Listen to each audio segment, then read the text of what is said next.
I'm gonna lose it. Hey friends, how's it going? So it looks like the frames are still bad. They're not good. I'm gonna give it a minute. I mean, I guess I can just keep reading to you while I wait for everything to reconnect. The next day, Takumi witnesses the very murder showed to him by Shogun. This is the third Nujin murder. At the scene, he also sees a pink-haired girl named Rimi, who seems to know him. He freaks out, runs away, and it...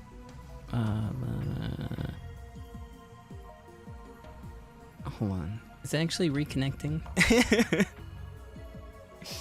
Okay, I only dropped a couple of frames. Great.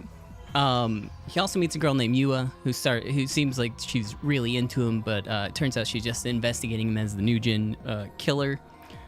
She reveals to Takumi that he might be sleepwalking and messages Shogun. And the messages from Shogun are actually messages that he has sent to himself. We're back? Question mark? Okay, great. In chapter 2, Takumi goes to the doctor. It turns out he's not sleepwalking. There's no information about why these things are happening. He and Grim investigate the photo sent by Shogun. And it turns out after some photo manipulation, they find out that Takumi was actually in the photo of the murdered man. Takumi investigates the Nujin murders on @channel. Learns about the band called Phantasm, who has a bunch of prophecies about the Nujin murders in their songs. Goes to one of their shows. Meets the lead singer, who on stage has a giant glowing sword in place of their microphone. Let's see. Next day, no, I don't remember if it's the next day. I don't have that information. His sister, who I haven't mentioned up to this point, forces him to go out and buy a cell phone. Gives him a little Garo Froggy. I don't remember if that's important to the story yet or not. But I do remember that. And he meets another girl, Senna, who also has a big glowing sword, and she's very intimidating, and he's afraid that she's going to kill him or something. And then the fourth Nujin murder occurs. There's a blood-drained corpse that appears on an online auction site with the words, "Whose eyes are those eyes?" written on the wall. And that's like everything for chapter 2. Chapter 3, he runs into Seina again at school. She tells him about the D-sword, and then I don't remember what else happens, which is the big glowing sword that he keeps seeing all the girls with. Let me just check the frames. Frames are good.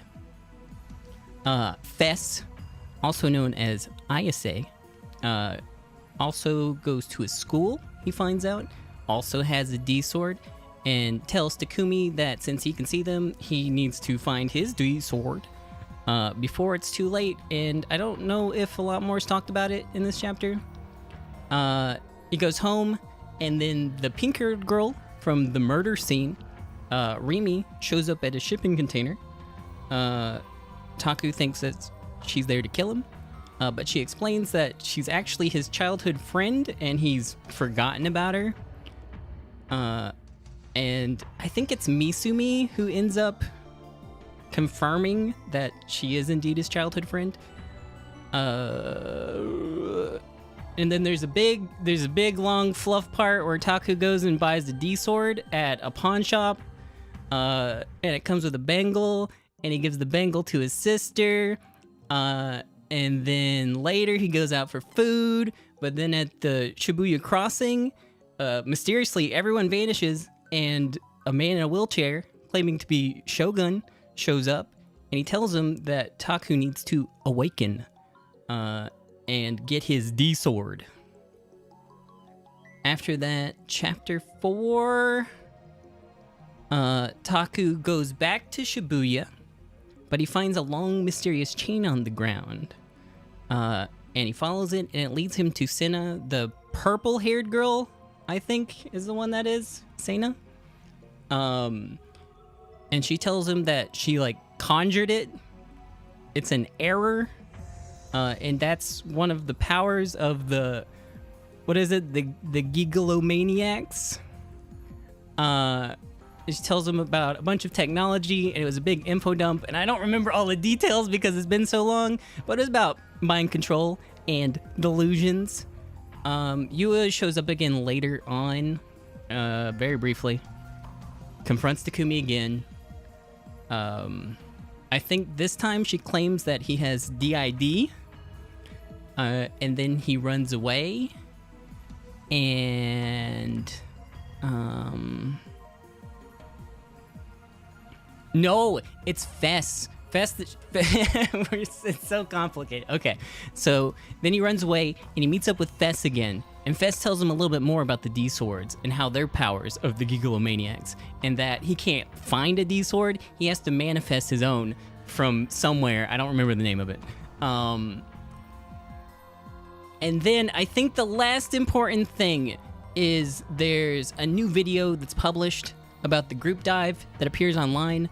It was the first New Gen murder, and the video just has one of the participants saying, "Whose eyes are those eyes?" Right before they die, and I guess that connects everything. And that's all of it, I think, up until this point. Now, I'm not 100% sure, because I'm kind of like somewhere in the middle of Chapter 5. And it's been so long. Anyways, I've rambled for like 5 minutes now. So, let's play the game. Let's play the game. There were 2 cops. Oh, I forgot about the cops. There's like 2 cops that investigate Taku, and he like spills everything to them. I don't remember if it's important or not.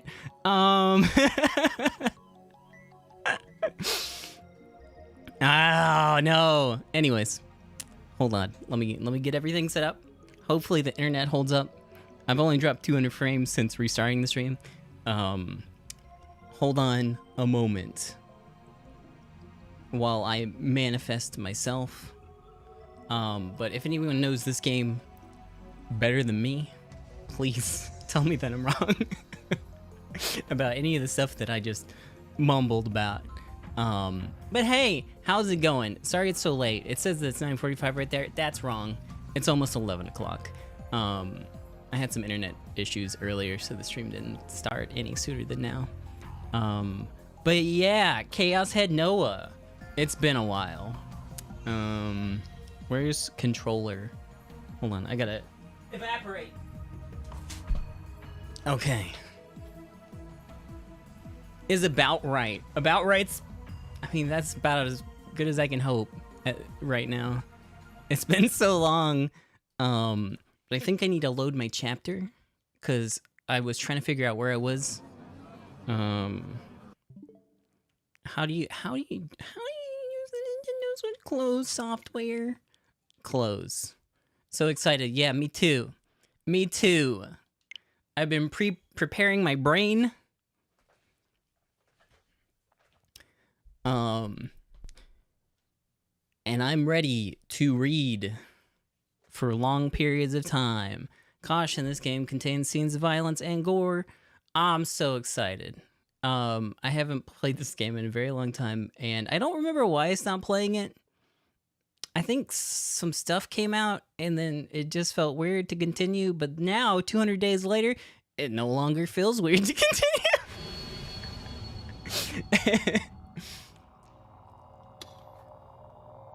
So, now, okay, so this is like 40 minutes into chapter 5. I don't think a lot happens in that opening scene with Remy, the pink-haired girl. I wish I was able to go back through and play through it and find out, but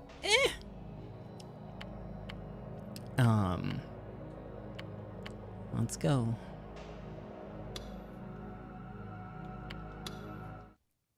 I think I saved right here because something cool seemed to about to happen, and I was like, oh yeah, let's save this till next time, and then we never did it.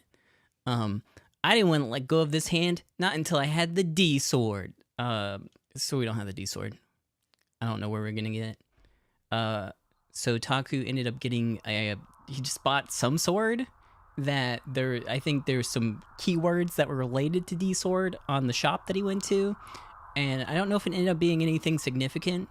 But the other D-sword wielders have strange D-swords where they're like objects that they use, like Fess as being a microphone. I can't remember exactly. Maybe it happens in this scene. I don't remember what Seina's is. Is that Seina? Maybe. Anyway, something very strange was happening at Miyashita Park in the depths of the night. Whose eyes are those? Whose eyes are those? Whose eyes are those? Whose eyes are those? Whose eyes are those? Whose eyes are those? A large group was huddled in the middle of the park. Turn down on this. Overwhelming. There were at least 100 people there, probably more. Most of them were in their teens. Some were in their high school uniforms, while others were girls wearing fashionable clothes. There were boys wearing otaku-style glasses too, and even Ganguro girls, a rare sight these days. From a distance, it looked like some kind of local event. But if you got up close, you realized just how strange it was. Everyone was looking down at the ground with blank stares on their faces. There were so many people here, but nobody was talking to each other. They were just standing there, unmoving. Look at all of them in the scene! Everyone was smiling a little as they mumbled and muttered to themselves. They were all endlessly repeating the same words. Whose eyes are those? There was no emotion in their voices. The words came out of the mouths of 100 people, flat and toneless, as a monk reciting a sutra. Of course, there was almost nobody else in the park, probably because they didn't want anything to do with this strange crowd. The women cutting through the park on their way home from work, the old ladies walking their dogs, they all turned and ran when they saw this bizarre sight. There was one man, though, who was watching them carefully. He seemed to have some involvement with the group, but he was standing a good distance away. He was wearing an outfit that would have fit right in at Akihabara. Plaid shirt, jeans, beat-up sneakers, fingerless gloves, and a red bandana. So cool. And a huge green backpack on his back. He was badly overweight, and his shirt buttons seemed like they might burst at any moment. It was late October, so the weather was cold, but he was sweating and constantly wiping his forehead down with a hand towel. He seemed worried about something, as every few seconds he would look around and check over his shoulder.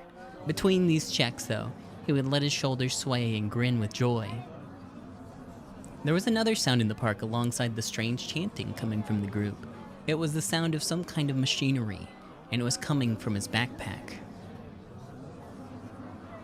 Another teen came into the park, this one a teenage girl in an unbuttoned blazer.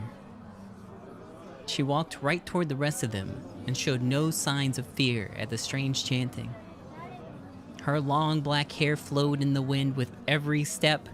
So let me just tell you now, it's been a while since I played this. I think this scene has a lot more narration than it does at like actual speaking. So it will be a lot of me reading, but not frequently this much as I recall. Anyways, for some reason, she had a half-eaten popsicle in her hand. The group ignored her completely. They were lost in their own world, endlessly repeating the same phrase over and over. The fact that they ignored her didn't seem to bother her at all. When she got close to the group, she suddenly stopped. I'll have to find these streams. I don't know if I saved them. Oh well. She stood for a moment, eating her popsicle with an air of indifference. You could hear the sound of crunching ice coming from her mouth as she took a bite. When she finished her popsicle, she looked at the stick, then grunted in frustration and threw it on the ground. Sea salt popsicle. Her gaze was sharp as she examined each individual in the crowd.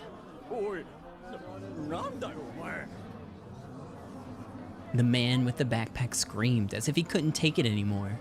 The girl, Sena Aoi, had noticed that he was the only person paying any attention to her. She snorted derisively at him and then suddenly crossed her hands and stretched them out in front of her. The space around her hand seemed to blur slightly, and then a fuzzy outline of a metallic pole began to appear out of thin air. It passingly resembled a hoe, or maybe a shovel, but it didn't really look like either of them. It was a sharp blade that split just above the handguard. The blur faded away and the weapon became solid. Sena grabbed it tight with both hands. But that wasn't all. Both ends of the blade she was holding, as well as the space off to the right side, began to glow with a blue light. Cool. More metal parts appeared in the glowing space, just like before. Then, with a heavy clanking, they fused themselves to the first blade. Neat fork. In the end, they formed a ring, and a long trail of light stretched out to its right. A long blade, split in half, appeared alongside the light. It's kind of like, just like Kingdom Hearts. When it started as a sort of hoe or shovel, had now become a massive sword. Sharp and elegant, pure and destructive, terrible and beautiful. The impossibly large weapon was now held tightly in Sena's hands. The man with the backpack didn't react. He simply frowned and stared at Sena.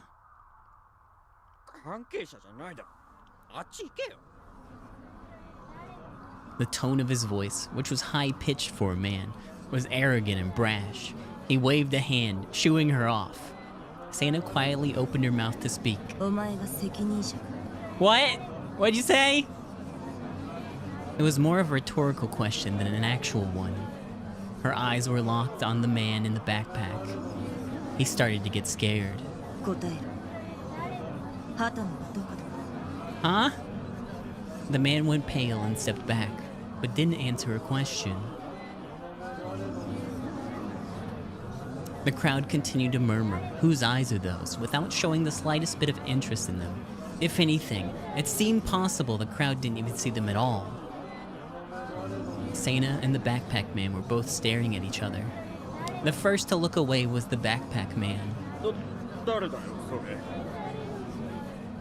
Why does she have a sword? 'Cause powers that haven't fully been explained yet. She's awakened. Who's Hatano?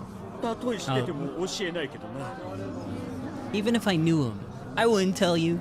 He said those words. It's hard to hear though, because of the murmuring. She's woke. Sena fell silent, swinging the sword around to her front and taking the fog stance. She bent her knees and leaned forward. I didn't get like a terminology entry for the fog stance. Whoa, pink.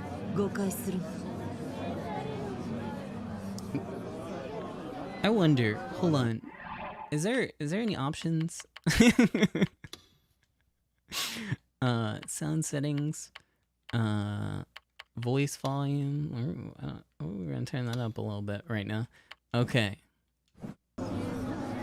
The sword glowed again, but instead of the pale light it had been at first, it was now red-violet. Whoa!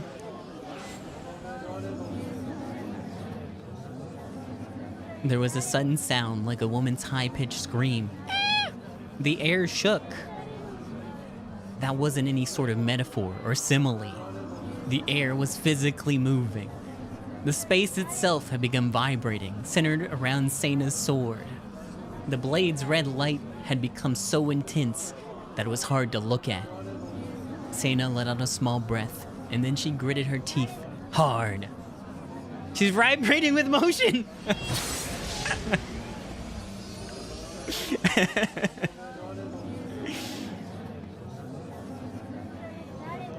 The noise grew louder.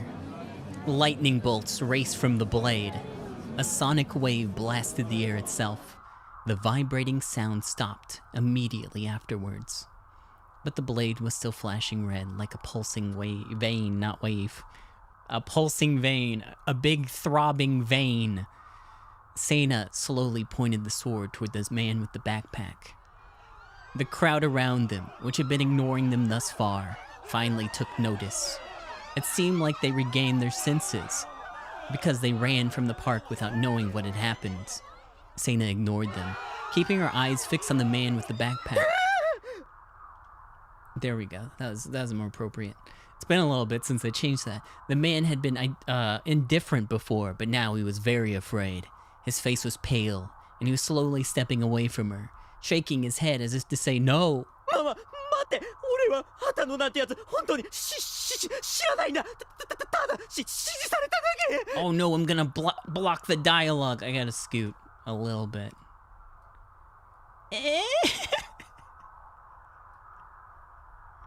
Where am I gonna go? Now I don't have a place. Oh well. 誤解するなと言ったはず。Sena ignored the man's pleas. 質問したのはただの挨拶代わりだ。 Killing it. Yeah, I'm pressing that A button real good. I only... お前が何を答えたって、それを壊すことに変わりはない。There was a fierce light in her eyes. The man with the backpack screamed pathetically before he turned and ran. But the direction he'd chosen was right towards the stampeding crowd. With nowhere to run, he froze. Yeah, I got this on the Switch, so there's no way to patch it. Well, I mean, I guess there might be a way to patch it, but I don't have quotation marks homebrew on my Switch, so I don't think I can do it.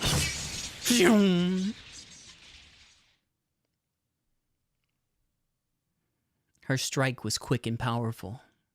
So strong and so fast that it was hard to believe. It came from her frail body. She swung her blade in an arc, slicing through the man's backpack and destroying what was inside. The impact blew the man backwards. He fell onto the ground, curling up in a ball and shivering. He didn't have the strength left to run. He'd pissed himself in fear, and a damp spot was forming on his pants. Go more into the piss. Sena walked over to him, showing no interest in the man himself. Instead, she looked down into what was left of his backpack. There was a machine inside, shooting off small plumes of sparks. It looked something like a bulky modem, but now it had been smashed to useless pieces by Sena's sword. The loud mechanical noise emanating from it a moment ago was now nowhere to be heard. I guess. Nozomi. She whispered the name to no one in particular. There was hatred in her voice. It's been so long. I think Nozomi, I remember Nozomi was part of like the form that Taku filled out early on, and I think Nozomi is related to the mind control stuff that Sena was talking about at the end of chapter 4. It's been a long time.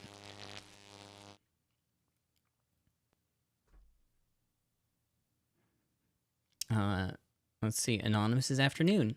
It's wait, okay, it's over. Can't read that. As autumn grew deeper, the air got colder. It was hard to believe that I'd been wearing sleeves just a short while ago. Short sleeves, can't read.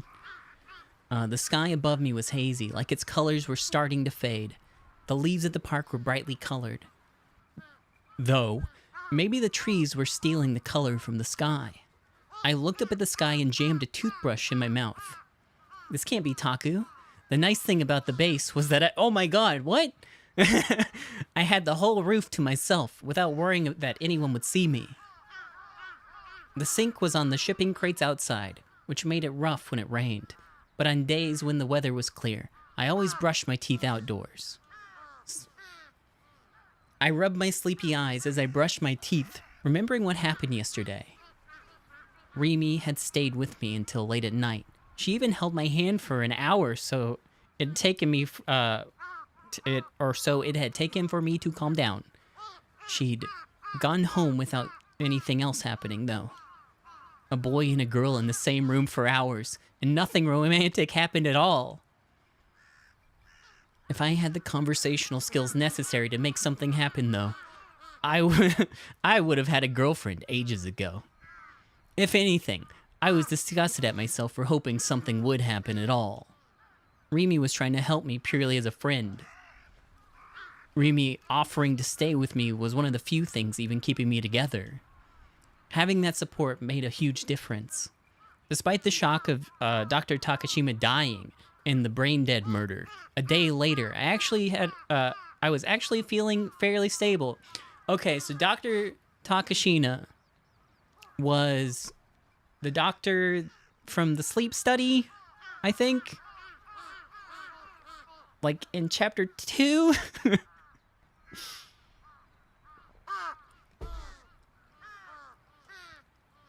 What was up with that sexy Remy, though? She was way too real to be just a hallucination. It was incredibly sexy, even just thinking back on it. I hadn't really stared that much, but I had even seen the wrinkles in her panties. As a self-proclaimed Pantymeister, of figures only, I could state that they were incredibly realistic. A mere delusion couldn't recreate that level of detail. Wait, that wasn't what mattered here. The power to project illusions into reality. Did it really exist?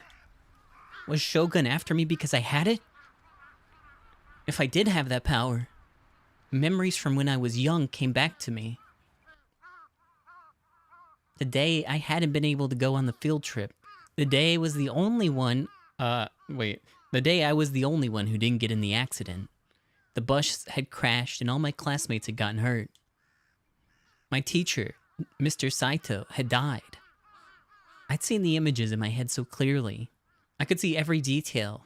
Was that really just me seeing the future? If maybe that wasn't me seeing the future, but just my delusion. And what if I'd made that delusion a reality? My whole body felt like it was about to start shaking. I wrapped my arms around myself to keep my body still. だとしたら僕は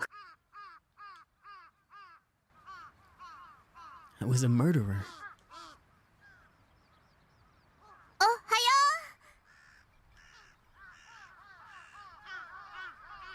Remy was there. She was incredibly cheerful for it to be this early in the morning. Seeing her smile made my shaking stop. It was so strange.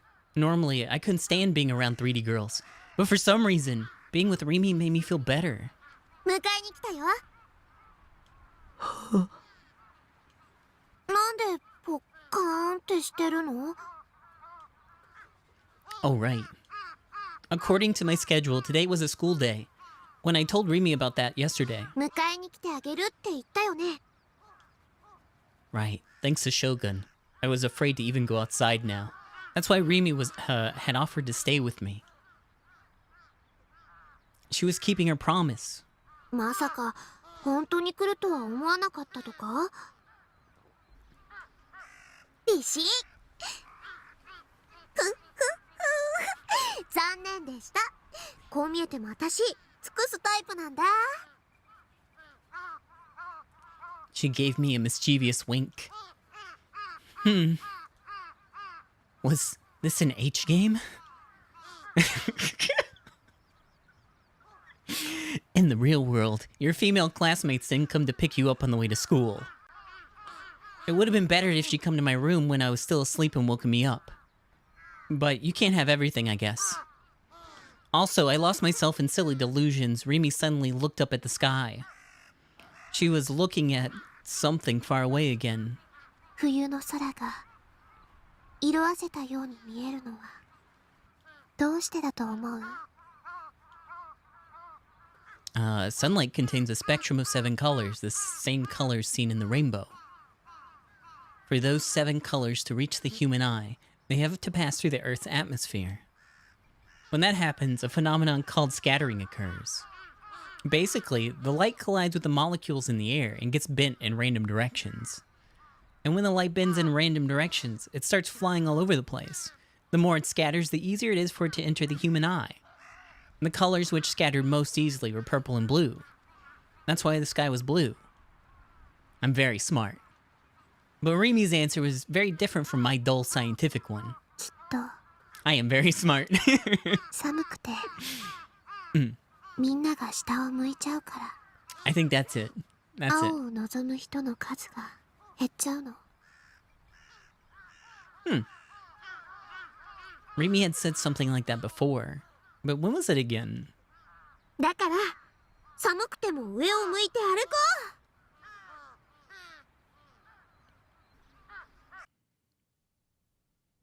I quickly changed, and Rimi and I left the Kurenai building together. う。 Together. Going to school with a girl was something normal people did. I was still scared of Shogun and Yua, and I hated them and wished they would die. I meant it too. It wasn't just something I was saying. But thanks to them, I was able to experience what a normal person's life was like. Maybe I could be a little grateful. Just a little. Or at least, I tried to make myself think that way.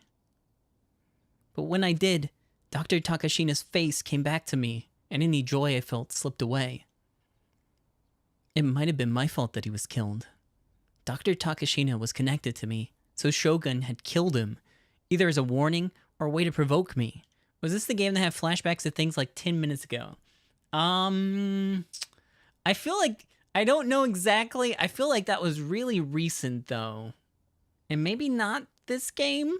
I don't know. Little by little, I was starting to fall behind Rimi. I think that might have been Phoenix Wright that did it. I took a quick glance at the back of her head. What kind of look was on her face? I started playing this game almost a year ago and stopped playing it. I don't remember exactly why I stopped playing it. But I'm like in the middle of chapter 5. It was a song from the Phantasm CD I lent her last night. Her steps looked light and carefree. I told you it'd happen. I lie about a lot of things, but not about Chaos Head. We weren't even talking. How could she seem so happy? Looking at her helped my worries a little. But to be honest, why was she being so nice to me? Was the answer inside my memories of her? The ones that I didn't remember? Fan patch? Nope, this is on the Nintendo Switch. When we got to school, I sent her on ahead and went to the bathroom. This was another survival technique of mine. I really appreciate that she was doing all of this for me, but going to school with a girl in tow would mean standing out way too much. In particular, there's no telling what the Dokuns, it's been a while, in my class would think. So, to make it look like I'd come to school alone, I slipped into the bathroom and killed some time. This turned out to not work, however. I left the bathroom, trying my best to act natural, and kept my head down as I walked to the side of the hallway towards my classroom. Before I got there, though, I could see Ayase walking towards me. I mean, I guess the best thing I can do is I can keep an eye out. I saw that the Steam port for this was on sale a while back. It's probably not anymore though. It's probably unlikely. I'll try to keep an eye out for it next time. But yeah, I forgot.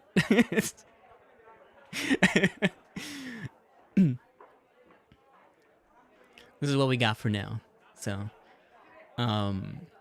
but if I do get it, then I just press the A button a bunch and we'll be caught up, and then we can continue from there. Our eyes met, and her lips curved into a slight smile.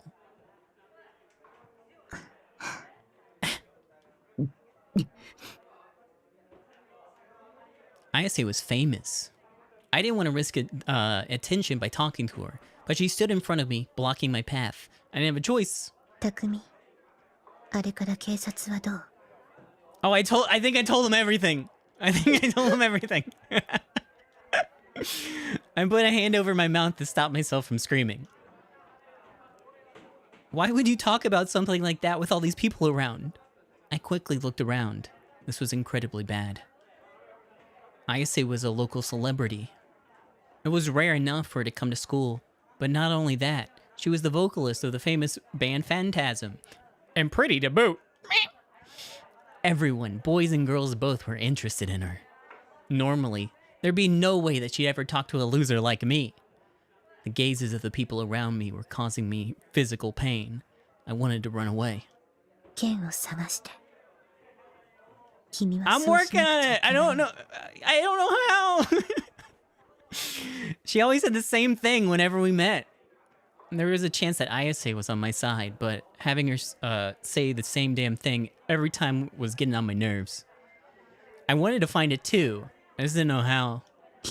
ヒントが欲しい。 Yeah, give me a hint, 君は doofus. どうやってあれを手に入れた？いつの間にかそこにあった。 Yeah, just manifest it, bro. That again. Was she just screwing with me? 気づかなかったわ、最初は。でもちょっとだけ見方を変えたら分かった。もしかしたら匠にももう見えているのかも。見ていないだけで。 What the hell did that mean? Talking to Ayase was always exhausting. It was like some weird Zen koan thing. 剣はちゃんと探してるよ。僕だって絶対手に入れたいから。 I sighed as I answered, and then the gazes of the people around me grew too much to bear. I ran past Ayase and into the classroom. What I found there only made me feel worse. Misumi and some of the other boys were staring at me in shock. Crap. They see me talking to Ayase. This is bad. I didn't know what they were gonna say. If I was lucky, they might just make fun of me. But there was also a chance that they might do something a lot worse. I looked down and headed to my seat, trying to make myself as small as possible. Please, just let everyone leave me alone. おいおいおい My prayer went unheard. タク、てめえいつの間に今、岸本と話してたよな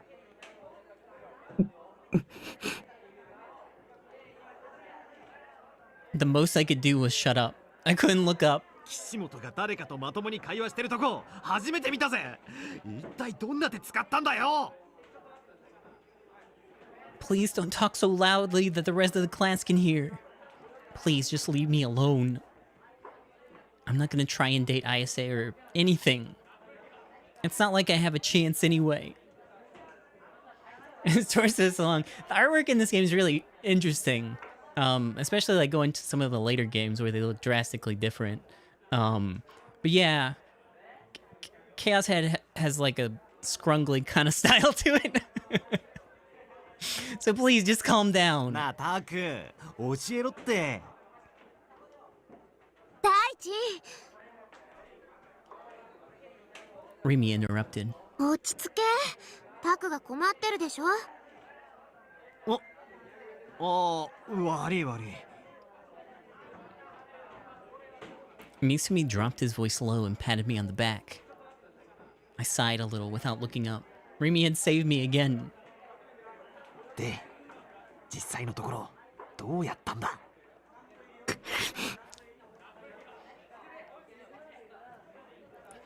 Misumi was, as always, a man who thought only with his little head. もう大地ってほんと節操ないよね。そのうち彼女さんに刺されるんじゃない？心配すんなって俺こう見えても各種ケアは欠かさねえから 何それ？なあタク、教えろよ岸本とはどんな感じなんだ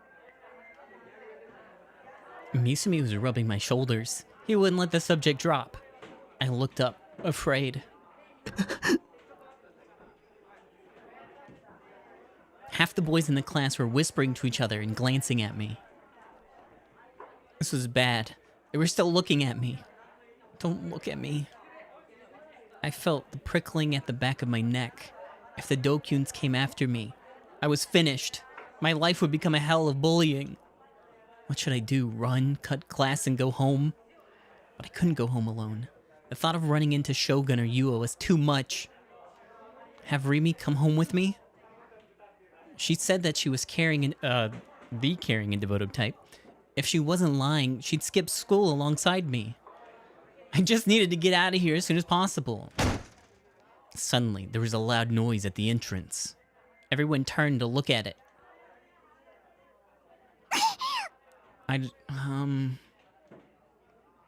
It was the transfer student. Oh yeah! She was rubbing her tear-stained eyes and bowing an apology to everyone she could see. As always, she was completely silent. I can't remember exactly what happened with her. I remember her transferring and she was like, I think she was like slightly in on things. I don't remember exactly. The entire classroom also fell silent at the sudden development. What just happened? 今の見たか？見た。一人で勝手に扉に激突してたね。やっぱ梢ちゃんは可愛いな。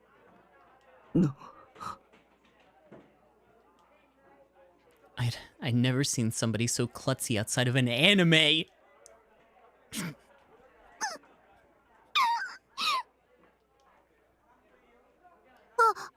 また泣いた。大丈夫かな。すごい音してたけど。Remy whispered, worried, and then headed to the transfer student faster than anybody else. She was pretty nosy from the look of it. Or maybe kind was a better word. リミに先越された。待て待て。梢ちゃんを解放するのは俺だ。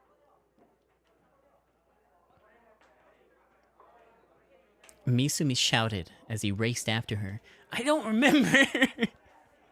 I remember a lot about. She only had like a couple of scenes too, and it's always her like coming into class and some weird shit happening, and I don't remember what it was. All the boys who'd been staring at me were now looking at her. GJ, transfer student. But I happened to hear what some of the girls near me were saying. うざ。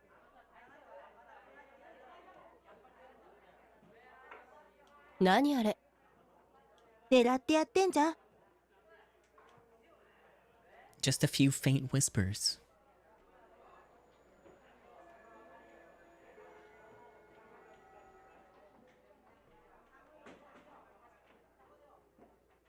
視界にはデッドスポットと呼ばれる通常は使用されることのないいくつかの神経チャネルが存在することをご存知ですか？それが第二世代と何か関係があるのかね？そういうことになります。簡単な実験をしてみましょう。これをご覧ください。Okay. 子供騙しを聞いている暇はないぞ。重要なことですよ。この図には左側にドット、右側にリングがあります。Yeah. では、左目を手で覆って見えないようにしてください。Okay. そのまま右目だけで図の左側にあるドットを見つめてください。Okay. いかがですか？ドットを見つめる目の端の方にリングも存在しますか？ Yeah, I think い so. くらドットだけを見つめていても、隣にあるリングがついでに見えているのは当然だと思うがな。では先生、ドットだけを見つめたままモニターに顔を近づけていってみてください。隣のリングはどうなりますか？ほう、これは興味深いね。右側のリングが消えた。そうですね。これは視界が狭まったからではありません。その証拠に、さらにモニターに近づくことで、リングはまた視界に現れます。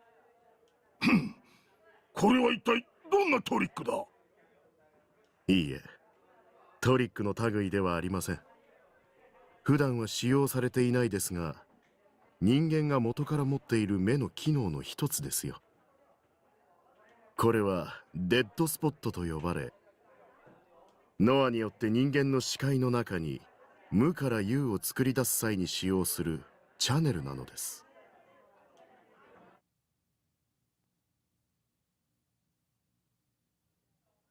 Classes had ended, and I was standing by the school entrance. Twilight was spreading over the sky.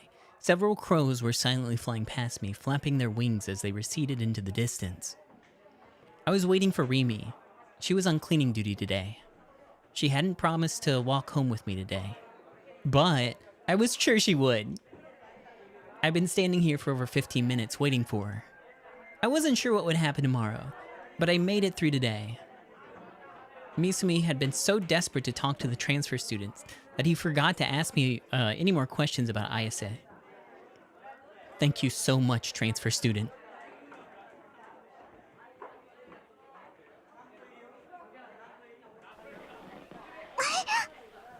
I forgot. How do you...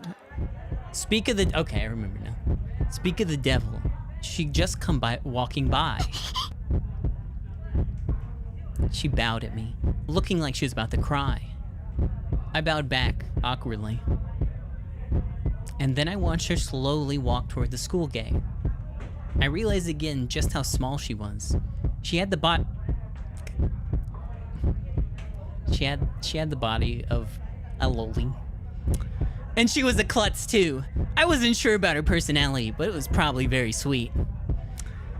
She ticked all the She ticked all the moe check boxes. But the other girls didn't like her, supposedly. I guess there's a difference between 2D and 3D. Yeah. Suddenly, my vision went black. I could feel pressure on my eyes. What was happening to me? I think I made a mistake. Could it be? The legendary Guess Who's scene, but scholars said it only existed in 2D. In 3D, it was just an urban legend. I never thought I'd get to experience it myself. In this moment, I became one of life's winners. No, wait, calm down. There was no way a guy like me could encounter this urban legend in 3D. Yeah, this was just a delusion. It had to be. Guess Who was an urban legend after all. They call them urban legends because nobody actually knows if they're true or not. Whew, that scared me for a second. I calmed down a little.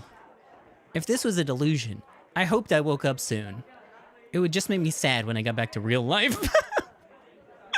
No, maybe it'd be better to enjoy this sweet romantic urban legend a little more. ヒントはね、名前にリがつく。No, I didn't need any more hints. I could tell by the voice. I trained myself on identifying voice actors just by listening to their characters. I wasn't even a voice actor otaku, you know, but it's a natural thing for an anime viewer to do. あれ？わからない？第二ヒント。名前にみがつく。You just gave me the answer. You're a very stupid girl, Remy, but very, very cute. There was only one reason I wasn't answering. I knew the right answer, but it was embarrassing to say it. Well, this was just a delusion anyways. No reason to worry about it. Me. ピンポーン。 She let go. I opened my eyes. I turned around and of course Remy was standing there. 待たしちゃってごめんね。Huh? Why wasn't I waking up from my delusion? Normally there'd be some ending and I'd snap out of it. I tried pinching myself. No, that's how you wake up from a dream. But wait, dreams and delusions aren't that different, so maybe it's not wrong? Wait, now my cheek hurts. Did this mean that it was real? I realized it was and suddenly became extremely embarrassed. I looked down. どうしたの？顔赤いよ。I could see Remy's cheeks were a little red too. It was just the light of the setting sun, right? さあ、帰ろう。 Right?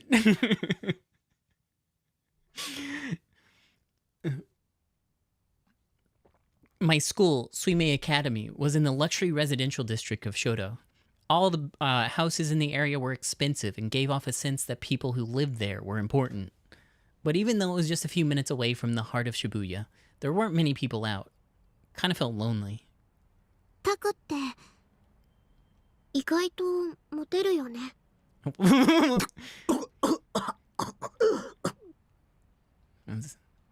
She startled me so much I was gasping for air. What the heck was she talking about? あれ？自覚ない？ She smiled and pointed her finger at my nose. You aren't supposed to point at people, you know. だってこの前はメガネかけた3年生の綺麗な人と一緒だったし。Oh, yeah. あれはうん、昨日聞いた。タクに意地悪する人だよね。 If you knew that, then why? で、今日はあのフェスと話してた。あと折原さん。転校してきた朝に真っ先にタクに声をかけてたよね。さらに今こうして私と一緒に帰ってる。ほら、モテモテだ。That's okay. The only girl for me is Sarah. This was something I've been thinking about lately, too. Am I about to get a girlfriend? Is this a new amazing chapter in my love life? Things like that. A month ago, I never would have thought it was possible. Back then, I never even had a chance to talk to any girls, except Nanami. I'd even lied to myself and everybody by saying I wasn't interested in them. How come I had so many different chances to talk to girls over this past month? It had all started when Shogun had entered the chat room. So a part of me wondered, was this whole past month just my delusion? Was I just having a long dream? It felt like things I was experiencing right now might all just vanish tomorrow. Sometimes it seemed that way anyways. Or had the person inside me changed? Maybe the person controlling me before now just loved to play by themselves, and the person controlling me now liked working with other characters. Either way, it was hard to believe that this past month was real. Too much had happened. っていうか、私今日初めて知ったんだけど、フェスって同じ学校だったんだね。 Whoa, life is like a video game. Anyways, I just found out today that Fess goes to our school. That was しかも what 同 she 学 said. 年の隣のクラス。 Rimi's voice took an excited tone. She must really be a trend follower. 昨日タクから CD 借りたばっかりだからすごくびっくりしちゃった。それにすごく可愛い子だし。 Rimi came around to my front. Her tone dropped to a low, hesitant one as she spoke, still walking backwards. 何話してたの？今朝フェス岸本さんと聞かせてほしいな。私には聞く権利なんてないかもって思うけど、でも岸本さんと話してた時のタク、すごく思い詰めた様子だったから、なんだか心配で。 She'd even seen that too. Maybe it was safe to tell Rimi everything. There wasn't anybody else I could talk to about it, and I was just getting tired of thinking about things on my own. I wanted somebody else's opinion. And not somebody like Ayase or Sena. Ayase or Sena, who just say weird, abstract things that didn't make any sense. Somebody who could clearly tell me what they thought. But, well, when I talked to her yesterday, she hadn't believed a word I said. 話してたのは剣のこと。 Yeah, the sword. We were talking about the sword. 剣って昨日タクが言ってたやつ。 Yeah, we were talking about the D sword. I nodded. 綾瀬は持ってるんだ。何を？本物を。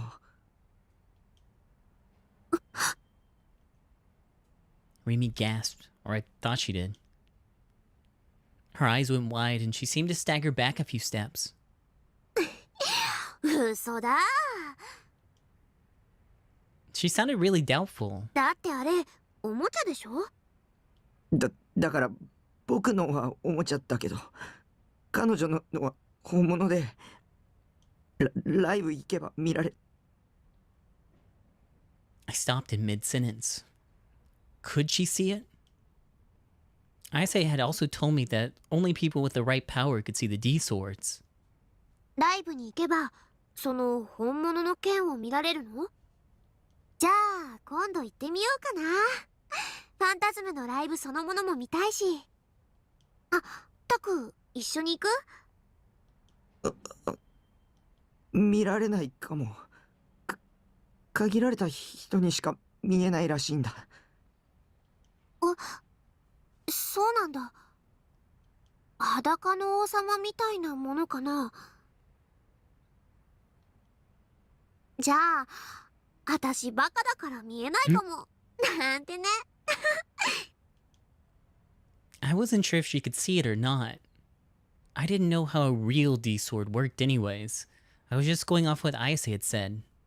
そんな剣本当にあるのかな。やっぱり私信じられないよ。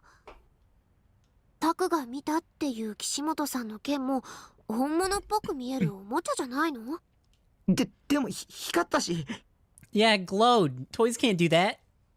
おもちゃでも光るやつはいくらでもあるよ。Well, I couldn't deny that. You could just add some lights and get a glowing effect. But the way Seina and Ayase's swords had felt so real, so powerful, I couldn't believe that they were toys. They had an aura about them that a fake toy just couldn't create. And more than that, Ayase had pulled the sword out of thin air. It wasn't super speed or hypnosis or anything fake like that. What I'd seen was a glimpse of an incredible power. 僕には妄想を現実に投影する力があるかも。I was far from certain myself, but I decided to share with Rimi the possibility that I've been thinking about. だから将軍に、狙われてる気がする。There was no other reason for him to be coming after me, at least. There weren't many people out there as harmless as me. Most otaku are harmless. They're stuck in their own little worlds. If they had time to spend bothering people in the 3D world, they'd rather spend it having fun in their minds with 2D girls. 昨日調べてた特許のこと？タクはあんな装置持ってるの？ I shook my head. そうじゃなくて、装置とかなくても力使えるかも。タクからかってるんでしょ？あ、わかった。何かの漫画かアニメが出てた。Rimi didn't believe me after all. But I had at least some reason to think it was true. That bus accident when I was in elementary school. I explained that to her too. I might be a murderer. I worried that telling Rimi might make her want to stay away from me, but I just couldn't keep it anymore. I needed to share it with someone and get it off my chest. Rimi seemed lost in thought as she listened to me stammer out an explanation. And when I was done, 考えすぎだよ。she just laughed it away. そう考えてることだってタクの妄想なんだよ。わかってる？ Was I really overthinking it? I hope so. But the weird feeling in the bottom of my heart just didn't go away.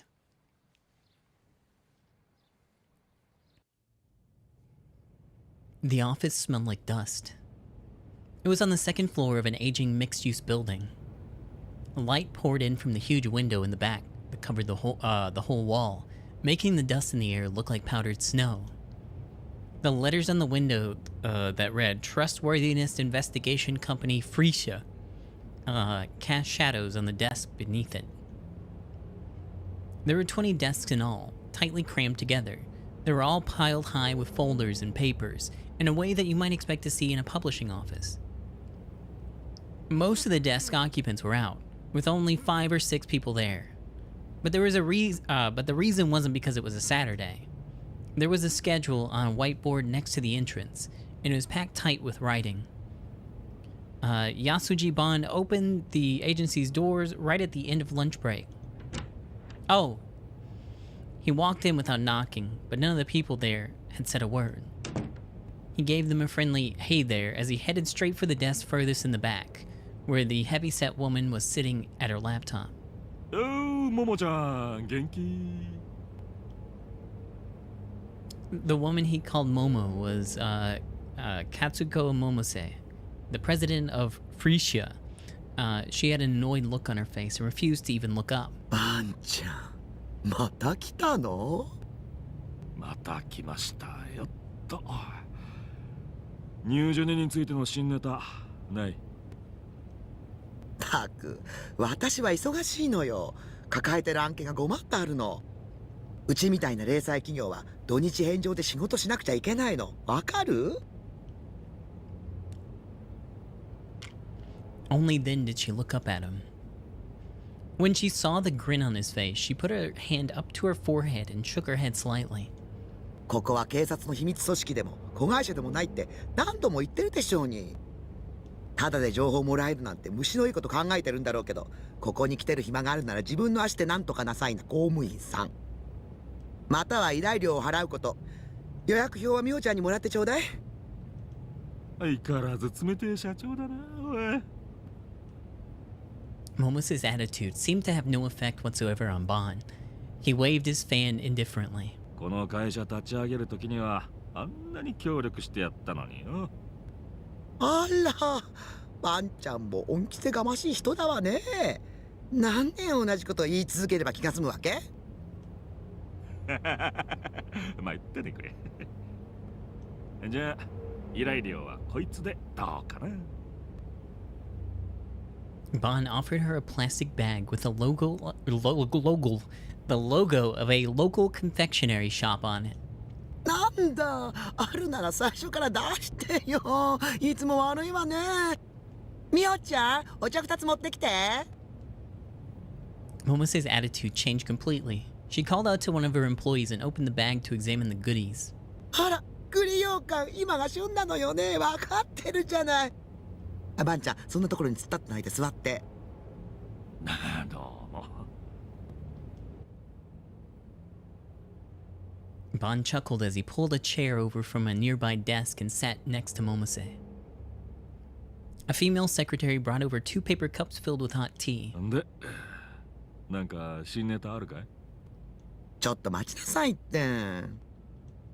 Momose carefully peeled the wrapper off one of the bars, folded it up, and set it off to the side of her computer. Then she popped open her mouth and tossed the first piece of chestnut yokan into it. Momose was a woman who loved Japanese confections. Whenever he wanted to know something, Ban had to bring her some kind of treat. おいしいわ、これ。人に言えた義理じゃないけどよ。ちったダイエットしたらどうだい？でないといつまで経っても結婚できないぜ。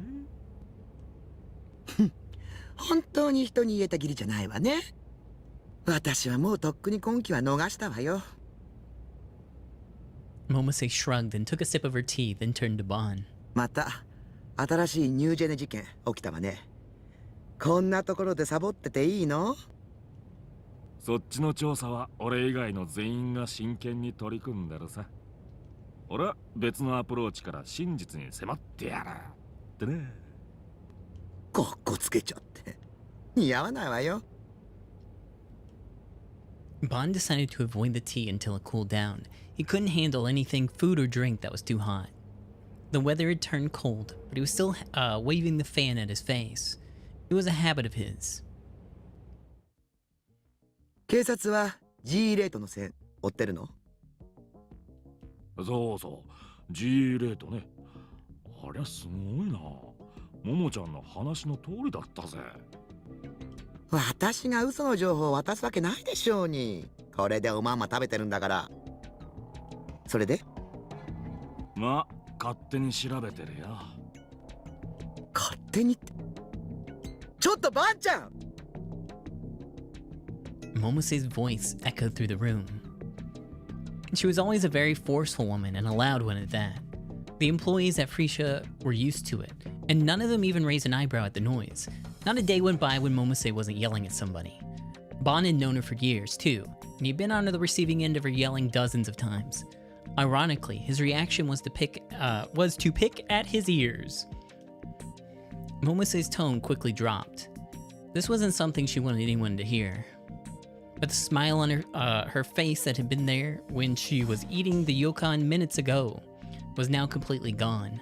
It was replaced with a look of intense rage as he pointed her finger in his face. 個人で追うのは危険だって言ったじゃない。政治に宗教に企業、どれだけ根深く関与してると思ってるの？この間テレビで G レートの講義をやった太田教授がどうなったか、あんたもよく知ってるでしょ。ああ。貼り付けで殺された被害者だろ。何度も聞いたよ。何度でも言ってやるわ。ええ、言ってやりますとも。あんたはいっつも私の忠告を無視するんだから。それでいつも尻拭いさせられるのは私なんてたまったもんじゃないわ。まあまあ、そうかなるなって。茶でも飲んで落ち着いたら。Momose's reaction was to go for a second piece of chestnut yokan.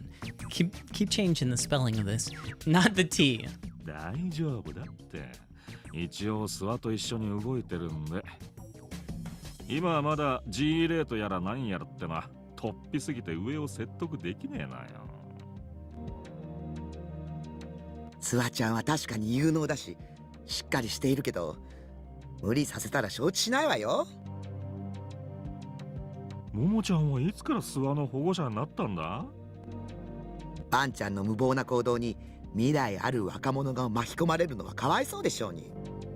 ああ、そうかい。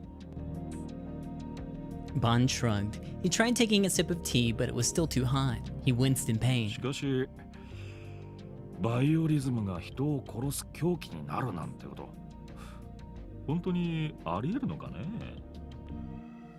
前に説明したでしょうに。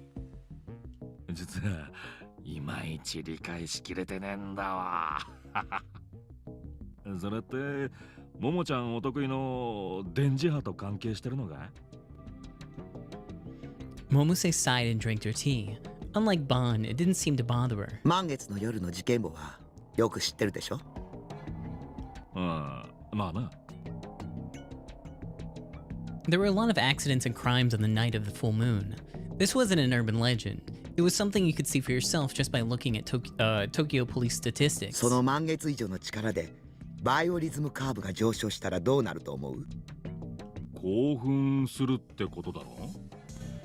それだけ？渋谷は特殊な街なのよ。言ったでしょ？ G レートが高ければバイオリズムカーブは上昇する。しかもその上昇値は満月の夜に影響する数値のおよそ6800倍。なんとも想像しにくい数字だな。比べ物にならないくらいすごいって考えとけばいいわ。しかし、なんで今なんだい？殺された太田教授が言っていたのは G レートが半年前から急に増加しているせいってことね。地層の構造に大きな変化が起きない限りそんなことはありえないそうだけど。変化ね。そう。駅前のスクランブル交差点で火山が噴火するほどのエネルギーが必要なの。火山？そんなに大きな力なのか？それくらい今の G レートはありえない状況なのよ。それを世間に訴えようとした教授はニュージェネで殺された。事件の前日に教授が出演する予定だったテレビ番組が急遽放送中止になった話知ってる？確かか。知り合いに MHK に勤めている人がいて聞かされたの。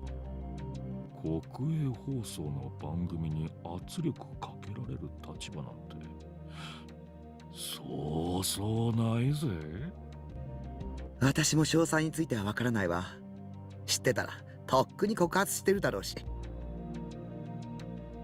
Bon leaned forward, seemingly interested. 俺でも大体予想はつくさ。この際はっきり言っちゃってよ。本気で聞きたい？社会の暗部に踏み込むことになるわよ。いいの？パンちゃん、クビになるかもしれない。俺はニュージェネ事件の犯人さえ捕まえられりゃそれでいいんだけどね。ま、どうするかは答えを聞いてから考えるわ。Momose sipped her tea, using her left hand to type into the laptop. A document appeared on the LCD monitor. It contained a list of information she researched on her own. 明和と The Meiwa Party. I don't remember how to access these. I think there's like a button to quickly do it, and I didn't do it. Is that... Okay. A fictional Japanese political party. One of the two major parties in Japan. The Meiwa Party presently controls both houses of the Diet and is the nation's dominant political party. Meiwa suddenly came to power in a general election 4 years ago, and before then was a relatively minor faction. Its slogan is a bright, peaceful future. ももちゃん、勘弁してくれ。俺はてっきり野党の名前が出てくると思ってたんだがな。よりによって。Bond gave a soft, annoyed moan. But his eyes weren't laughing at all. They were filled with the sharp insight of a detective. 下手したらこの国が揺らぐぜ。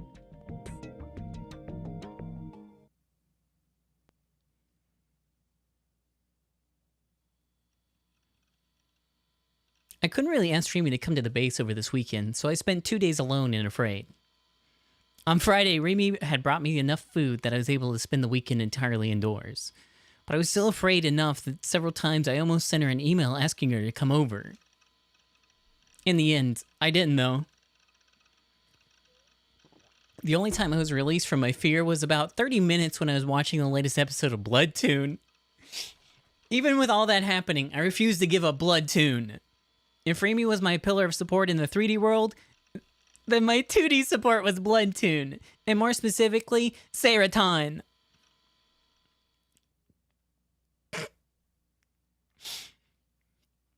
Then, the Monday after I survived the weekend, I looked at the Phantasm community on FreePara and saw that something was going on.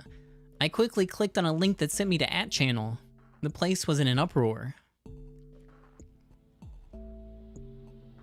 The real name of Phantasm's FES is Kishimoto. She spent time in a mental institution when she was a kid. The hospital's name is AHM. Phantasm is finished! Whatever, buddy. Kusk! I don't get that one. Whose eyes are those? LOL! What's a FES? MJD? AHM is an institution for crazies, MJD. Short for Majide, or really, seriously, used when you can't believe something's happening. Another hater. Your trolling skills suck. If you're gonna post a thread, you need a source. You're lying. Fess was never in a mental hospital. You should feel ashamed for slandering somebody like that. I've never even heard of AHM. Screw you! The one watching you was me, Fess. Pound in the steak, pound in the steak, pound it straight into their lying mouths. One of you haters is gonna be the next new gen victim. One is legit. Fess was hospitalized for a long time due to mental illness. The hospital put out a newsletter with pictures, poems, and essays for their patients. You can see a bunch of poems she wrote in it. You can see on the official site too. Her real name is say Kishimoto. AHM equals Arc Heart Medical Group. Yes! I thought you guys were in love with her. Fewer rivals for me then, I guess. Yes! Lol, what? It's real? Yes, yes, yes! Fueling the fire. There's even a goddamn photo, lol. Fueling the fire during a blog or message board festival. Taking actions that will only incite things further, or adding new information to a controversy. With enough fuel, a festival can go on for days or weeks on end. So is Phantasm finished? I really liked Fess. In a sexual way. Yes, this must be an expression of the Great Will's guidance too, right? Those lyrics aren't in a Phantasm song, are they? The one watching you was me, Ayase Kishimoto. Fest, please don't quit. I'm crying here. I kind of get it. Every genius is supposed to be a little crazy, right? Fest is gonna break up. I know it. KTKR. We hold the black mass tonight. LOL eyes. Feston. Pant. Yeah, tell me about that one. LOLI. If you're not sure what it means, try saying it out loud. Just not too loud. Oh no!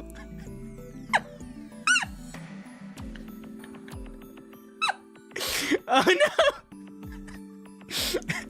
I thought it was like a lol nut. No. Well, I guess Phantasm's finished though. Honestly, I think it's a bit better ending for them than signing a major label and selling out. Any official comment from Fest yet? You @Chan virgins can bitch online all you want, and it won't change a thing. Fest doesn't look at the past, only the future. The next prophecy of death is gonna be about you losers. LOL. Wait, what was the issue with this exactly? There's the person inside. That's you, isn't it, Fest? You're desperate to keep your band running. We all knew Fest was crazy to begin with. Who cares? Fest had mental problems. Huh? Honestly, I think that just makes her hotter. Calm down, guys. This is just a big troll by Feston. I bet Fest went crazy because the world is filled with evil. That power awakened her punk soul. Her aggressive, intense lyrics are a cry from her soul, which has ascended to a higher dimension. If anything, we should be grateful to 12 for giving us this deeper understanding of her origins. Official site's down. I went to that URL that 12 posted.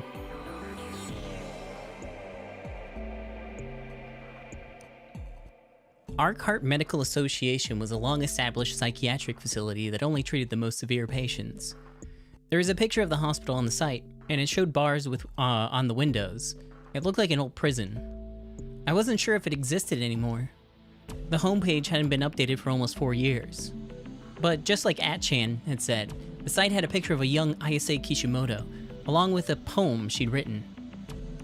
綾瀬が精神病 The body lurks in the shadow of a wicked heart, a thing which cannot be seen. I try to get away from it, but this unending nightmare shall someday become a blade that slash apart my body. A shield of indifference helps the people avoid the flames of war. The enemy of this newborn battlefield is the wicked one within the heart. Evil can sometimes have a will of its own, and manifests in our world. I wasn't really shocked or anything. I got into a mental hospital when I was in elementary school too. If anything, it made me feel a little closer to her. She was just like me. Despite all her popularity, despite all her charisma, she was just like me. Having this in common made the idea that I had the same power she did, the power to project illusions into reality, feel more likely. It gave me courage and hope. But there was one problem. Until now, I'd blindingly believed everything she said, but maybe that was a mistake. What she said about how to get the D-sword, even the fact that getting a D-sword would be what saved me, I started to doubt not what she'd showed me, but what she told me. Should I believe it, or...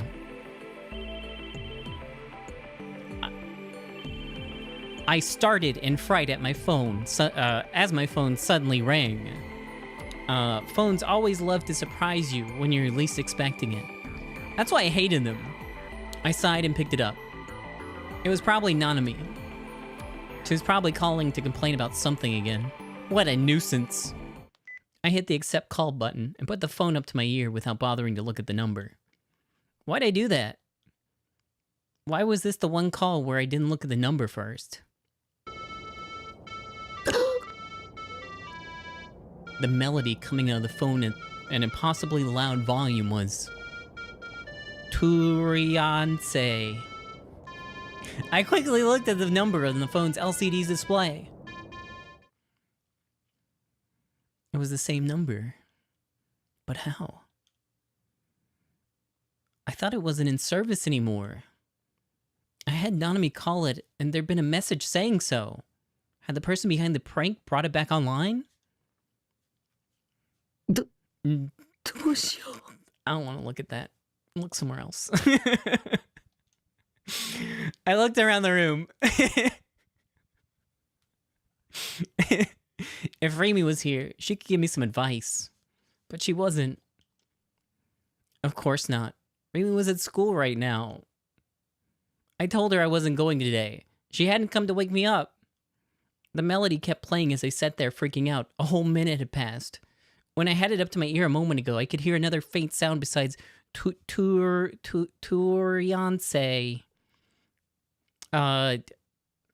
The sounds of people walking, of car engines, so it had to be outside. Who was on the phone? I could only think of one person who'd pull a prank like this. Shogun. I turned to Seraton, who was standing next to my PC monitor for help. どうしたらいいと思うセーラ。 What should I do, Sarah? Seraton smiled the way she always did. 切っちゃえばいいさ。無視無視。 Okay, thank you. そっか。 Yeah, そうだよね。その手があった。 I should have done that right from the start. I put my thumb at to the end call button, but for some reason, I decided to listen to Turiance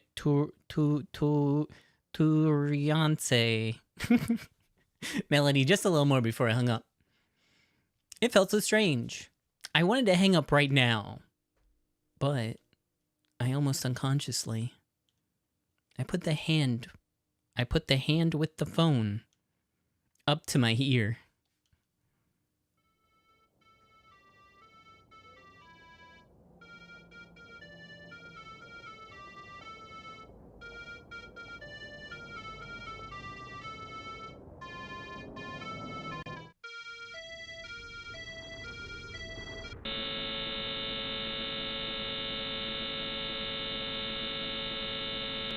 It came in a flood from the receiver. An incredible pain. A violent sound like a supersonic wave. The sound infected my body. My head felt an impact like it had been struck by lightning. My whole body froze. I screamed, but I couldn't even hear my own voice. I boiled over. My brain, my heart, they boiled and bubbled and started to melt. The pain tore through my body, ripping through my flesh. My mind turned to liquid and raced through my body, converging at my heart and exploding into a fine mist. It felt horrible, crazy. I couldn't even think about what had happened to me. Should have hung up. Huh? Oh no! When Yua Kusunoki opened her eyes, she could see that all hell had broken loose in Class 3B, her class. Several of the students were lying on the ground. Their eyes had rolled back into their heads. They were foaming at the mouth, spasming and jerking. Several of the others were curled into little balls, clutching their heads in pain. The rest were standing up one after another and leaving the room, even though it was in the middle of class. The teacher was too busy helping the ones who were having seizures to stop them. The students in the hallway were all yelling in shock, but Yua didn't hear what they were saying. Her phone had been going off inside her skirt pocket. She finally realized it was buzzing and slowly reached a hand towards it. Ring. She tried to stand up, but she staggered and fell from her chair.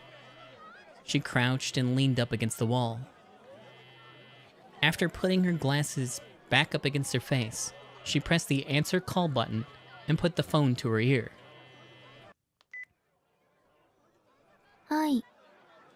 あ、はい。はあ。はい？あ、一応大丈夫です。 She winced after she said that, then put a hand to her forehead. She could hear the voices of her classmates talking noisily outside, and her teacher shouting at the fallen students to wake up, but all of this seemed to be happening very far away. はい？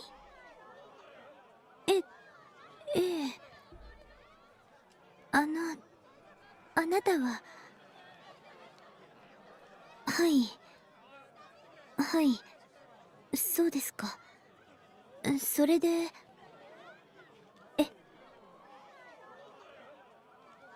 Her face suddenly turned pale as she gulped.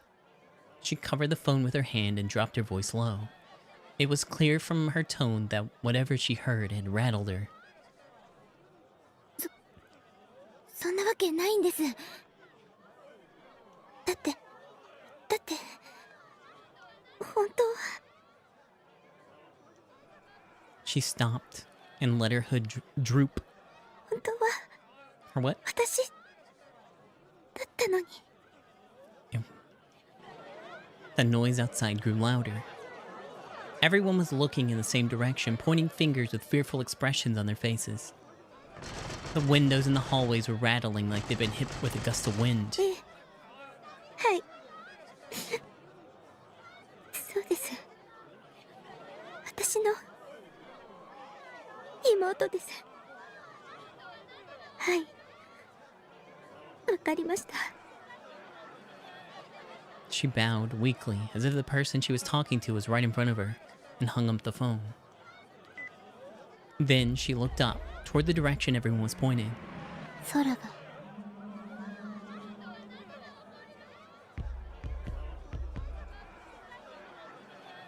It was like someone had poured white paint on a pool of water on a pool of water's surface. That's weird. The muddied blue of the sky was turning white. It was spreading at an incredible speed. It was devouring the sky. 白く染まっていく。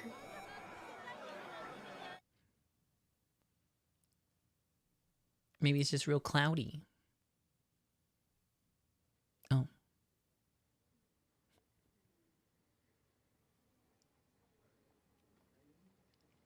Oh my god, we made it! A new chapter. It only took a year. Yasuji Ban was finally released from the long task force meeting, and should have felt much better. But today, things were different. He walked away from the other detectives and towards the windowsill, where he called his junior partner.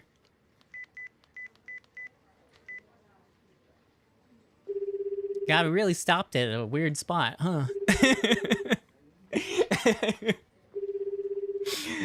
Sua hadn't showed up for the meeting today, and Ban wanted to skip it too, so it didn't seem fair that Sua got to it. Sua might not look like it, but he took his work extremely seriously. At least that's what Ban had thought. So he was surprised when Sua skipped today. He tried to get a hold of him several times, and there'd been no answer. Ever since Ban had talked to Momose 2 days ago, he had a bad feeling that wouldn't go away. And things had gone even worse today. Not only was Sua missing, when he brought up the GE rate during the meeting, Matsunaga had told him that he was being ridiculous and he needed to stop wasting everyone's time. Please don't let anything else happen. Ban sighed a little as he fanned his face. He heard the call being picked up, and Sua answered.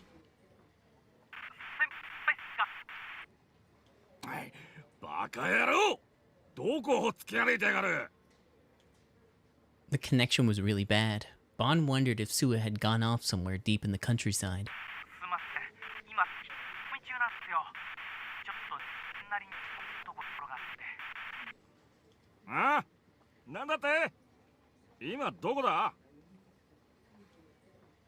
Ban yelled. He stopped being able to hear Sua at all, and instead there was a small period of nothing but static.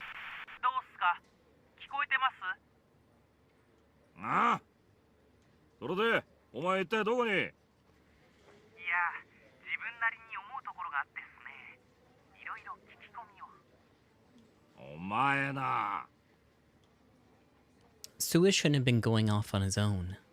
But Ban had a nasty habit of doing just that. He chuckled. Maybe his bad habits had rubbed off on his junior partner.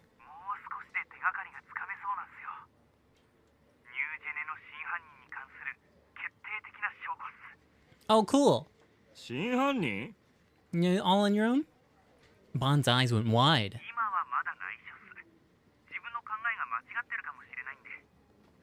とにかく一度戻ってこい。わかったか？いや、自分もう少し調べてみるっすから。あ？ちょっと待て。大丈夫っす。任せ。あ、座あ Whoa. Suddenly, the ground started to shake.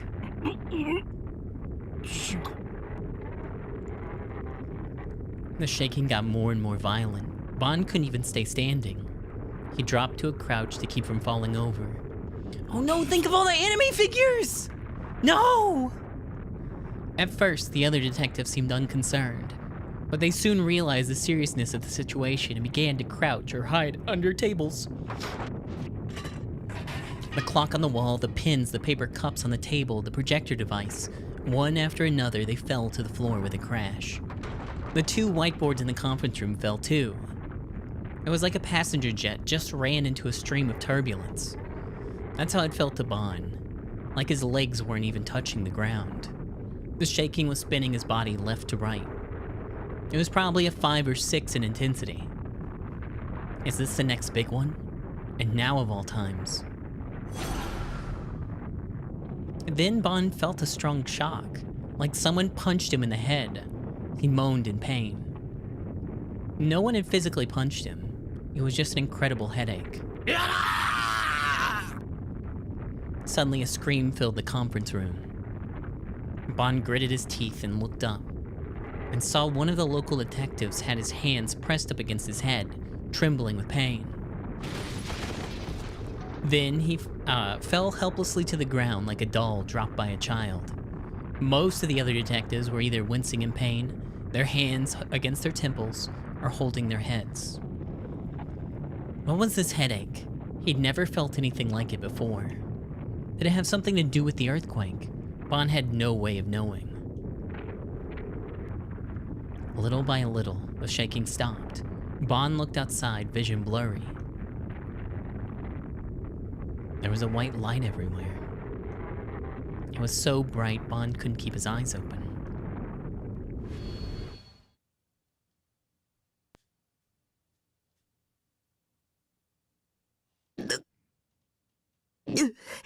Ugh. No, the enemy dolls! Saraton! Oh god, I hope you're okay. I opened my eyes, feeling a pain so strong that I thought my head would burst. I realized I'd fallen backwards into the middle of the room. I tried to get up, but when I did, the pain in my head spread throughout the rest of my body. I moaned in agony.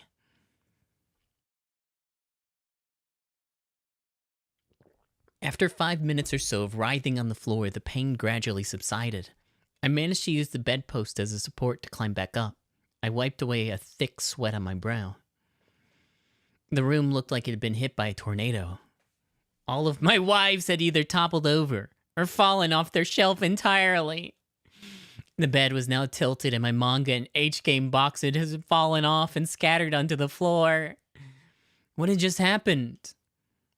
I picked up the phone and then I heard Toriance, and then it had turned into what sounded like an ambulance siren.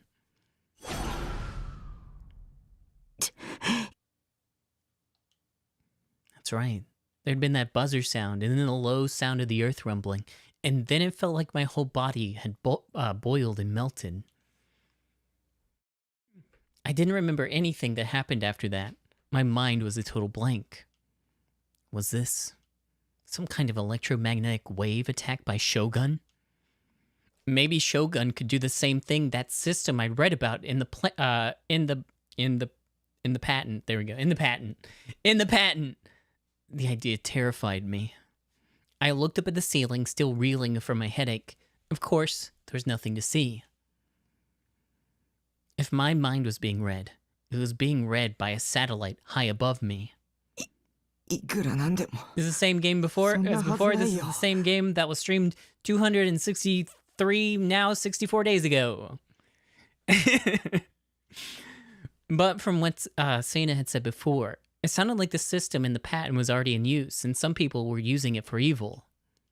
If one of those people was Shogun, no, that was impossible.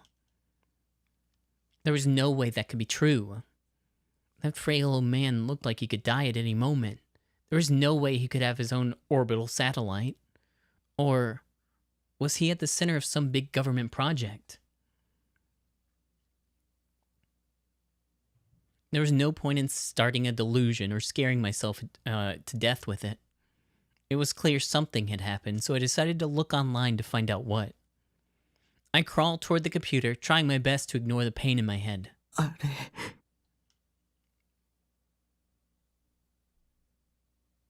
I was sure I left my computer on. It should have been displaying the Seraton screensaver, but instead the screen was black. I hadn't set it to go into standby mode automatically, so that shouldn't happen, but my mind was still foggy. My whole body felt frail and weak. It took all my strength just to stand up. I gripped my teeth to help with the pain and tried to move the mouse. Nothing. No video games either! Next, I tried the power button.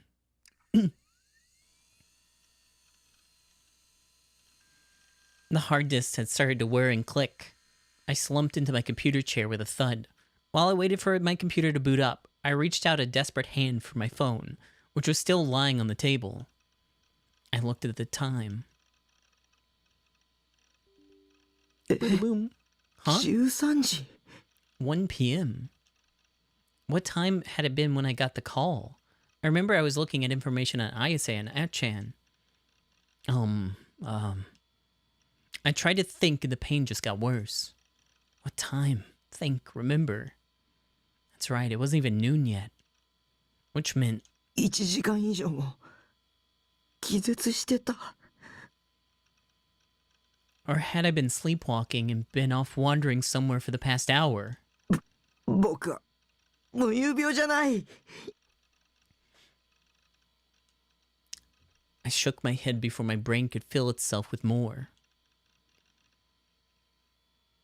When I did, the aching in my head made me feel like I would pass out. It was like my brain had been replaced by a lump of lead. Speaking of brain being replaced by a lump of lead, hey, what's up, Adam? I looked over at my PC monitor. Aw, man! おいマジで Could it be? My hard disk was damaged? 嘘だそんなのありえないあっちゃダメだそんなことになったら全てが終わる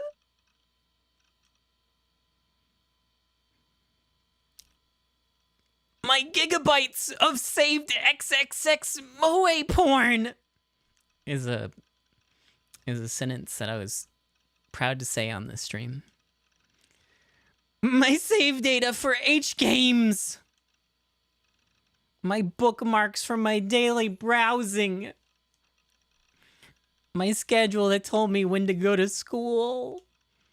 And more than anything, the most important thing in the world to me. My ESO save data. Was it all gone?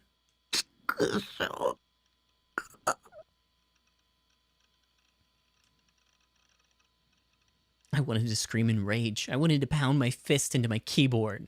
I wanted to kick in the walls. And more than anything, I wanted to see if it could be recovered right this very instant. My whole body was still heavy and slow and my head still ached.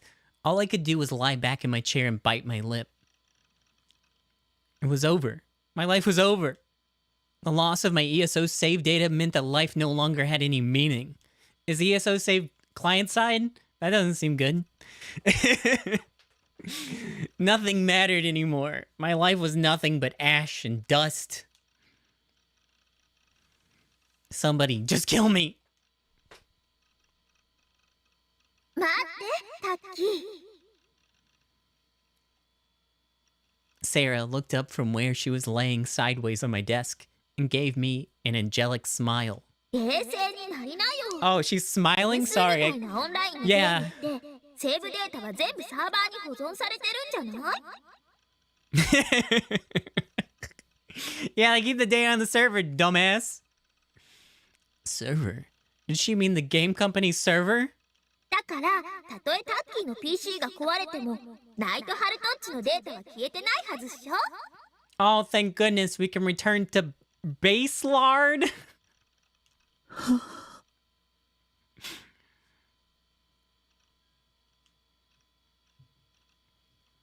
Oh, right. This was something every gamer knew, but I was so out of it I'd forgotten.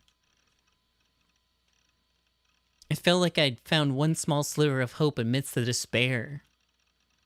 Way to go, my wife. I hadn't made any backups of my pics or MP3s, so I'd have to give up on those. It wasn't ideal, but I didn't have a choice. I still wanted to start reformatting my computer as soon as possible. I need to see if my ESO data was safe with my own eyes. Of course, for that, I'd need this headache to go away. Ooh. The pain didn't feel like it was going away anytime soon.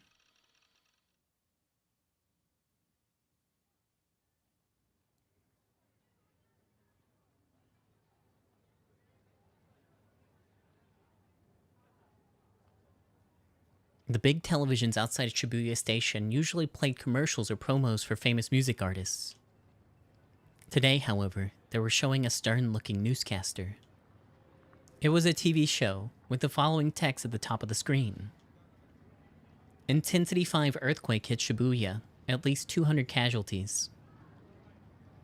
Earthquakes are nothing special in Japan.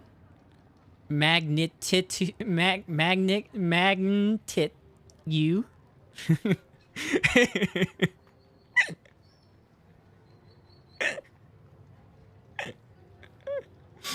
There's been several earthquakes around a 5 on the scale, even around Tokyo.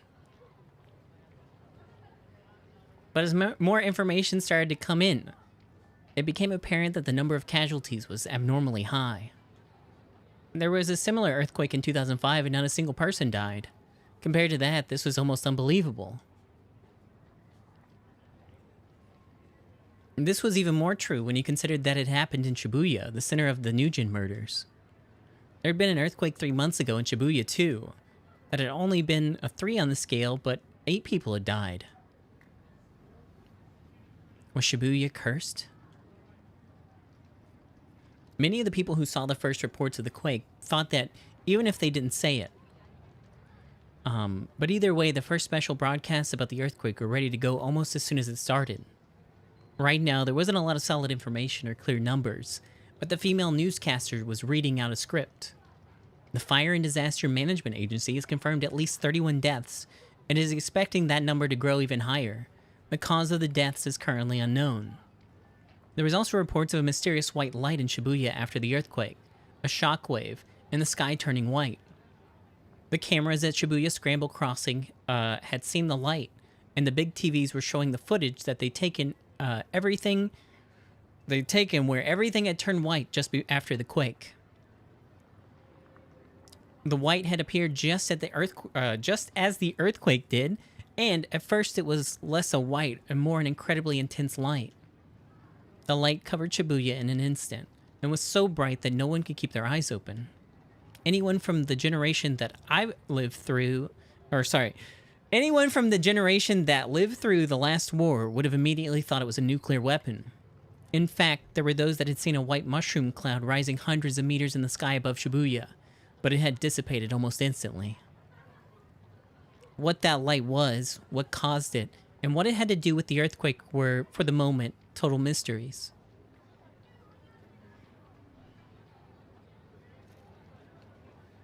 The strangest thing that the white sky had gone back to normal within an hour, and once more a murky blue color lay above the heads of the people of Shibuya. There was a tiny crack, just a few millimeters in the asphalt around Dogenzaka Hill. There were also small cracks in the wall at some of the mixed-use buildings around Center Street.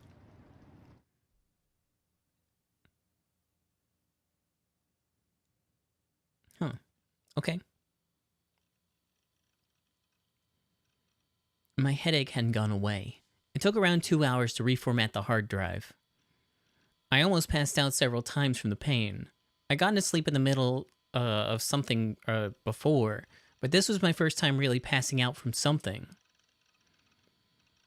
Still, the pain was a lot better than it was 2 hours ago. I drank some soda to quench my thirst and steeled myself to get to work. I put the bed back where it was, giving myself a place to stand on the floor. It was hard, considering how weak I was, but if I didn't clean it up, I wouldn't be able to leave the place.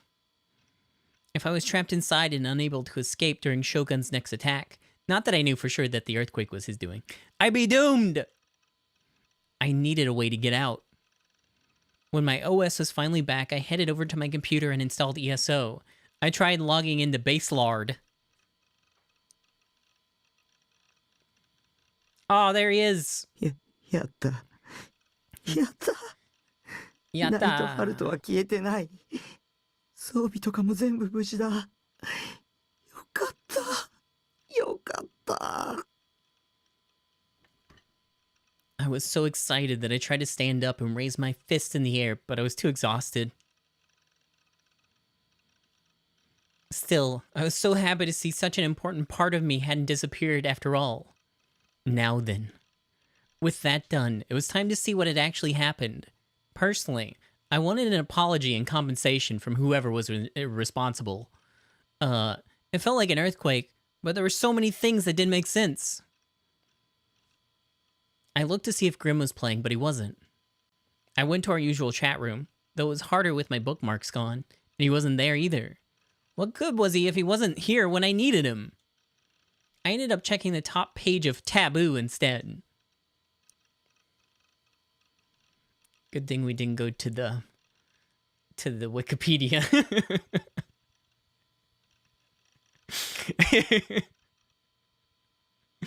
The article read, Shibuya casualties over 200. There'd been an earthquake from the look of it. It was 5 on the scale.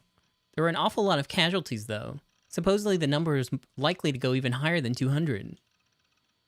There was other stuff, too, about how the sky above Shibuya had temporarily turned white, or a big mushroom cloud above the city, but nobody seemed to be sure about what that had to do with the earthquake. And Atchan was talking about it, too. Most comments were things like, Shibuya? Again? Or Shibuya's screwed. There were videos uploaded too, and I could see what the cameras in the Scramble Crossing had recorded. これ、地震だけじゃないよね。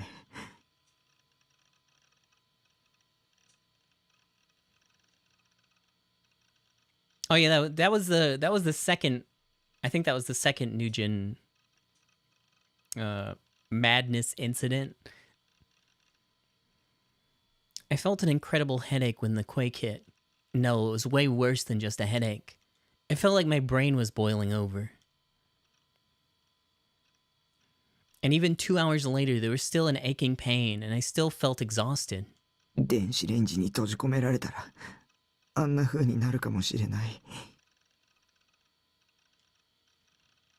If that was the case, maybe my ideas about this being some kind of electromagnetic wave attack from Shogun were just illusions. Then I heard a noise I recognized from my PC. It was the sound of somebody joining the chat room. It might have been Grim. I turned my eyes towards the chat window to ask him the details. Ah, this asshole.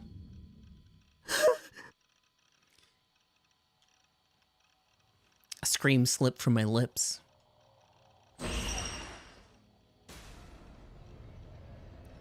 Why would he show up now? Had he been reading my thoughts after all? My hand was shaking on my mouse. The rest of my body had frozen with fear. Even the pain in my head was gone. I didn't even want to look at the word Shogun, but I couldn't take my eyes off the monitor. I wanted to leave the chat room, but it was like my mind had left my body. I couldn't even move the mouse.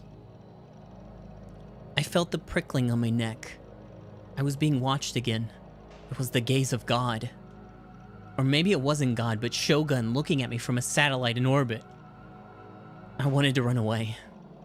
But where? He could find me anywhere in Japan. Hey, it's been a while. That was the first thing he said. He was talking like he was greeting an old friend. But I never remembered being his friend. I bit my lip and stared at the characters on the screen. But after he spoke, I found myself unable to move again. Or able. I found myself able to move again. I grabbed my phone. It was just past 3 p.m. She might still be in class, but Remy might be able to help me, believing that was my only choice. I called Remy's number. It was easy to find because it was one of the only few in my contacts. 助けて、リミ。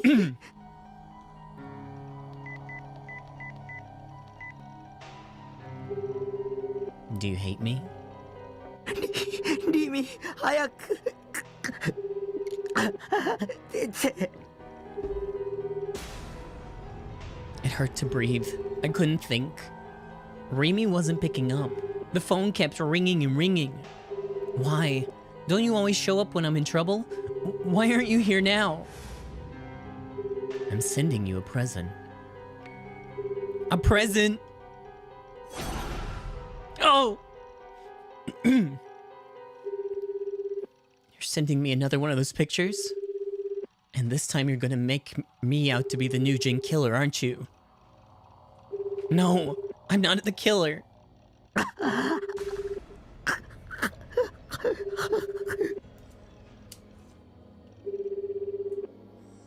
I felt like a fish that had flopped out on the land. I wasn't getting enough oxygen. My head felt like it was full of fuzz. My only hope was Remy. I gripped the phone tighter, praying and focusing on every sound that came out of the receiver. I picked up. 助けて。留守番電話サービスにおつなぎします。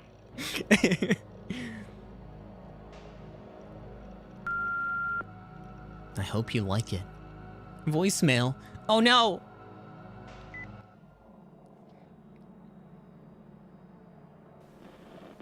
I hung up the phone, disappointed. I wrapped my arms around myself to keep steady.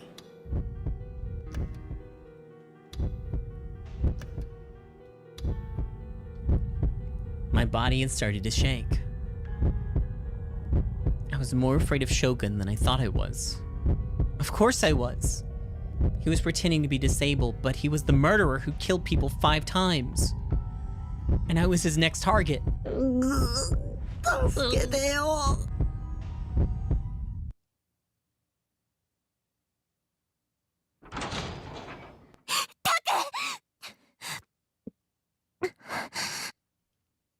Remy.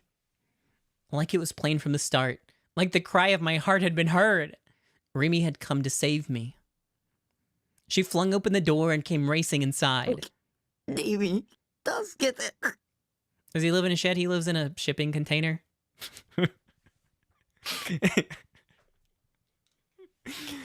Remy looked at me for a moment and then looked around the room. She saw instantly that the computer was the cause of my fear and began to type at the keyboard with an angry look on her face. Yeah, get him, Remy! Hey, shut up, jerk! Oh no, Shogun's gonna think that I said that. No, he's gonna kill me! きつく言った方がいいよ。 Remy turned back to me and smiled. こう言っておけば、案外あっさり引き下がるでしょ。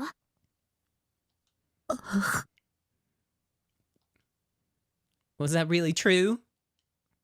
Remy didn't think it was that big of a deal, but maybe that was just because she didn't know a lot about the internet. Wouldn't that just make him even more mad? Especially somebody like Shogun. I gulped and waited for Shogun's next words. They came quickly. Oh! Shogun left the room.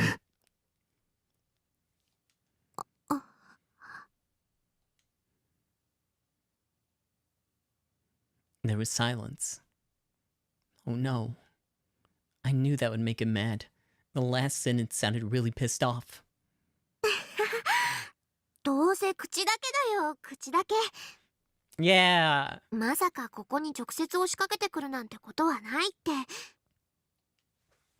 それよりタク、大丈夫だった？ごめんね、電話くれたでしょ。ちょうどこっちに向かってるところだったから出られなかった。さっきの地震の後、タクが心配になってここまで全力疾走してきたんだ。来てよかった。 Even as she talked, I couldn't take my eyes off the monitor. The words "I'll kill you" frightened me more than I could say. なんてこと。私が来たから、もう平気だよ。 Yeah, it's fine. 何の心配もないから。なんてことしてくれたんだよ。殺殺される。あいつに殺される。早く逃げないと。落ち着いて。殺されなんてしないよ。タクの考えすぎ。Suddenly, Rimi fell silent. Her eyes narrowed and she looked up at the ceiling. どうしたの？その目。誰の目？ She whispered, her expression twisted, and she put her hands up to her head in pain.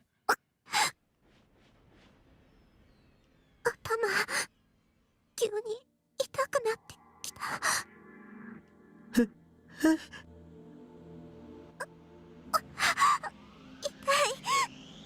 そう。She fell to the ground, as if unable to bear the pain. She shook her head frantically from left to right. なんで急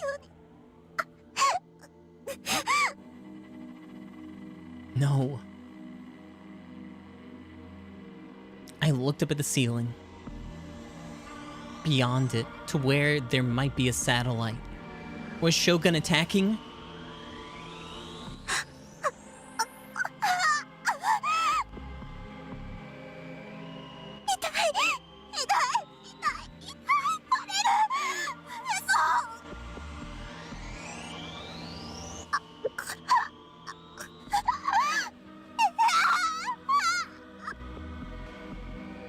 And then, blood dripped from her mouth. The moans suddenly stopped and her body shook. She fell headfirst onto the floor. リミ。 There was no answer. She wasn't moving at all. She'd been killed. Shogun's electromagnetic wave attack from the satellite had killed her. It was such a quiet way to murder. He'd killed Rimi without making a sound, smell, or anything else that would let you detect him. And the silence only made it more horrifying. There was nowhere to run. I dropped to my knees right there and tried shaking her shoulder. ねえ、起きてよ。リミ。 There was nowhere to run anywhere on Earth. 僕を置いていかないでよ。 Shogun could attack me anywhere I went. こんなの妄想に決まってる。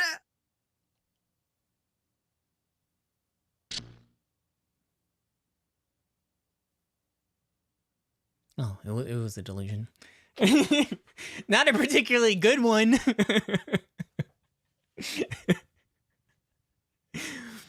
I came back to my senses and saw that I was in front of the computer monitor.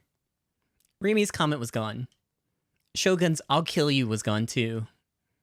I looked around the room and Rimi's corpse was nowhere to be seen. It was a relief to know that she hadn't been killed. But I was disappointed to know that she hadn't really come. Why? Why didn't you come? Can't you see how scared I am? Shogun had already left the chat. The only traces of him were the 4 lines he'd left. I didn't even want to see the words he'd written, so I quickly left the chat room myself. I was still shaking. Shogun was taunting me. What was so fun about stalking me like this? Did this mean that I'd been chosen as the next victim, and that Shogun was finally ready to put his plan into action? Or was it that I was the perfect patsy to take the fall for his murders? 誰か助けてよ。 I looked to post-awakening Seiratan, pleading for her to save me. Save me. 一人は怖いんだ。 Save me, Seiratan. I didn't want to be alone. I wanted someone to be by my side. I wanted someone to protect me. そうだ、学校だ。学校へ行けば。 Oh god, at least Miku file is still there. Rimi was there. I couldn't handle being alone and scared anymore. I stripped off the sweatshirt I always wore when I was at home, quickly changed into my uniform, and left the base.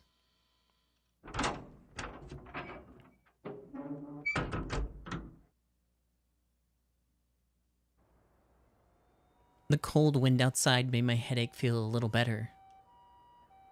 Shibuya seemed more tense than usual. Maybe it was the earthquake.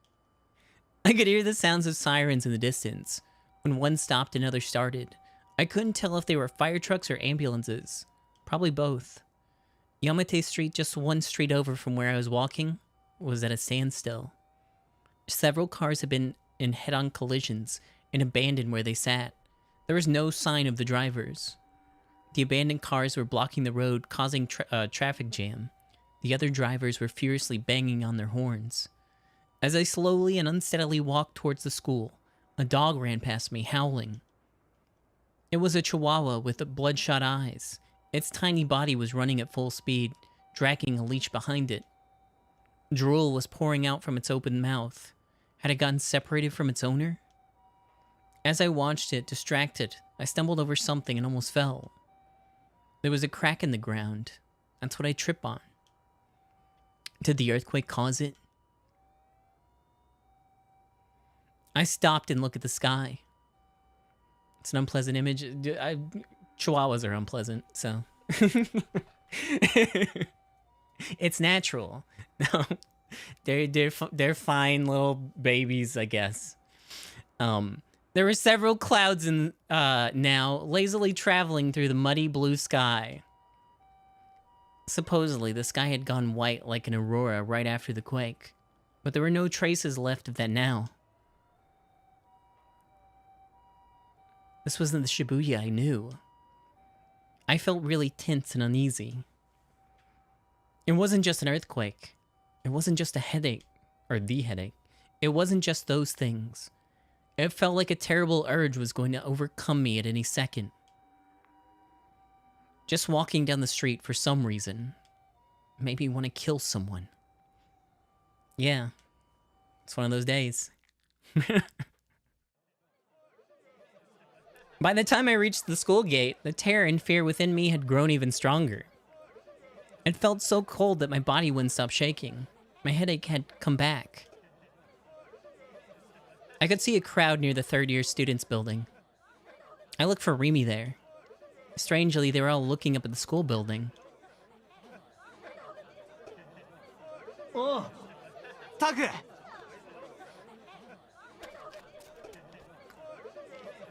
Misumi ran up to me. Good. I could ask him where Rimi was. お前、今日学校来てたんだな。いや、そんなん今はどうでもいいから。He looked pale, and his expression was dead serious. It was rare to see Misumi so badly shaken. What had happened? マジで。やばいよな。あれ。Bad? What was bad? 病気だったんだろ？精神病のことがバレて余計におかしくなっちゃったらしいぜ。さっき飛べるとか言ってたぜ。やべえよ。やばすぎる。俺、人が死ぬとこマジで見てんだけど。きっとグロすぎて最高だぜ。Yeah, that'd be totally disgusting and totally awesome. 早く落ちてこねえかな。I could hear voices around me saying those things. Oh, so just wasn't Misumi? I thought Misumi was just saying those things. Was it supposed to be everyone? A terrible thought ran through my mind. I think it was just supposed to be Misumi. I looked up slowly to where the rest of the students were looking. Hee-hoo! Aha! Whoa, cool sword! That looks like a Final Fantasy X sword that Tidus would use. At the edge of the roof was a girl. She was holding the D sword, just like she had at the concert. She was standing there like she was offering a prayer to God in heaven. It was Ayase Kishimoto.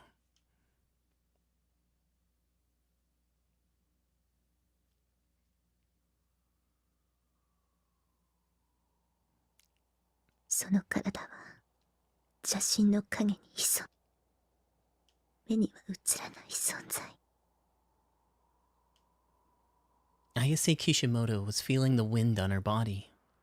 It was cold, with just the slightest hint of winter. Her expression was pained and beads of sweat were dripping down her cheeks.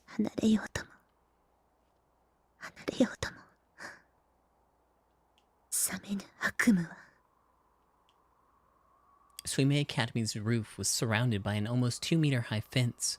She was standing in the narrow 30-centimeter space on the outside of it. She'd been here for almost 10 minutes. One more step and she'd fall off the roof of a 4-story building. Below her was a crowd of students watching with bated breath. やがて剣となりてこの身を切り裂くのだろう。 They called the police and an ambulance, but perhaps because of the earthquake a few hours ago, no one had arrived yet. The teachers were running around trying to get mats ready for the worst, or if the worst happened. 名の盾で戦火を免れる人々。 But Ayase stood tall and still, like the chaos below had nothing to do with her. If anything, it looked like she was deliberately cutting herself off from the world below. Her head was tilted up at the sky and her eyes were closed. She looked almost like a young priestess praying to her god. Her body was completely motionless, and the slight wind on the roof. An impressive feat of balance considering the sword she was carrying was almost her own height.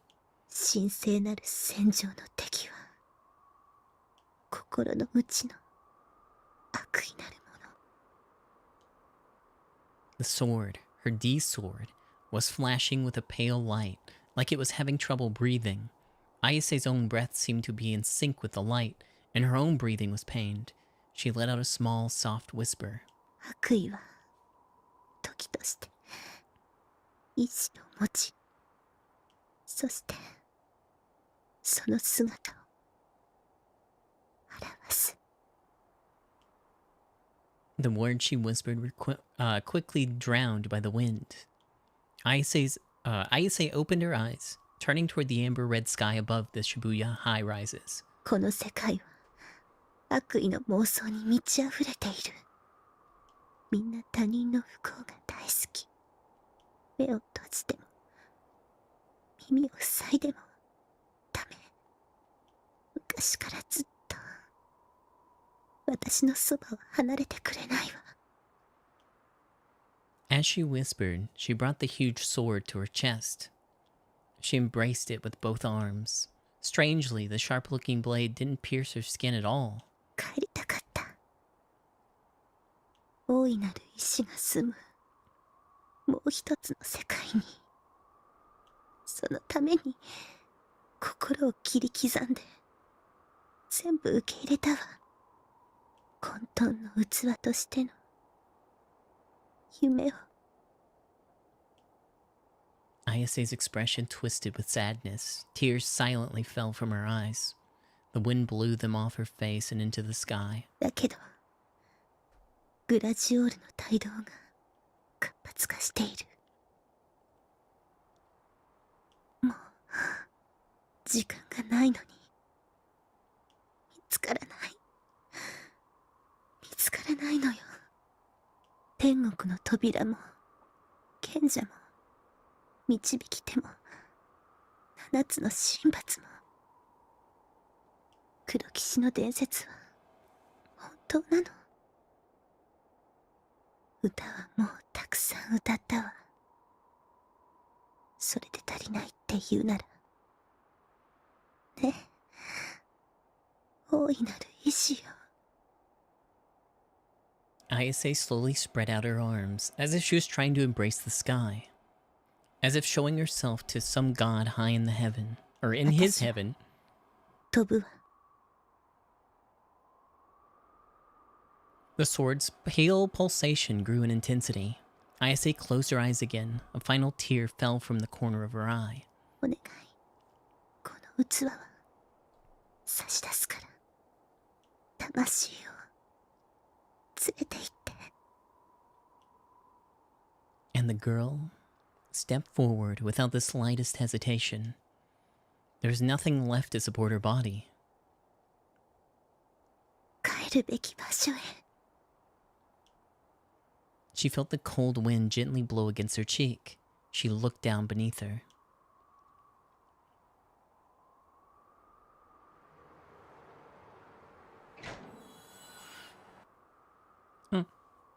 And saw a floating door rising towards her. Beyond it was the sky she sought.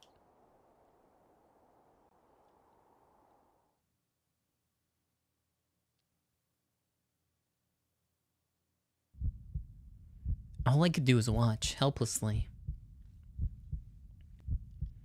Ayase spread out her hands and slowly stepped off the roof like there was an invisible staircase there. Screams and loud murmurs rose from the crowd of gawkers. No longer supported by anything, she fell like a puppet with its strings cut. Everything was happening in slow motion. Ayase's body fell. It fell so slowly, but there was no stopping it. She was going to die. Ayase was going to die. There was no way it could help her. If she fell from that height, she'd die for sure. The ground below her was a solid concrete. Her bones would shatter, her organs would be smashed, her brains and dark red blood would be splashed all over the place. If there was at least a flower bed there, if there was soft earth instead of concrete, then maybe she'd survive. I didn't want to see anyone die. I tried to close my eyes, and then I felt it. The prickling at the back of my neck. I turned. Nobody was looking at me. Everyone was looking up toward Ayase and down at the ground. Whose eyes are those?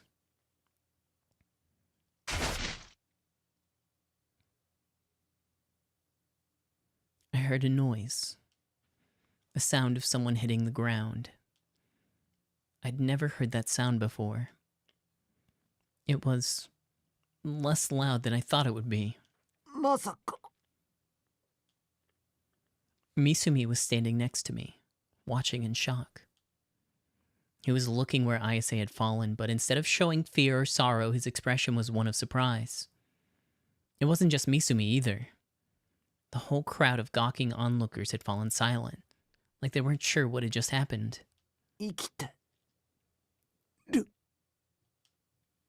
Huh?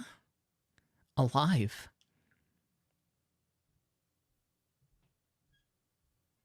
Ayase was lying on the ground. Had her bones been shattered? I couldn't tell. Had her organs been smashed? I didn't know. Her brains weren't splattered all over the place. Her dark red blood wasn't anywhere to be seen either. A soft but clear audible moan escaped her lips. She was alive. She'd passed out and wasn't moving at all, but she hadn't been injured. The most I could see was a small trickle of blood on her forehead. She had fallen all the way from the top of the roof. But now she was almost unharmed. She was lying on top of the flower bed. Had there been a flower bed there?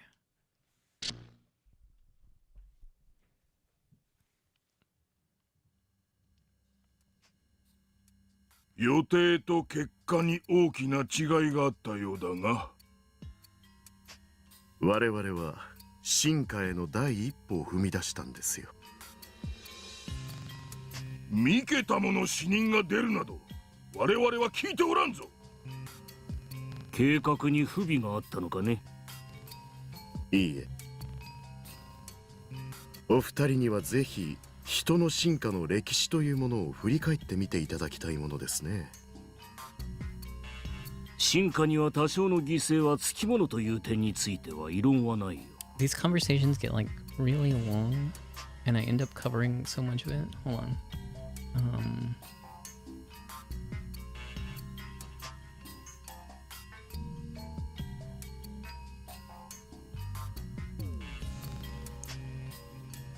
Does that help? Yeah. Okay, that's all I'll do for now. 死人のことなどどうでもいい。重要なのは予定と違うということだ。想定の範囲内ですよ。私の中ではね。ならばなぜ事前に我々へ連絡せんのだ。情報をコントロールするにはそれなりの下準備が必要なのだぞ。貴様の推挙のために人や金を犠牲にしてきたわけではない。それを忘れるな。ご安心を。先ほど申しました通り、すべては想定の範囲。Maybe I was just the delusion this whole time. いずれ近いうちに選挙での票集めに苦労することも、強引な勧誘活動を告発される恐れもなくなるでしょう。我々が日本を、いや世界を変える日もじきに。口を慎め。300人委員会への造反が知れれば、我らに待っているのは破滅だけだ。 The Committee of 300. Why, that is a very... Okay. A mysterious secret organization with only 300 members, said to manipulate the world from the shadows. The unseen rulers, royal families, intelligence agencies, banks, and other huge companies, and the other secret societies that you often see in conspiracy theories are said to be but servants of the committee, and its influence extends to almost all the world's corporations, police, and scientific organizations. Its existence, however, is nothing more than a rumor. Some say that the ultimate goal of the Committee of 300 is the Human Cultivation Project, the construction of a new world order where the entirety of humanity becomes their cattle. The chosen elite will slaughter all but 1 billion people, and this 1 billion will be kept their slaves. Oh, I hope they pick me! 君の役目は計画通りにことを進めることであって、それ以上でも以下でもないよ。調整は我々がやる。承知しています。それで第二世代についての報告を聞こうか。お二人にも満足していただける仕上がりですよ。ノア2はね。Oh, it will be? Who knows? Find out later. Maybe. I ran at top speed from the school to the park. By the time I got there, I was too out of breath to move another inch. My lungs were in desperate need of oxygen. As I gasped for air, I took a quick glance around the park. There was nobody here. The people I was afraid of, Shogun and Yua, were nowhere to be seen. Relieved, I decided to catch my breath. It was almost evening. The sky was slowly shifting from blue to the color of twilight. The park was as calm and quiet as ever, as if all the craziness at school had never happened. In the end, Ayase's jump was treated as an attempted suicide. She was carried off in an ambulance. I had no way of knowing what had happened to her after that. Afterwards, I'd given up on trying to find Rimi, and ran all the way to here instead.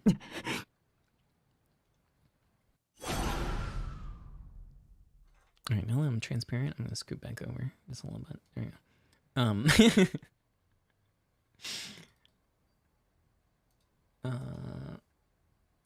Holders, color correction. Okay, good. I couldn't get what I had just seen out of my head. When Ayase had jumped, when Ayase had fallen, I was sure she was dead. But she'd survived. I don't know how, but she survived. She was breathing. She hadn't looked injured at all. A fall from that height should have killed anyone, but she had miraculously survived. Because she'd fallen right on top of a soft flower bed.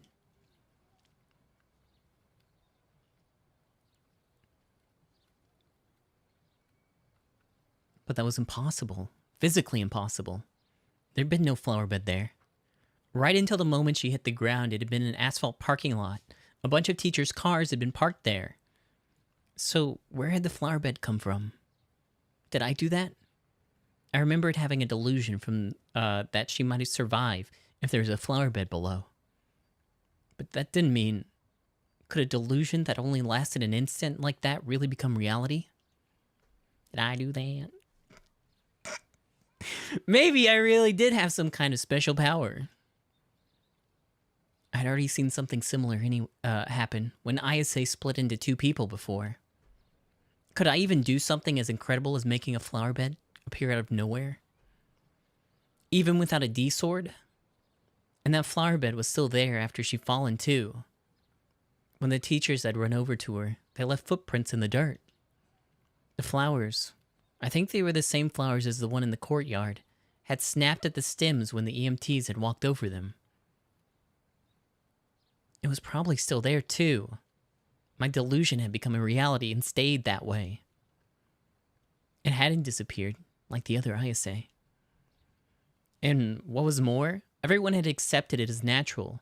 No one had wondered why there was a flower bed there. Had I done that? Oi. Oh no, I'm gonna get bullied. I heard a sharp voice calling out from behind me. I turned around just in time to see a hand reach out and grab me by the collar. Before I even had the time to resist, I was slammed hard into a piece of playground equipment. I hit my back hard and moaned in pain. Yo, we're gonna have a good one. We're gonna have a real good one this time. Yeah, it was me. Whatever. It was Sena who attacked me out of nowhere. She was yanking my collar hard too. I couldn't breathe. I tried flailing my arms around, but she didn't let go at all. There was an intense light in her eyes that might have been murderous. I shivered, shaking my head frantically, thinking she was gonna kill me.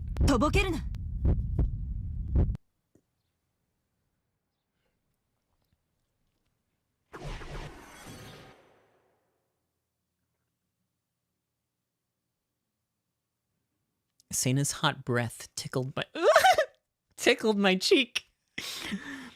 Her face was close enough that I worried she might bite me.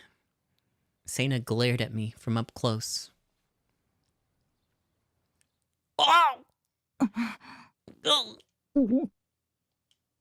And something soft was pressed against my lips. I couldn't understand what just happened and I couldn't breathe. I felt like I was gonna pass out. I tried to run, but Sena was holding me too tight for me to move. Something soft and wet slipped between my lips and licked at my gums and intertwined itself with my tongue, having its way with my mouth. I don't know what was going on, but for some reason, it felt so good. It still hurt to breathe, though. I felt like I was about to pass out. Just before everything went black, whatever it was finally withdrew from my mouth.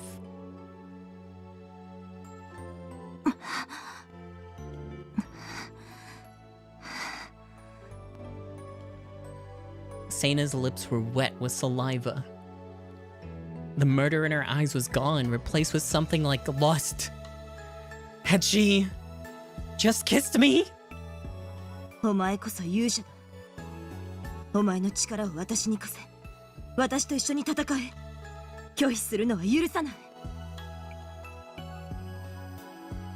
I didn't understand what she was saying at all, but she sounded angry. She brought her face close to mine once more. She pushed her lips against me hard, forcing her tongue into my mouth. Her hot breath and sweet saliva both poured into me.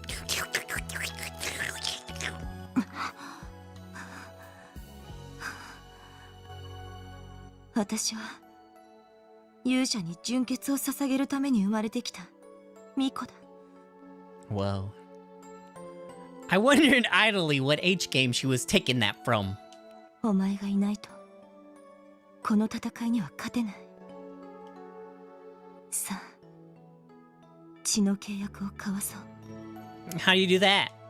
How's that work? Oh. Sena bit my lip hard. I winced in pain as the taste of blood filled my mouth. Okay. お前が欲しい。Alright, I mean... This wasn't how you're supposed to ask when you wanted something from someone. None of what she was saying made any sense either. But the way it seemed like she was almost blanking me was really turning me on. Now, I know... おい、無視するな。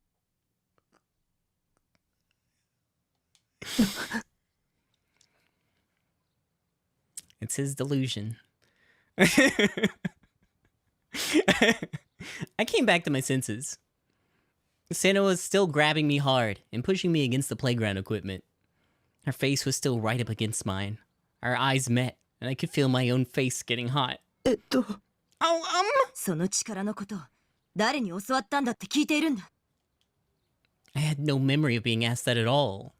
Had it happened while I was fantasizing about her forcing herself on me? I had no idea what was going on, but Sena was still shaking me violently. 誰からだ？答えろ。天聖信仰会とは関係あるのかないのか？ The Cosmic Church of the Divine Light? Excuse me. Hold on, what? A fictional cult founded in the 1930s. It claims to have around 5 million followers, but the actual number is believed to be closer to 2 million. The cult is known for its particularly aggressive, borderline criminal proselytizing. Its second-generation leader, Yudai Kuramochi, is a man of incredible charisma, and his followers have absolute trust in him.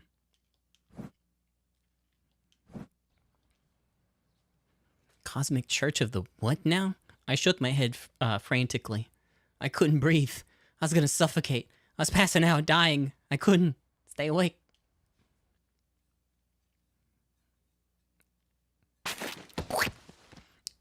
Just before I passed out, Sana suddenly let go of me. I collapsed where I stood.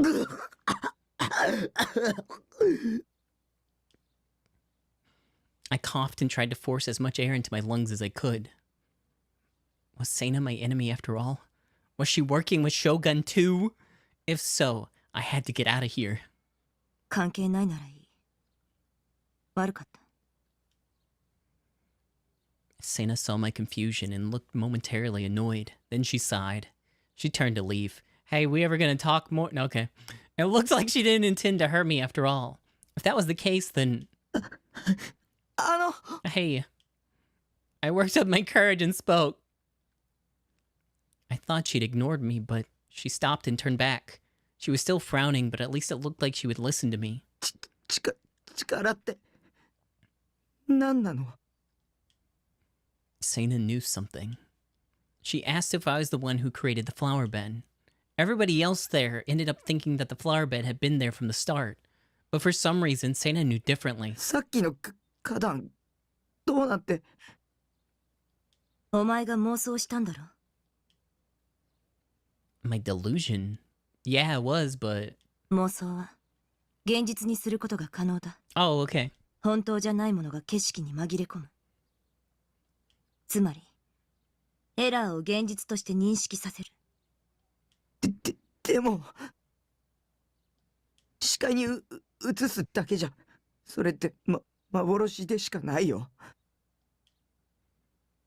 An illusion wasn't real. It didn't exist. If that flower bed was an illusion, Ayase would be dead right now. Ayase had survived because it wasn't an illusion, but a real flower bed. 世界の仕組みは、3つの数字で全て説明できる。0と1、そしてマイナス1。Okay. ディソードは、そのマイナス1を生み出すためのショートカットになる。だがお前は、ディソードなしでそれをやった。She was starting to go off the rails again. No, but what Sana was trying to say wasn't just some girl's crazy ramblings. The VR technology patent was real, at least. Maybe Sana knew something after all. いいか、これ以上、エラーを作るな。それがお前のためだ。それと、他にもエラーを見たら教えろ。Her words sounded almost like a threat, and then she turned away. 目に見えるものだけを信じられることが、どんなに幸せか。Sana whispered that, and then this time, she left the park. Alright, maybe in a couple more meetings we'll know.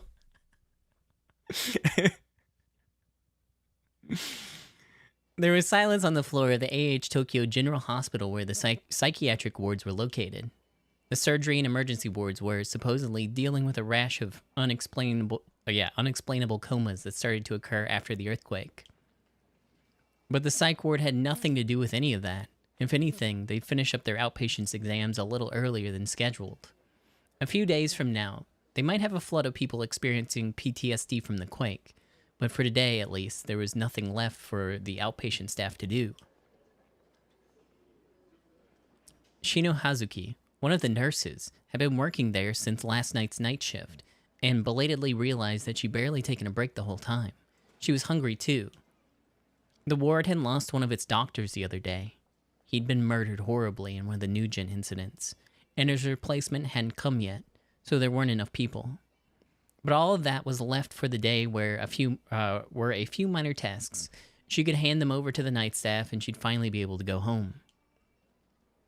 She slapped her cheeks with her hands, telling herself that just hang in there a little longer, and began to quickly walk across the room, the lobby. Suddenly, she felt a gaze from behind, a prickling at the back of her neck. She shivered. She spun around out of sheer reflex, but there was nothing there but a quiet, empty hallway. Huh? 看護師さん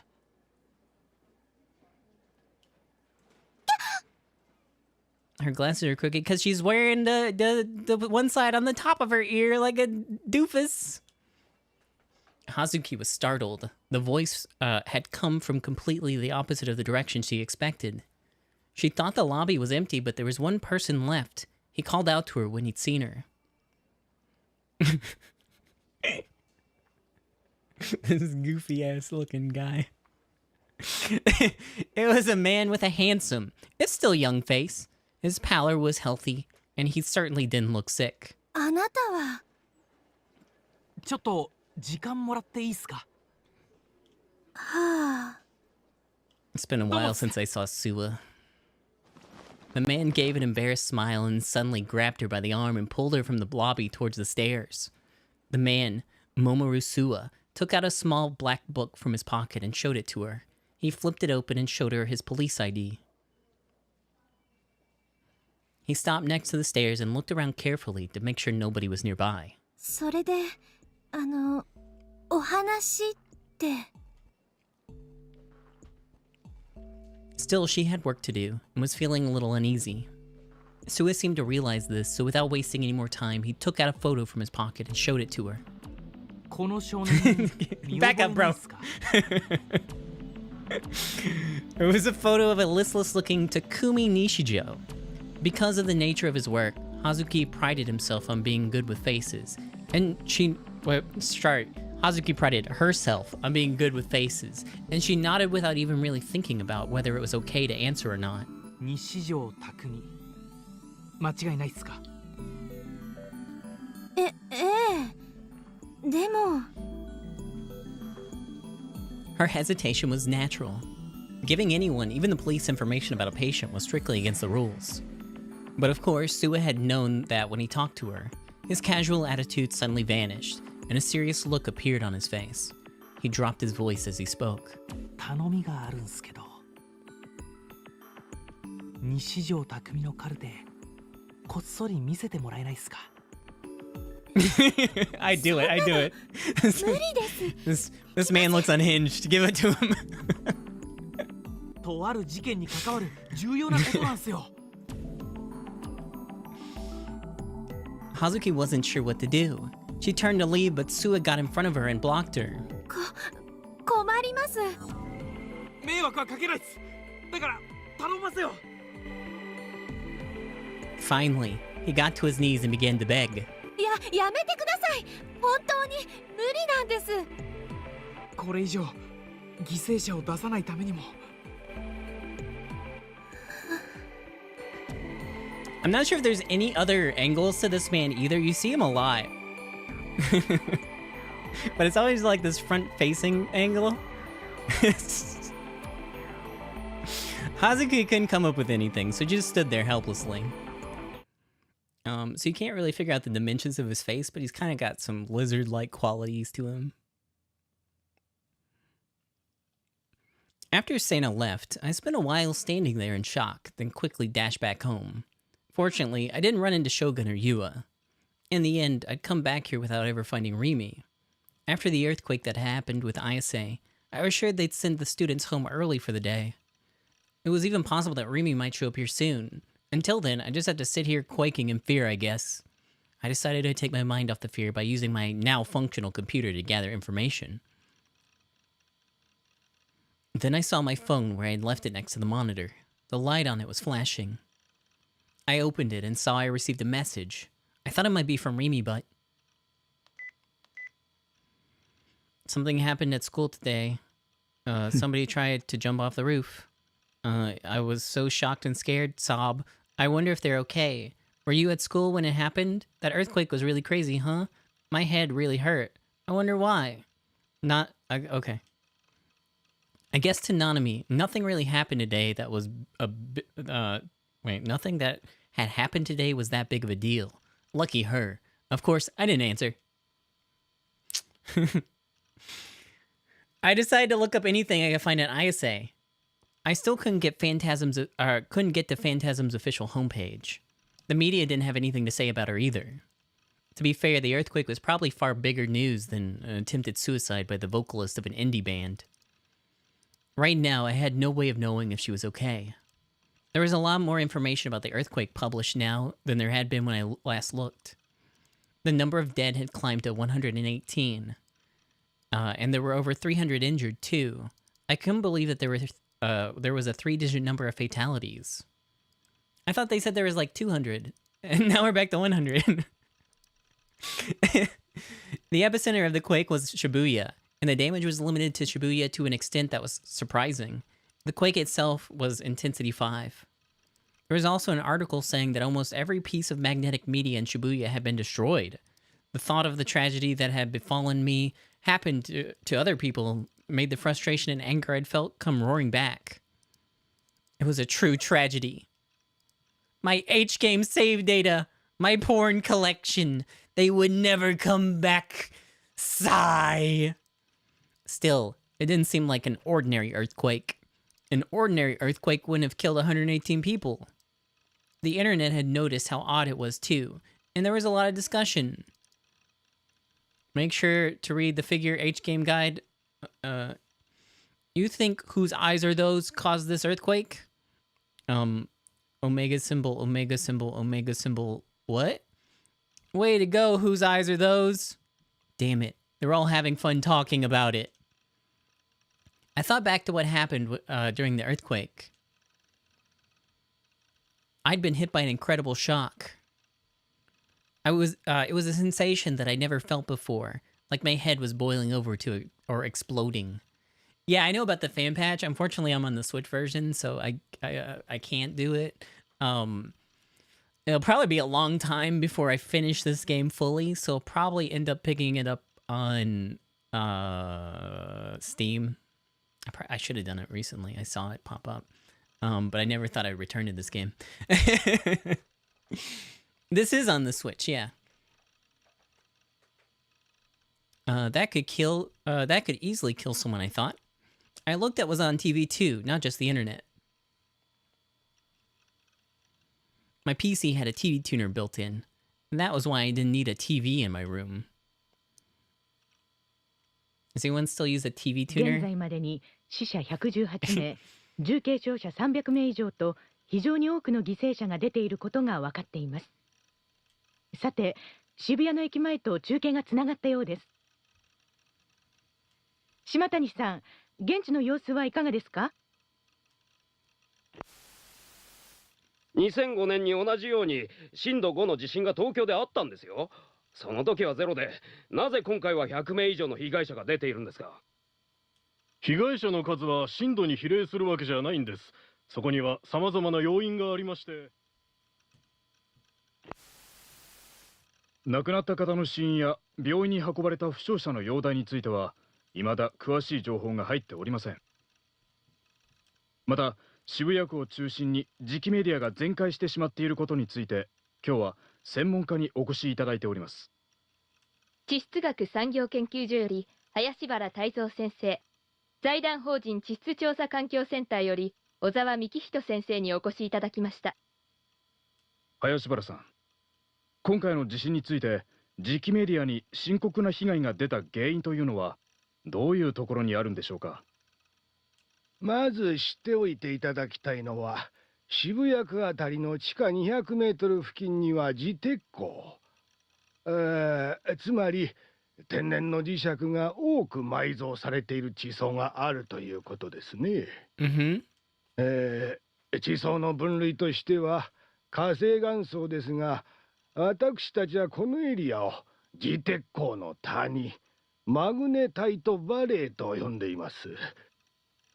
地中にある磁石の谷ですね。Like the Pokemon. 文字通りかなり大規模な岩脈なんですよ。Oh wait, that's Magnemite. Wait, is there a magnetite? I think there is. ここにですね、今回の地震のような大きな刺激が加わったとするならば、その影響で地上に存在する自生体、主に磁気メディアの持つ記録部に、致命的なダメージを与えてもおかしくはないんです。何をバカな。小沢先生は別の意見ですか？確かに渋谷の地下には巨大なマグネタイトの岩脈があることは事実です。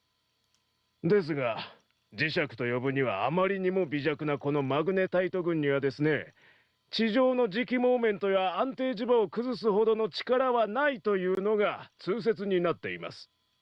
実際ですね、過去にも震度5の地震は何度も発生しています。過去のそれらの地震では今回のような被害はなかった。なので原因は別にあるのではないかと考えるのが妥当だと思います。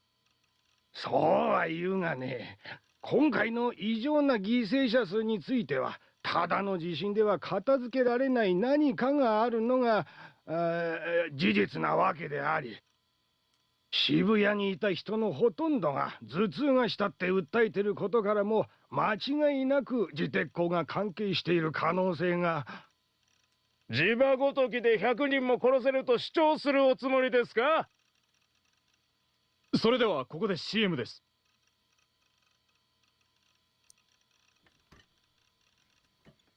結局、 Yo, let's play some ESO! 詳しいことは何もわからずか。The media was ignoring the huge white cloud that appeared in Shibuya and the reports of the sky turning white. They'd been reporting them at first, but now it was like they were being treated as if they never happened. I felt really creeped out. I want to play the video game.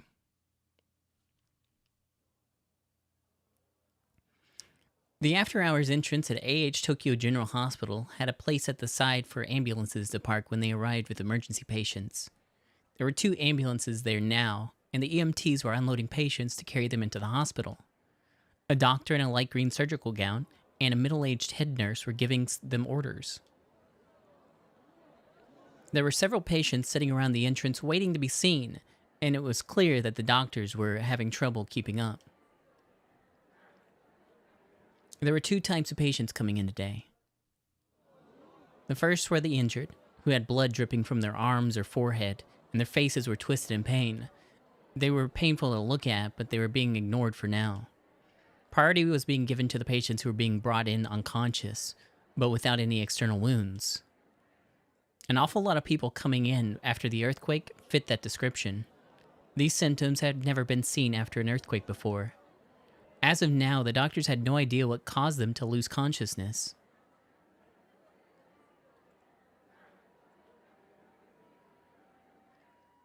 Another ambulance arrived, its loud sirens blazing. The technician got out of the ambulance and yelled at the doctor, who asked him for the patient's description. That was the only explanation. Most doctors would have complained. With all that was going on, the normal answer to being told how to prioritize your own patients would be, go screw yourself. But surprisingly, the doctor and head nurse both nodded and helped unload the stretcher from the ambulance. Lying on the stretcher was Ayase Kishimoto. She was unconscious and moaning softly. The doctor and the techs quickly took the stretcher inside, ignoring the glares of the injured around them. Standing a bit away from them, by the main entrance of the hospital, was a girl. She was watching them intently. Rimi Sakahara narrowed her eyebrows and bit her lip. Kishimoto. How do you... Eyebrows? I unfurl my eyebrows.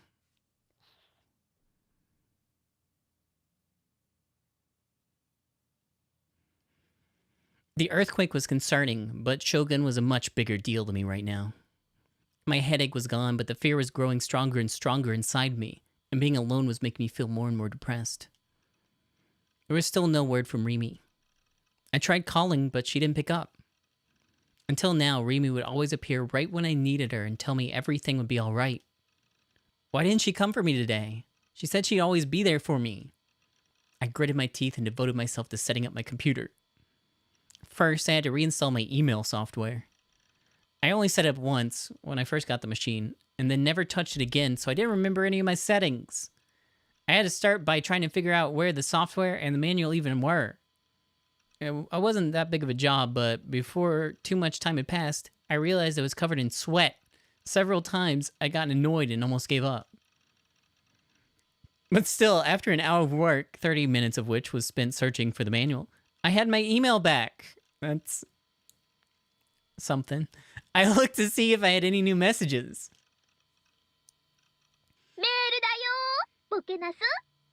You've got mail, dork. Let's see what we got. Hot, lowly college girls are waiting for you. Now, I guess, my husband cheated on me.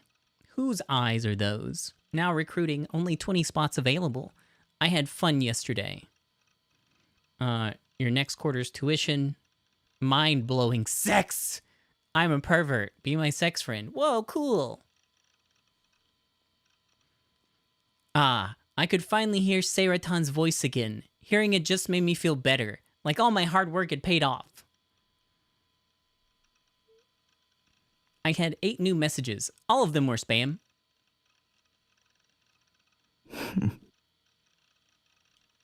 But among them was one.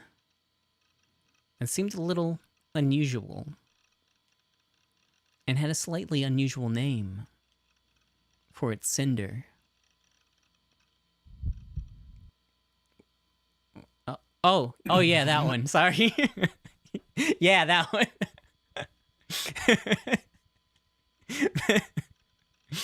I let out a sharp moan. What the hell was that? Some prank of Nanami's? It was an awful prank, if so. I feel like punching her in the face. No, wait. Nanami couldn't have emailed me. She never contacted me through the computer's email address. Or she'd never do that. When she talked to me, she used text, like she had a moment ago. I never given her my PC email address. Was this just a coincidence? Sheer chance? Nanami was a pretty common name. And whose eyes are those was so common now you hear it everywhere you went. I could easily see it being used as a title in a spam email. I decided to see what was inside. 結構な長文だな。さっきはチャットで話ができて楽しかったよ。ちなみに送信者の名前はダミー。僕の名前は将軍だよ。Ah, you got me. Got baited. Fell for it. Gotcha, doofus.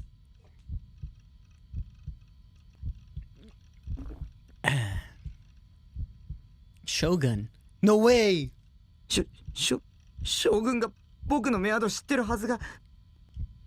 But what if Shogun could read my mind? If he could, maybe it would be easy for him to find my email address. 嘘でしょ。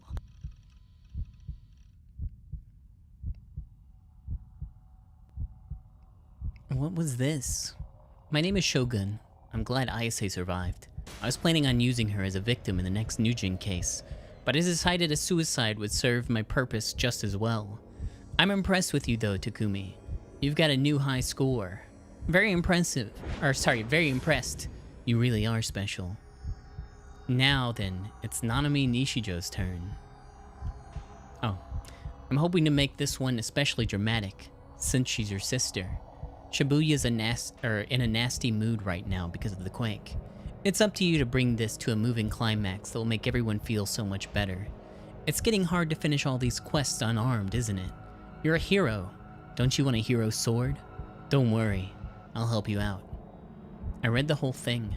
Its overly friendly tone made me shiver. He was crazy. What was all this? It's time to begin the quest to save Nanami. Come to the roof of O Front at 9 p.m. tonight. You'll be on TV. So try to dress heroically. P.S. Did you get my present? Quest, high scores. It was like he thought it was a video game. 僕が勇者なんかじゃない。ナイトハルトじゃない。It was finally my turn to be killed. I wanted to run it to get out of here. Remy. I had to get Remy to protect me. Why couldn't I get a hold of her? She'd been hurt in the earth, or had she been hurt in the earthquake? But Misumi hadn't said a thing when I met him earlier. I took out my phone to see if there were any missed calls or messages from her. Where was Remy? Then I gasped. The inbox on my phone. I had the message I just gotten from Nanami.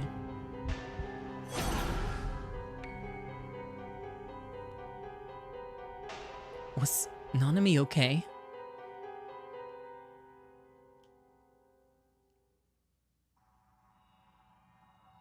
I reread the email that Shogun sent. Now it's Nanami Nishijo's turn. It's time to begin the quest to save Nanami. What did that mean? I needed to call her right away. I opened my phone's contact list. There were only 3 numbers on it. Home, Remy's phone, and Nanami's phone. Whenever we met, Nanami was always irritating. There we go. Irritatingly insistent that I call her. It wouldn't hurt to finally call her for once in a while, right? I just hope she picked up. Because if she didn't, I was never calling her again. Even if she'd gotten hurt in the earthquake and couldn't pick up or something, I didn't care. Sorry, it's kind of hard to read with the text on the text on the text. I pulled up her number and pressed dial. I put the phone to my ear. There was no answer. The phone wasn't even ringing. I knew that there was a little pause when you called someone on a cell phone, but now the silence seemed to run on for an eternity. In every passing instant, I got more and more irritated. 早くしてよ。よし、繋がった。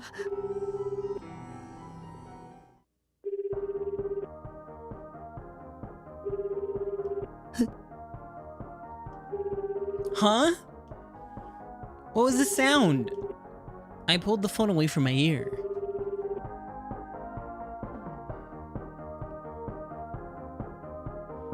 There was a melody I didn't recognize coming from somewhere in the room. Was that a cell phone ringtone?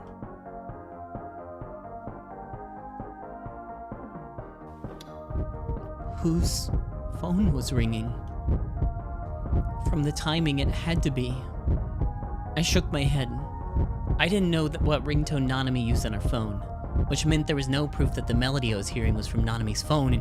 None. I got scared and put the phone back up to my ear.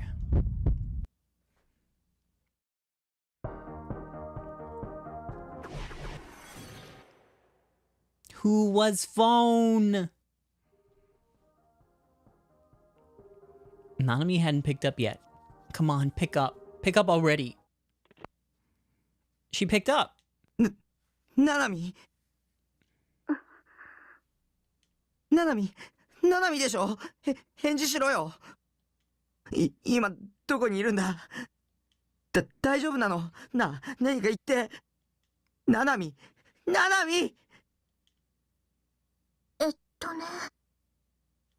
実は。Huh? Something was wrong. It felt like Nanami was talking to me from somewhere nearby, not through the phone. お前、一体どこにいるんだ。上。Above. 上? I looked up. I could see something moving above my bed.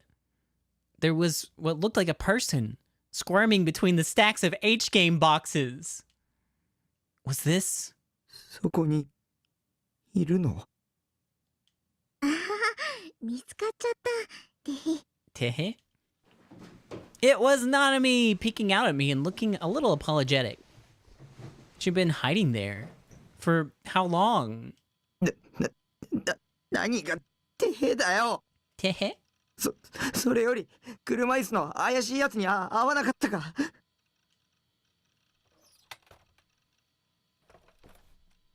Nanami got off the bed. I stared carefully at her to make sure nothing was wrong. 鬼、ちょっと落ち着いてってば。聞いてるんだ、答えろよ、お前。本当に大丈夫なのか。それって、将軍のことだよね。まさか、あったのか。どこで何をされた。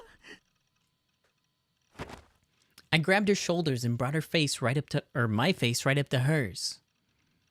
She might be my bratty little sister, but if Shogun had done anything to hurt her, that was my fault. Shogun had gone after Nanami to get at me. She was just an innocent victim. I felt so pathetic. I started to cry. The people around me were suffering because of me. How could I call myself a harmless otaku? I was worthless. As a human, as a brother, I was trash. 鬼、泣いてるの？もしかして、ナナのことを心配してくれてる？ごめん、僕のせいで。泣かないでよ。困ったな。実は、あの将軍のメール、ナナのいたずらなんだ。Oh, cool. Huh? I didn't understand what Nanami was saying. I just stood there in shock. つまり、将軍ってナナだったの。 Oh, it's 最 you? 初からずっと。 Oh, dang! Well, that wraps things up nice and easy, huh? お兄があまりにもナナの相手してくれ Wow, ない you've から been killing a lot of people, ちょっ huh? とからかうつもりでついだからね、ナナは誰にも何にもされてないし、全くピンピンしてるよ。お兄が泣くことなんてないの。わかった？ Okay. お前。 I felt so relieved. I couldn't believe she'd been tricking me this whole time. But I was so relieved that the tears just kept coming. ふざけんなよ。ごめん、本当にごめんね、お兄。差し入れ持ってきたから、それで許して。 Oh, yo, present! She made an apologetic motion with one hand, then brought out a paper bag she hid in the corner of the room. There were 4 little desserts inside, 2 Mont Blancs, and 2 slices of cheesecake. どう？美味しそうでしょ？まあ、当然だよね。ナナの手作りだもん。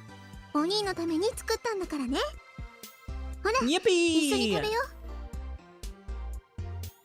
Nanami put the box down on the desk and brought out 2 paper plates. I couldn't see where she'd gotten them from.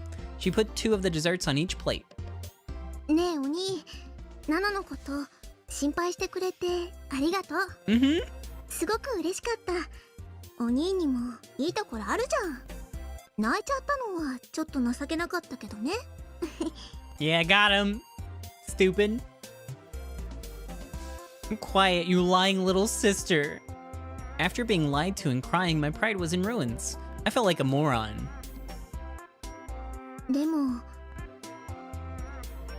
お兄がナナのお兄でよかった。 She smiled at me. The scene felt just a little more peaceful than usual. If only that scene had been real. That's right. It was just a wishful delusion of mine.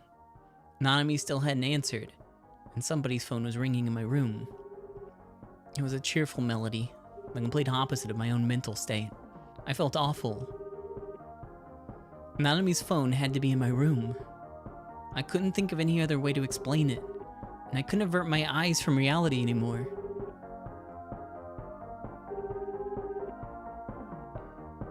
P.S. Did you get my present?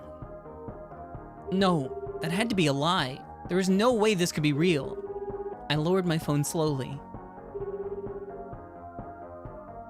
I couldn't even blink. My throat was parched, but still, I looked for the source of the sound. This time, I looked around slowly. Slowly, my eyes landing on each and every object scattered around the room. I hated myself violently for not cleaning before. If this place wasn't such a mess, I'd be able to tell where it was coming from immediately. Where was the sound coming from?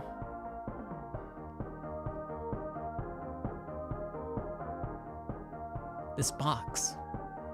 The sound was coming from inside this box.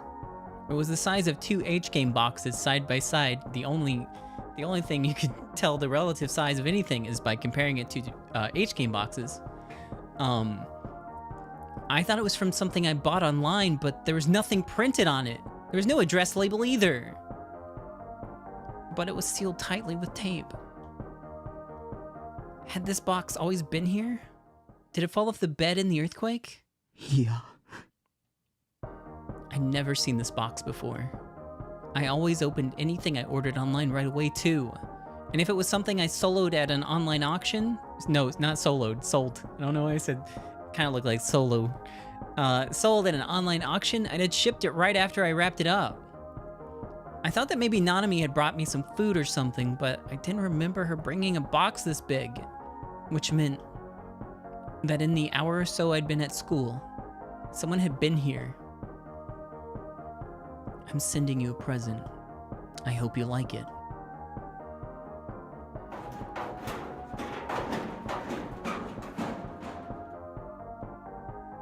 My heart started pounding faster. I quickly checked the lock on the door. A cold chill ran down my back. I didn't remember locking the door when I staggered out at of the base earlier. I never even thought about it. I barely even been conscious thanks to that terrible stabbing headache. The door had been completely unlocked for the hour I'd been gone. Anybody who wanted to could have come in. Had Shogun been here? Had he come into my home? I looked at the box again. The melody was still playing. Nanami's phone was inside. I gingerly picked up the cardboard box.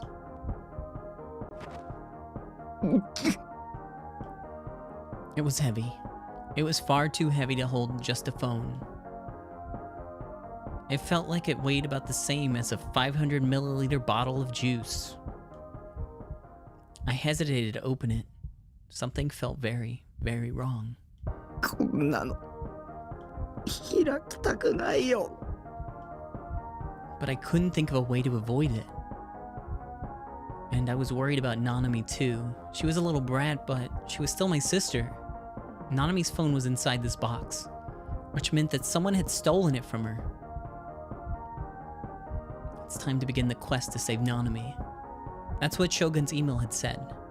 I looked at the clock. It was 7:30. I had just an hour and a half until the designated time. Maybe Nanami was in danger. I had to open it.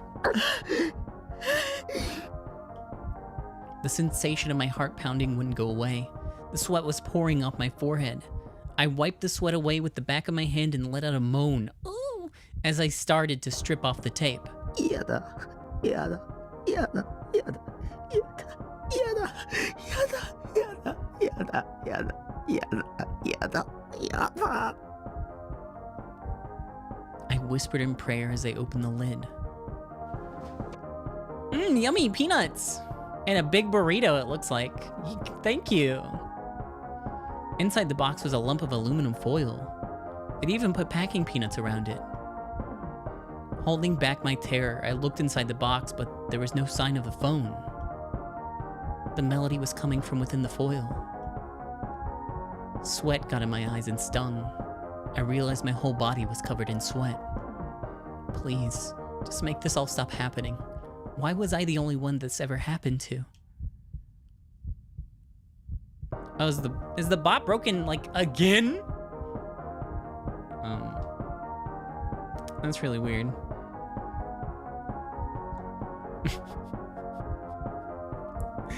I looked to Seraton for words of encouragement, but she was silent! My head was so full of terrible delusions that I couldn't even imagine her speaking to me. I was so tense that my mind was on the verge of shorting out, but the cheerful melody of the phone kept driving me on.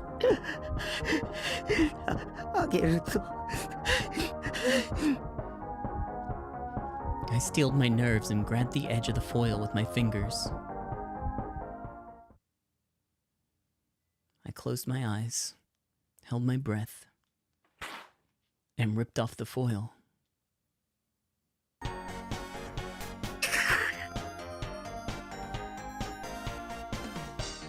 The melody was louder and clearer than ever. I was afraid to open my eyes.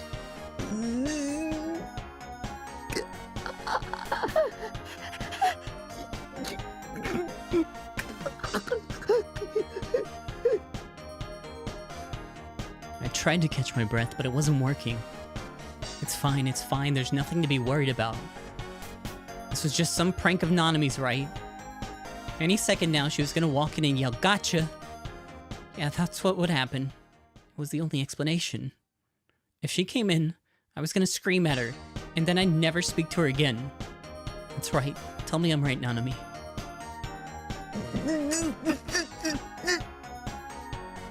I couldn't keep my eyes closed anymore.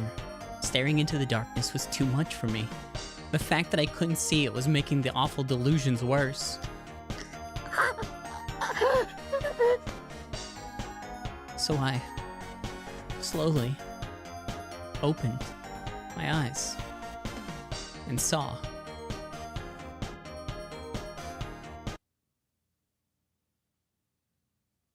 What I saw was a hand.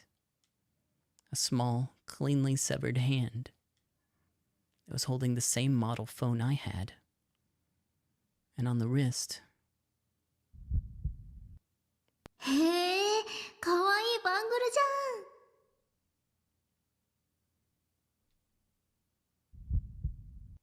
ゃん。じゃあさ、これナナにちょうだい。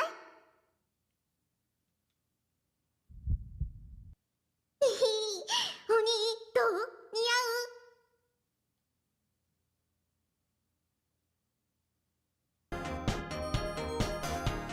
A bangle.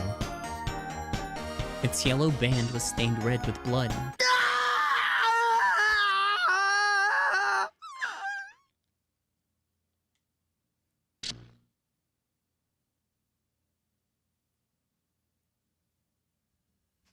Hereは少し専門的な話になりますが。君は元医師だろ。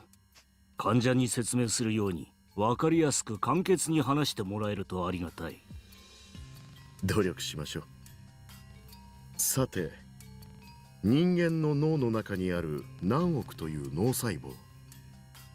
それらは細い神経の糸を出し合って、それぞれに手をつないでいるような格好をしています。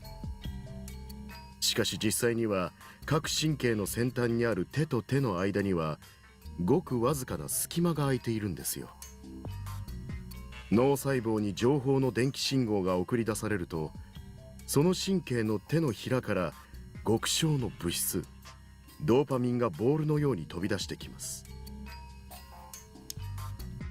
Tell me about that dopamine. A neurotransmitter found in the brain, produced primarily in the brainstem's A9 and A10 nerves, and emitted from neuron synapses. People learn by undergoing different experiences as they go throughout their day. Dopamine is released in large amounts during these learning experiences, controlling our emotions and making it easier to learn. There are many disorders, however, which are believed to result from an excess of dopamine. Hallucinations, delusions, paranoia, obsessive-compulsive disorder, attention deficit disorder, drug addiction, and an inability to quit smoking are all thought to result from excess dopamine. それは反対側の神経の手のひらにキャッチされ、再度情報の電気信号に変わってまた隣の脳細胞に伝わっていく。脳の構造は簡単に言うとその繰り返しです。我が社が開発した第2世代ノア2はこの部分に干渉することで人に疑似的な映像を見せることを可能としました。ホログラムのようなものか。あるいは幻覚かな。幻覚の方が近いでしょう。ですが明確に違う点として、その疑似的映像は確かな存在感があるものとして映るということです。人間の目、視覚というのは実に興味深いものです。視野は単眼の場合、鼻側60度、耳側100度程度、両眼の重複視野は120度で、周辺視野を含めれば180度から200度もの視界が広がっているんです。その一方で、以前ご説明したようなデッドスポットもまた存在する。脳にとって視覚とは最もつながりの深い部位です。脳はそのおよそ 80% を視神経情報の処理のためだけに使っている。その点については300人委員会も注目しておる。人間の視覚にはまだまだ謎が多い。世界中で研究テーマとして上がっているものだけでも1000以上に及ぶからね。アメリカで数年前に発行された行政命令、機密の人体研究に対する保護の強化というのは、委員会による圧力ですか？圧力ではない。これは選定だよ。300人委員会はどこの馬の骨とも知れん研究者がこの分野に足を踏み入れることを歓迎せん。当然ながらアメリカだけではなく世界各国にも同様の指示は出ている。我が国は随分自由のようですね。私のような人間を放置しているぐらいですから。勘違いしてはいかんな。何のために我々がいると思っている？君はすでに選定済みなんだよ。だからこそ君には何よりも成果が求められている。300人委員会をも出し抜けるような成果というわけですね。うかつな口を聞くなと言っておる。今はまだ我らの真の目的を誰にも悟られてはならない。たとえ委員会に対してもね。これは失礼。説明を続けたまえ。ノア2が生み出した疑似的映像は視神経パルスに変換して電磁波として照射します。対象の皮膚や頭蓋骨を貫通して直接ドーパミン受容体、つまり先ほどの説明でいうところの手のひらにキャッチさせるのです。そしてデッドスポットへと最終的に落とし込まれる。特に G レートの高いエリアの人々は空中の映像パルス信号を敏感にキャッチします。混乱した脳はその疑似的映像を現実だと判断することになります。これが人間の視界の中に無から有を作り出すメカニズムです。ノア2を用いれば街中のどこを見ても先生の選挙ポスターだらけなどという芸当も容易というわけです。ただしあくまで人々のバイオリズムが高い状態であることが条件ですが、幻覚によって意志を誘導するか。沈黙の兵器とシステムは同じというわけだね。To silent weapons. A system for enacting mind control on a global scale. The use of such weapons would turn the entire human race, with the exception of a few chosen elites, into slaves. Based on a top secret document discovered in America entitled Silent Weapons for Quiet Wars. 条件さえ満たせば対象の見ている世界を自在に書き換えることができる。それはギガロマニアックスと同等の力ということか。その通りです。ノア2は機械仕掛けのギガロマニアックスと言ってもいいでしょう。理論値通りに稼働を始めれば、ギガロマニアックスたちと同等、いや近い将来それ以上の能力を再現できるようになります。Yeah. Thank you. だが効果の有効範囲はどうなっている？電磁波は垂れ流しなのかね？それでは汎用性という点がおろそかになる。我々は無差別な洗脳を望んでおるわけではない。対象は選定できなければ無意味だぞ。ご心配なく。そのために機能因子を用意してあります。モニターをご覧ください。Oh, I thought I was gonna cut away. 汚い連中は。我が社ではポーターと呼んでいます。言い換えればマインドコントロールのための部隊。What is mind control? I feel like we probably should have covered that. A technique where someone is guided to a certain predetermined conclusion while believing that they came up to the conclusion of their own free will. Unlike brainwashing, mind control does not involve a clear use of force. If someone on the street speaks to you, claiming to be a palm reader, and later you find yourself asked to join a cult and feel like you can't refuse, you've just experienced a form of mind control. 彼らが背負っているリュックの中にはノア2のパルス波を送受信するためのポートが入っています。ポートは信号を受け取るとリモートで周囲へと放出するわけです。歩く端末というわけか。それならば有効範囲の制限などないに等しいな。限定的使用も問題ないことになるね。状況は理解した。貴様は引き続き計画を続行したまえ。ただし300人委員会に悟られるような言動はくれぐれも慎むように。あとは何人犠牲を出そうと構わん。ご理解いただきありがとうございます。それではポーターとして使える人材を提供していただきたいです。手配しよう。それと引き続き先生方にはメディアのコントロールをお願いいたします。すべては我ら3人の目指す理想のために。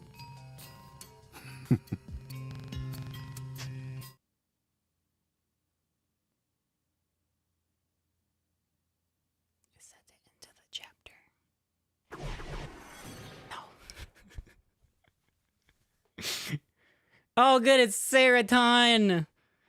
タッキー。 Man, it's so cold, isn't it, Seraton?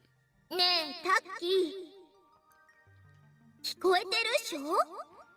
Yeah, I hear you. You're in my head right now. 聞こえてるよ、セーラタン。あのさ、もうこのゲーム終わりにしようよ。Okay. ゲーム？ That sounds good to me. I better save the game. I don't remember the last time I actually saved. Game.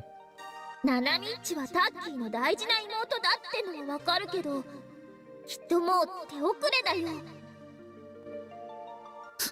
そんなことないよ。だって腕を切り落とされちゃったらさ、普通出血多量で死んじゃうっしょ？ゲームだったら違うかもだけど。なんでナナミが。もうさ、ゲームオーバーなんだよ、きっと。Oh man, it's game over? What the frick? 早くゲームをやめないと、もっとたくさん人が死んじゃう。でもセーラタンだって悪いやつと戦ってるじゃないか。We gotta get the bad ends first, right? だって私はアニメだもん。 Yeah! That's true. I stuffed the Seraton figure into my uniform pocket. 助けなきゃ。僕が。I brought Seraton to keep me safe. Normally, I'd never walk around with a figure in my pocket. It might get damaged, after all. Letting my wife be destroyed is the worst thing an otaku can do. But now, I didn't have it in me to follow my own policy. I needed something to keep me sane. Of course, I might be dead by this time tomorrow. I looked down at Seraton once more. Her head was poking out of my pocket. It helped me keep the tears from pouring out. Then somebody slammed into me from behind and I staggered forward. I looked back and saw a Dokun-type man looking at me, annoyed. But he disappeared in the crowd without saying another word. I looked around. I was in Shibuya Scramble Crossing. It was hard to believe that it was 9 p.m. on a weekday, particularly only a few hours after an earthquake where 100 people had died. There was an ocean of people around me. Just waiting for the light made me feel like I was going to suffocate. There were people everywhere, on all sides of me. I didn't know why, but the media was out here too. There were people with big TV cameras stepping out onto the road, blocking traffic. The big lights they use for filming were everywhere, and they're blindingly bright. Several people who looked like newscasters were rapidly speaking into cameras. There was a few officers in uniform trying to keep the pedestrians and media out of the road, but the whole situation was out of control. The road was almost completely shut down from all the people on it. Was there an event or something going on? On a day like this, at this time of night? How could they hold something like that on a day where over 100 people had died? Didn't they have any common decency to call it off? And why were the media here along with them? If its people were like this, Japan was doomed. Not that it mattered to me. 助けなきゃ。僕が助けなきゃ。 Shogun had sent me to the O Front, a building right in the middle of Scramble Crossing. It was the one with the Tatsuya and the Starbucks. I hadn't actually planned on going on my own, but I couldn't get a hold of Rimi at all. And the police might still think I was the Nujin killer, so I couldn't go to them either. I was running out of time as I tried to figure out what to do. In the end, I got so worried about Nanami that I came here alone with Seraton close at hand for protection. I worked my way through the crowds and inside O Front. That man's got his pants sucked so far up his ass. It was pretty crowded inside too. But I was too distracted to even care. All I could think about was Nanami's safety. I headed up the escalator to the floor above. There were big windows in the Starbucks that let you see out into the square below. When I looked out of them, I could see just how many people were there in Scramble Crossing. It felt like everyone in the crowd was waving their arms or jumping up and down. An ocean of dark-haired heads roiled and bobbed beneath me. It was way brighter than it had been when I was down there. I started to wonder if all the lights down below were facing towards the building I was in. Every time I took the escalator up another floor, my heart started pounding faster and faster. I took out my phone and checked the time. It was 9:01 p.m. If Shogun got mad that I was late and killed Nanami, I shivered and ran up the escalator, pushing past the people in front of me. Halfway up, I switched to using the elevator and took it to the top floor. I didn't know how I was going to get up to the roof from there, but I wandered around for a bit, trying to make sure nobody saw me, and eventually found an emergency staircase. I managed to get to the roof without anyone saying anything to me.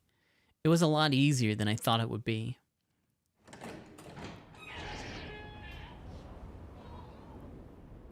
The wind was blowing hard on the roof. It felt strangely warm considering it was the end of October. I realized quickly that it wasn't a natural wind, but the air blowing from the air conditioners on top of the building. I fastened the button on my pocket so Seraton wouldn't blow away. You're welcome. どういたしまして。 Hearing Seraton's voice in my brain made me feel a little better. As long as I had Seraton with me, I wasn't scared. That's what I told myself over and over again. That said, it was awfully dark up here. The only light was the neon O Front sign, which was now seen from behind. The neon lights on the other buildings were so bright that it was hard to see around me. If somebody was hiding up here, I'd never be able to find them. 遅かったね。Someone suddenly spoke. My heartbeat had been starting to slow, but now it flew back up to top speed. I looked around, but it was too dark to see where the speaker was. I heard a sound. It was a creaking sound I'd heard so many times before. This time, I slowly trained my eyes on the darkness in front of me. I could barely make out the outline of the wheelchair's wheels against the light. Huh?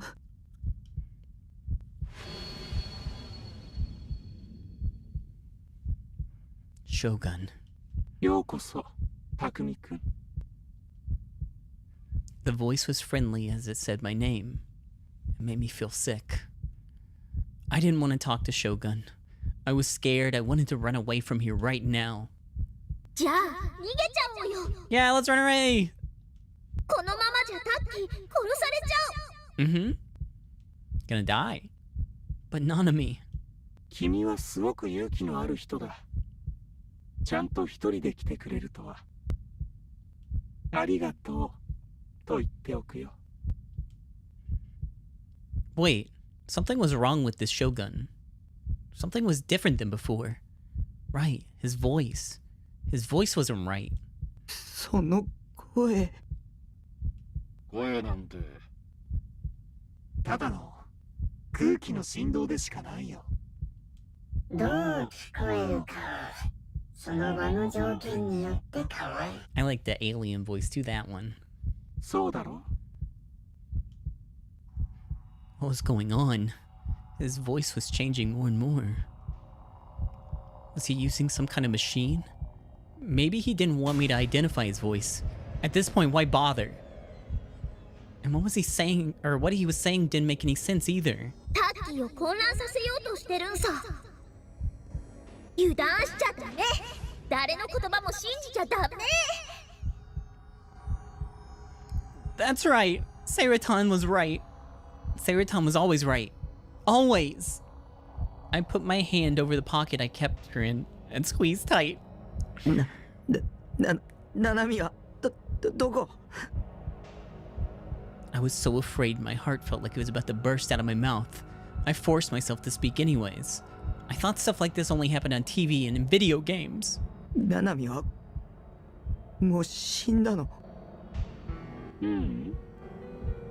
ダウト。だって手首ちょん切られちゃったんだよ。もし生きてるにしても、もうすぐ出血多量で死んじゃうのは変わんないよ。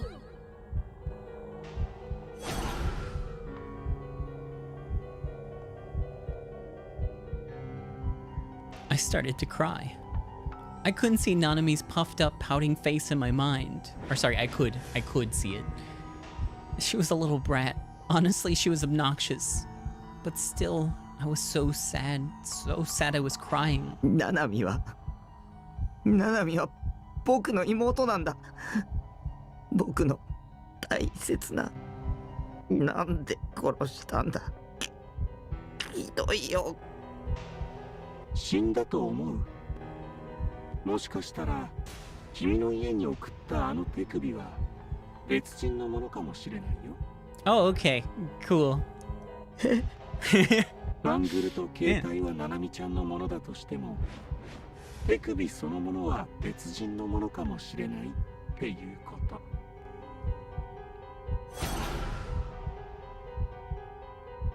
Nanami was alive. 信じちゃダメだってば。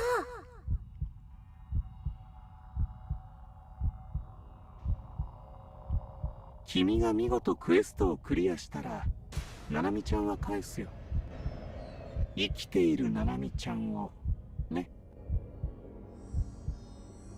Quest. There was that word again. Did he think this was a video game? But the real me wasn't a hero. でももしクリアできなかった場合、ナナミちゃんは帰ってこない。His voice suddenly grew as cold as a blade. I felt so stupid, being afraid of such an old man, but... I can hear that fucking song echoing in my head. He was crazy. He was the new Jin Killer. だから、僕を失望させないようやり遂げてほしい。君ならできるよ。なんで僕なの？僕じゃなくても、僕なんかじゃなくてもいいじゃないか。君でなくちゃダメなんだ。だからなんで？君は選ばれた人間だから。Chosen。勘違いしちゃダメだよ、タッキー。あいつの言う選ばれたってのは次の犠牲者として選ばれたって意味なんだから。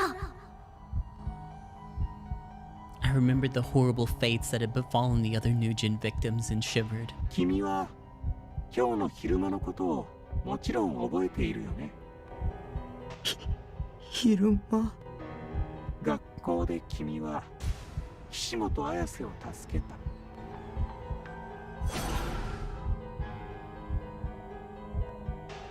Shogun's email had talked about her attempted suicide. He must have been watching from somewhere. Or maybe he mind-controlled her into trying to commit suicide in the first place. あの花壇のおかげで岸本綾瀬は一命を取り留めた。そうでしょ？ Shogun knew about the power I supposedly had. Nobody there had found anything strange in the slightest about the flower bed. The only one who knew that what happened was Senna, and Senna said this to me. お前が妄想したんだろ。タッキー、将軍の言うことは全力で否定し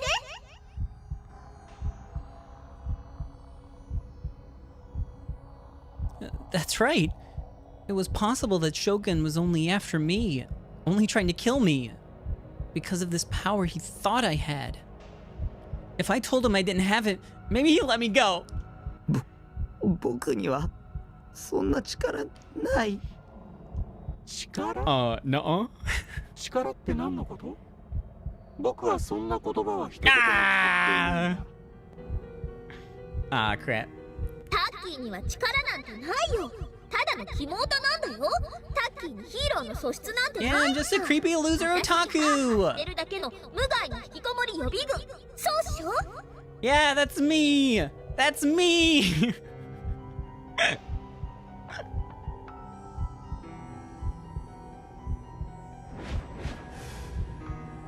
She was right. I didn't have any power. That was just a stupid kid's fantasy. After all the things that Sena and Ayase had said, I started to believe it was real. But the two of them were clearly crazy. I was stupid to believe anything that person said. Hadn't Rimi said it was all a delusion anyways? 詳しく説明してくれない？あの花壇のこととか。僕がやったっていう証拠はあるの？花壇を何もないところから出現させるなんて、そんなの僕には無理。花壇が何もないところから出現したんだ。他の人は誰もが最初からそこに花壇があったって話していたけど、君だけは花壇は最初はそこになかったってそう認識しているわけだ。I might have dug my own grave again. Wait, who was Shogun anyways? If he knew what the other students and teachers were saying, had he been there to hear it from them? 僕は力なんてない。自分でも一体どうやったのか。でも使えた。君が妄想したことが現実になった。惑わされないで。タッキー、本当に力なんてあると思う？そんなのアニメの世界じゃん。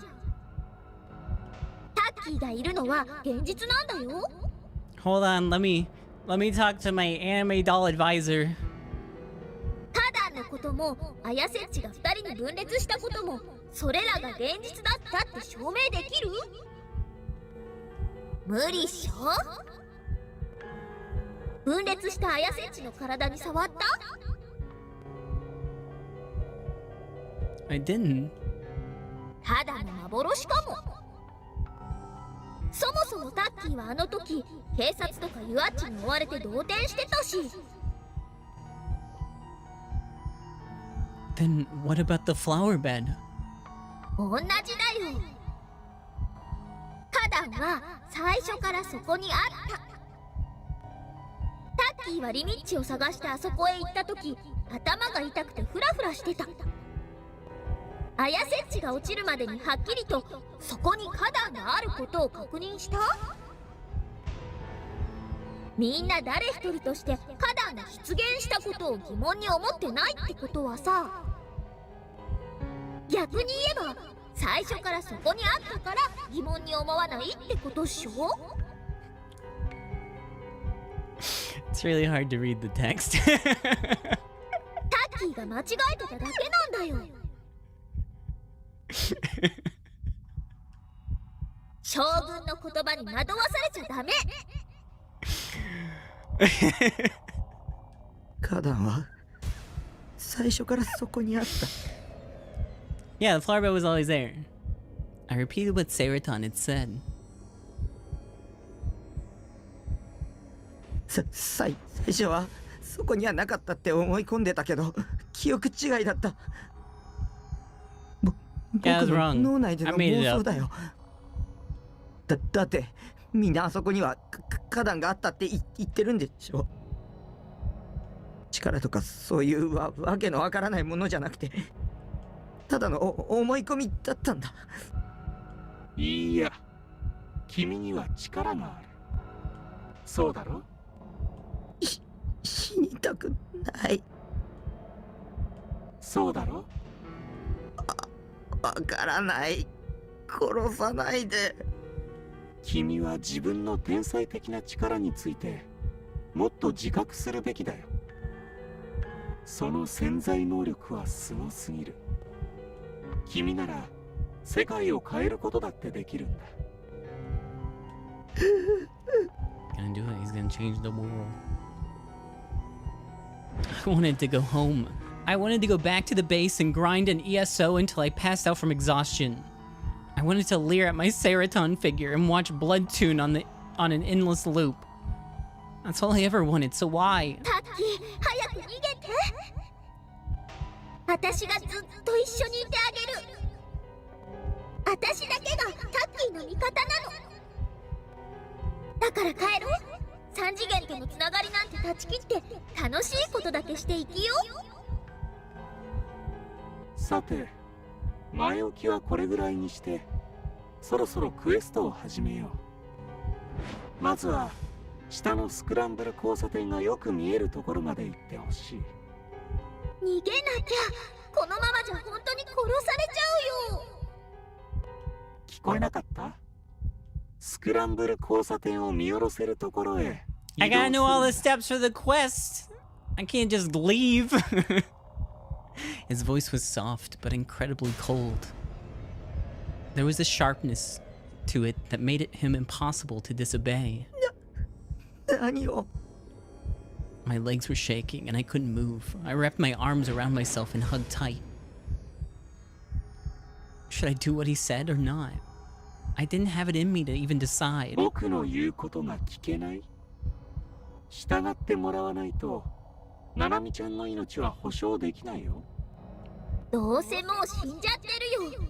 タッキーが今から頑張ったってただの無駄死にだよ。ナナミの声聞かせて。I squeaked out the words, but Shogun ignored me. その必要はないよ。君はもう少し今の状況を考えた方がいい。I didn't want to think about the chance that Nanami was dead. I didn't want to imagine her dead. It felt like if I imagined it, it might really happen. I gave in and moved somewhere where I could look down on Scramble Crossing. The ground around my feet was dark. It felt like I might trip if I wasn't careful. There was a clear acrylic board on the side of the roof facing Scramble Crossing, acting as a wall.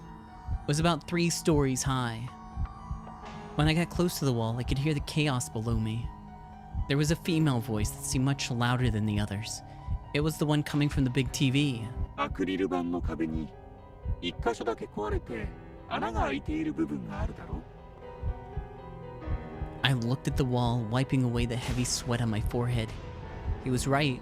There was a big hole, enough for a single person to pass through. It was a strange shape, like it had been smashed open. Someone had clearly done it deliberately. Of course, there was nothing on the other side. It was a sheer drop-off an 8-story building. そこから顔を出して、下にいるギャラリーに挨拶してあげて。What had he just said? もう一度言おうか。その穴から身を乗り出して、下にいる人たちに手を振ってあげてほしい。That sounds fun. Alright. He couldn't mean... ほら、あいつタッキーを殺す気なんだって。 I gulped. Is that how he'd made 5 people jump to their deaths? Seraton was right after all. I had no choice left but to die. I had to jump. そんなの嫌だ。拒否すれば、ナナミちゃんは死ぬよ。従えばタッキーは死んじゃうよ。 What was I supposed to do? I tried to think of my best option, but with every thought I had, the worst case scenario came to me in the form of a delusion. Somebody save me. 鬼のバカ。 Nanami's voice echoed in my panicked ears. ヒヒバカ。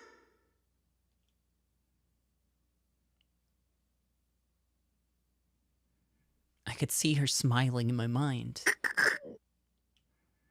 It was my fault. Nanami had nothing to do with any of this, but Shogun had kidnapped her because of me, and even cut off her arm. I'm sorry, Nanami. I'm sorry. I wiped the tears away. They came back and I wiped them away again. And then, with blurry vision, I slowly walked to the hole and gingerly peered out over the edge. Whoa!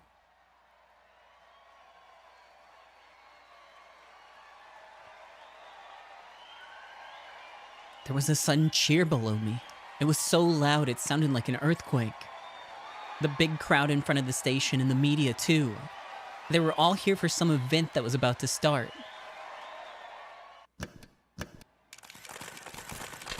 Suddenly, a bright light assaulted me. I narrowed my eyes and looked away.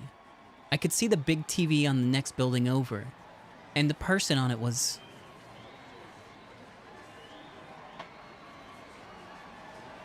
me. Huh? Me? The big TV showed me with my face covered in tears and my mouth wide open like an idiot. Even my posture looked terrible. At first, I thought I was seeing things, and then next I thought that somebody was secretly recording me and I shivered. I even thought that maybe it was an image that Shogun was stealing from my mind. And finally, I realized that it was a video of me being taken right this very moment. There was text in large letters running across the bottom of the screen. Live from Shibuya Station, the amazing Psychic Boy! What? More text was scrolling beneath it. An emergency live appearance of a Psychic Boy personally vouched for by Yuri Brightman, the greatest psychic of the 21st century. Will he use his powers to find the new gen killer? Finally, I understood. The media and the gawkers in Scramble Crossing were all looking at me. Don't look at me.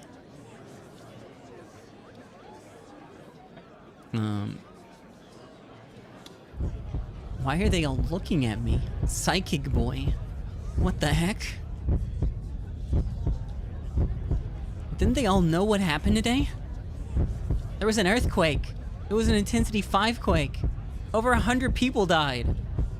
So, why were they all getting excited over a weird loser like me?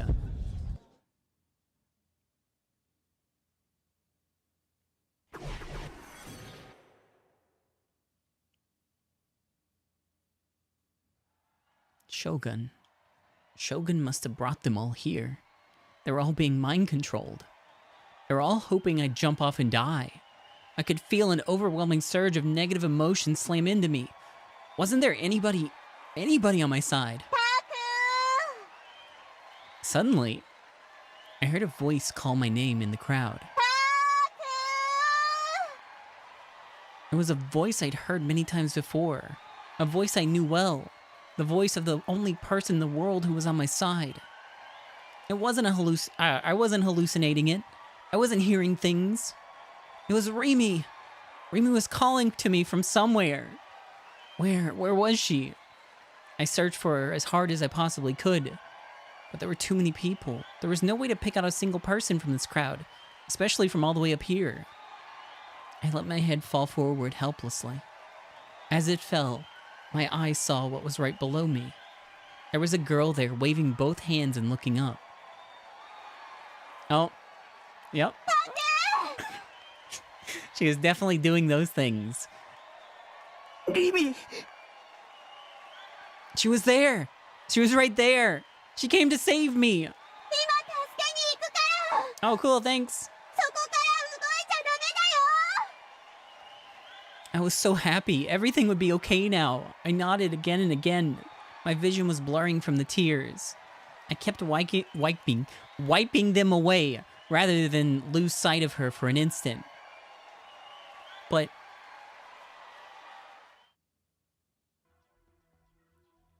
music got real quiet. When I looked back to where I'd seen her waving her hands, something was wrong. For some reason, the crowd was closing in around her. The wave of black heads started to swell, with her at its center. Several Dokuns started to reach out and grab her.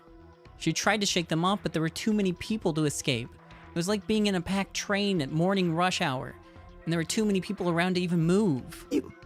Yose, Remyに手を出すなよ. I could hear her faint scream.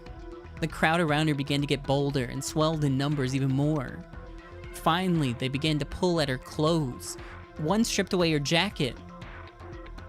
やめろよ。そんなエロゲみたいなこと、やめて。Yeah. リミ、逃げて。そこから逃げろ。Don't act like you're in an H game, guys. Nobody heard my prayer. The crowd around her kept growing and growing as she was helpless before them. Several of the men tore off her clothes and pulled at her hair and dragged her down the street.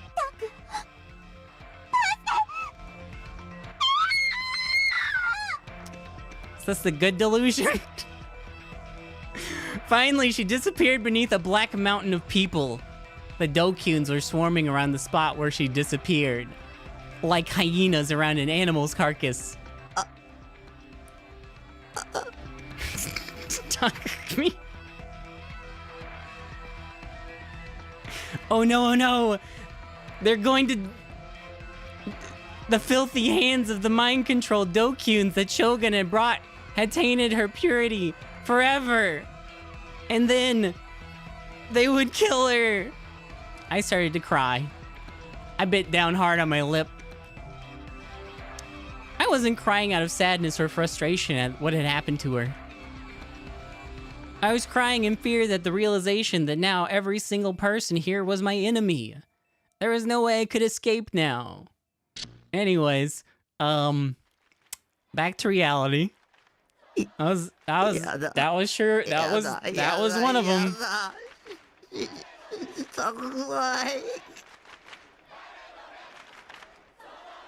I was scared. I thought I'd piss myself from fright. I never felt death so close. I thought I was gonna pass out. Like a child having a tantrum. I don't know. I feel like the color of the delusion that you pick doesn't matter. I was crying and sobbing.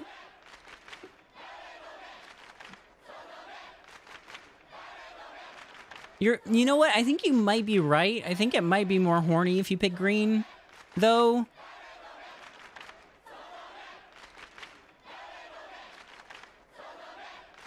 Let's try and think back. I feel like there was one a while back that wasn't too horny. I don't know. Yo! Thank you. I thought maybe if I cried enough, Shogun would let me go. Maybe the crowd below would have sympathy and come to help. Maybe the police would realize I wasn't the killer and just a harmless dorky loser and come to save me. Maybe my parents were watching at home and they offered to take my place. Yeah, parents, come die for me, please. Maybe Remy would appear out of nowhere to save me. Maybe I'd wake up and find out it was all just a dream. I shook my head desperately, screaming again and again that I didn't want to die. But... その場から一歩でも下がれば。Oh? ナナミちゃんは死ぬからね。Oh, okay. Okay. I thought you were telling me to take one. Shogun's tone hadn't changed.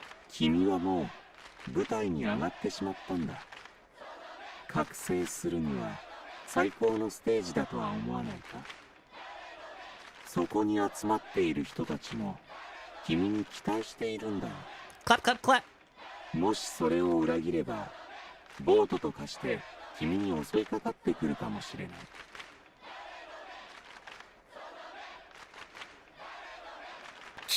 Oh, sorry. Forget him. I don't... what did he say? After hearing that, I couldn't step back or even turn around. 脅し文句だよ。タッキー、ナナミッチは死んじゃったんだよ。今ここで逃げ出してもタッキーは悪くないってば。Boy. そこから見える景色に集中してほしい。Shogun's voice was completely calm, but had a force behind it that brooked no disagreement. 君にここでしてもらうことは一つだけ。飛び降りるなんてできない。死んじゃう。誰もそんなことは言っていないよ。Huh? That wasn't what he wanted. Then I didn't have to die? 君にはそこから一歩も動かずにディソードを見つけてもらう。Okay. Yeah. Find my D-sword? How? I looked so hard for it and never even come close. How the hell was I supposed to find it here? ディソードはいわば妄想の剣。Oh, okay. それだけ言えばわかるだろ。No, I don't understand. 騙されちゃダメだよ、タッキー。ディソードなんて実在しないって。妄想が実際にあるわけないっしょ。I only know horny or dying. I can't do sword. 見つかるわけないよ。君はこれまでに剣を持った人間と何度か接触した。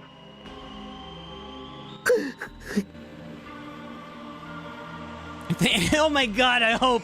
Oh. そうだね。その人物から聞いているはず。That would be 理想をどうやっ badass. て手に入れたのか。よく思い出して。この剣は命運を握る。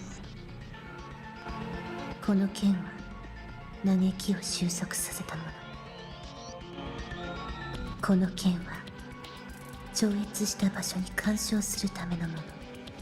This is the most animation that's occurred in like 3 hours. 異空間 I'm のような kind of curious to see if she'll just like keep going. Oh no, never mind. 同一次元上にあるもう一つの可能性、あるいは妄想。言い方にあまり意味はないわ。唯一確かなこの剣もその領域に存在しているということ。いつの間にかそこにあった。気づかなかったわ、最初は。でもちょっとだけ見方を変えたら分かった。もしかしたら I think there is a 匠 high にももう見えて probability いるのかも。 that that's what's gonna happen. 見ていないだけで。世界を疑え、仕組みを知れ。お前の見ている景色は本物か？妄想は現実にすることが可能だ。本当じゃないものが景色に紛れ込む。つまりエラーを現実として認識させる。そうだよ。すでに多くのヒントが提示されているよね。君にはもう見えているはず。君の眼下に広がっているその景色の中に。So, he'd hidden the D sword somewhere in front of me. And he wanted me to find it? 見つけたら許してくれるの？見つけるだけじゃクエストクリアにはならない。実際に剣を手に入れるんだ。その場から一歩も動いちゃならないっていうルールを破らないようにしてね。That was impossible. How was I supposed to get the sword without being able to move up from up here? What did Shogun even want me to do? だから Nipples. あいつは無理難題を突きつけておいて結局タッキーを殺したいだけなんだって。 Be gone, anime figure. それができないならナナミちゃんの命はないよ。逃げよタッキー、お家に帰ろう。 But if I take a single step back, he'll kill Nanami. だからナナミッチはどうせ助からないってば。 He said that he wouldn't hurt her. あいつの言葉を信じるの？嘘ついてるかもしれないよ。 I looked carefully at the scene in front of me. The lights made it hard to see anything far away.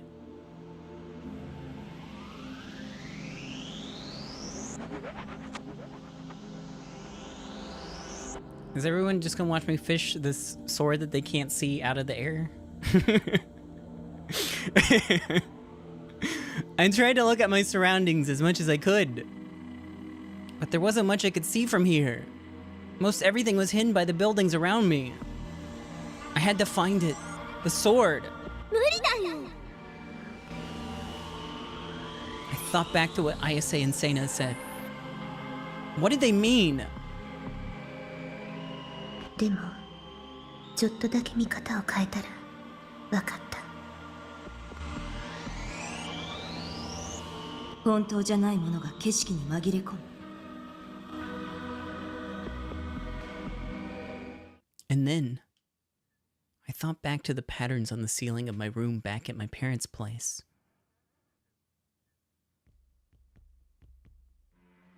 I'd always look up at them when I was trying to go to sleep. And I thought to myself that the knots in the wood kind of looked like a human face. And once I started to see a face there, I couldn't see it as anything else but a face. A phenomenon where the human mind attempts to impose order on random patterns. When you look at stains on a wall and see a face, or see animals in the clouds, that's pareidolia. Some ghost photos are an example of this phenomena.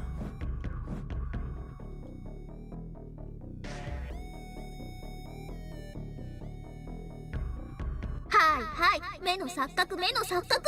そんな木目、どこにでもいっぱいあるよ。 That's right. This wasn't like a pattern in a piece of wood. 切り取るんだ。 Shogun's voice was still calm as a whisper. 剣が見えたなら、そこから切り取る。君にはそれができる。はーい、意味不明。 Get back in my pocket. 言ってるだけだよ。 妄想は現実にすることが可能だ。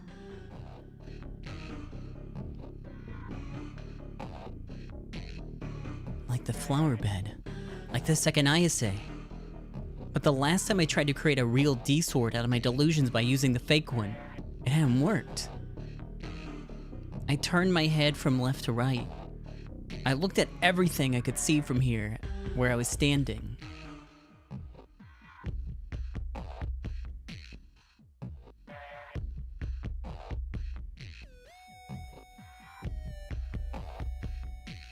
I saw a sword. I saw a sword. Yes or no? Wait, I actually have a choice to make? Since when is that a thing in this game?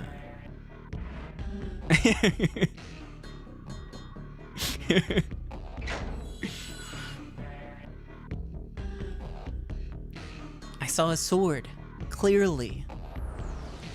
Well, now, clearly, I mean, kind of looks like a big needle to me, but yeah, I guess so. Sure.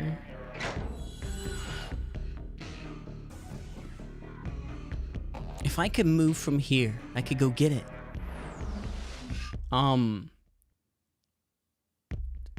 No? I think it's a no. What do you mean go get it? I don't think so. No.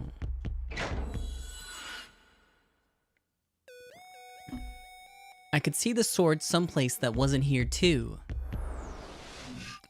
Hold on, what? I could see the sword someplace that wasn't here too. Huh? I could see the sword someplace that wasn't here too?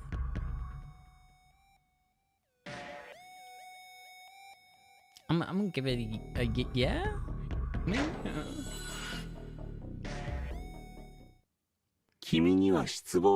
I fucked up!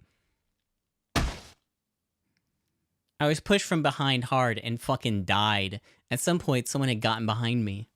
I hadn't noticed them at all. It wasn't Shogun. I heard the creaking sound of the wheelchair. Then who was it? Oh well. The night sky around Shibuya Station spun and spun. I fell. I could feel the wind on my whole body. The ground got closer. I could hear screams, no, cheers coming from the people around me. What was this? Was this the end? Was my life over? No. No, no, no, no, no, no, no, no, no, no.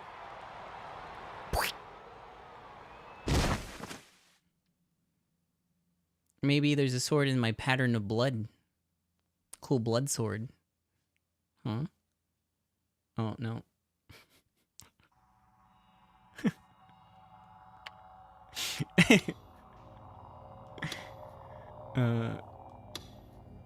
Is this the right one? Game over, yep. Okay, so yeah.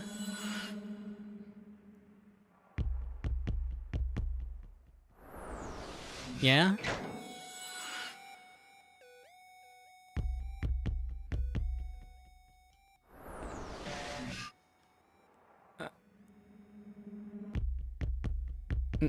No?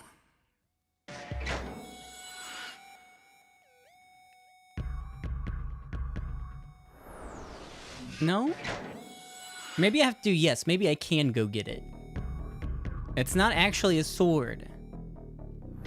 But it is a sword. It's not actually a sword. I mean... in the delusion, it could be... Actually, no? I saw it. Okay.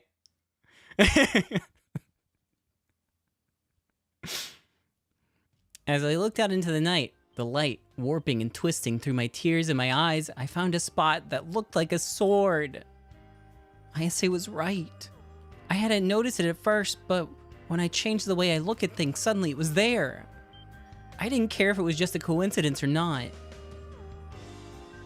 The more I started to see it as a sword, the more it contrasted with the surroundings. Finally, it became more and more real, standing out against the scenery around it.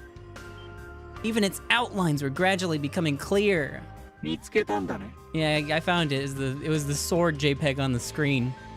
Shogun finally had noticed my shock because he spoke almost immediately.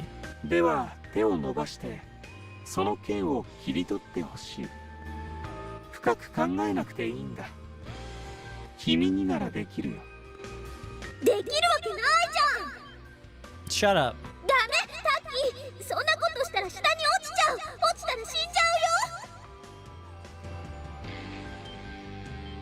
I looked below. The crowd below me was huge. The ambulances weren't here yet. It was all just, it was just like this. Wait. It was just like this afternoon. It was just like this afternoon. There we go. They were too slow. Of course they were. The earthquake this afternoon had been devastating. 切り取るなんてできないよ。固定観 You 念 even にとらわれ tried. たらダメだ。最初からできるわけがないと思っていたら何もできない。Well, then I already did it. 常識を捨て去ってあるがままを見ればいいんだ。君には力がある。世界はその力に応えてくれる。あの花壇みたいにね。Could I really do that? Could I really get the sword just by reaching out? Maybe it was worth a try. Ayase said the D sword would save me. Maybe this was what she was talking about. I could get the sword and finish the quest. Nanami would come back alive and Shogun would leave me alone. I could go back to my normal peaceful life. そんなに都合よくいくと思う？将軍があっさりタッキーを見逃すって？だって相手は10人も殺した連続殺人鬼なんだよ。 Shogun wouldn't try to make me do the impossible. I could do this. That's what he was telling me to do it. Or that's why he was telling me to do it. Because he knew I could. あいつはタッキーを殺したいだけ。忘れたの？集団ダイブの映像。将軍は5人の男女を一回も触れることなく転落死させたんだよ。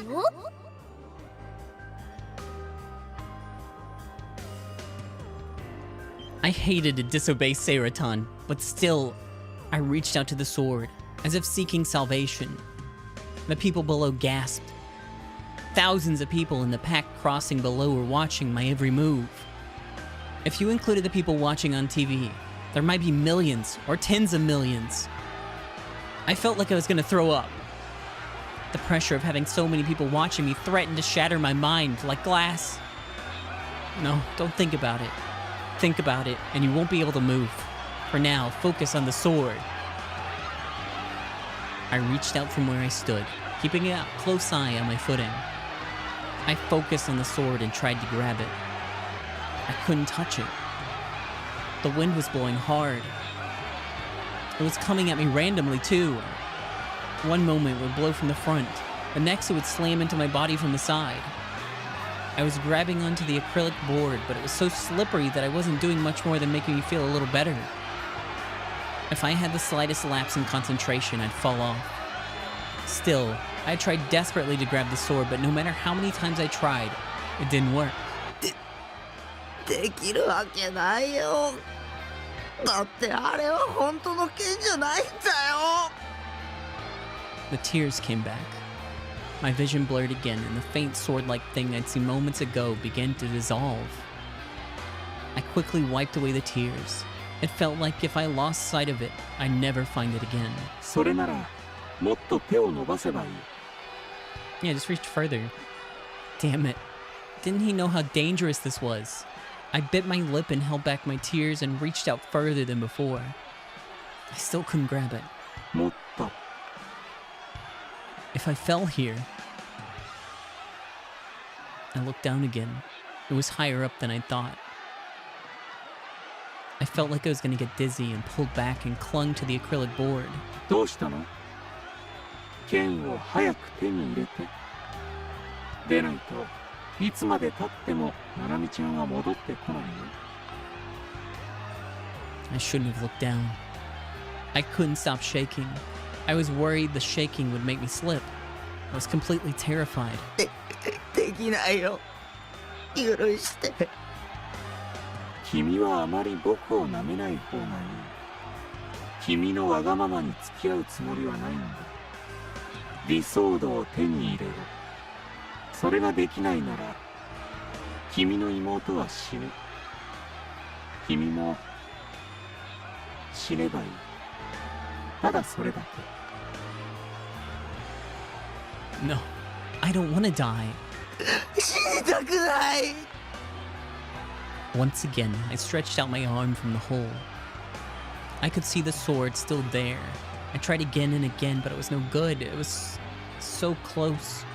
Why couldn't I reach it? I leaned out further. I stretched out my whole body and reached my hand towards the sword. I even stretched my fingers as far as they could go. And slowly clenched my hand. Once again, nothing. 手が届かないよ。 It was impossible. Seraton was right. That sword was half invisible. There was no way to even grab it. It only looked like it was a normal size because it was so far away.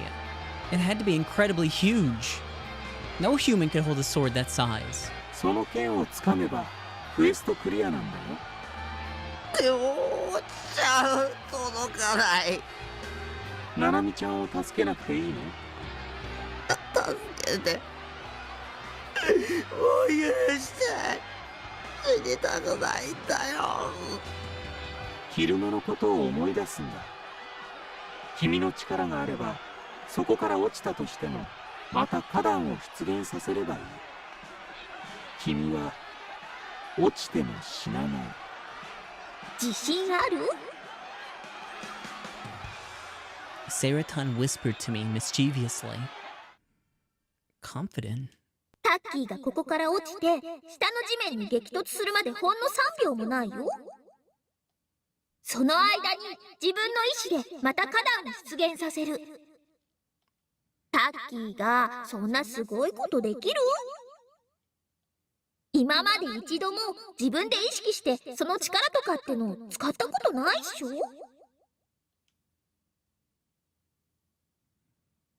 Oh no. Oh no.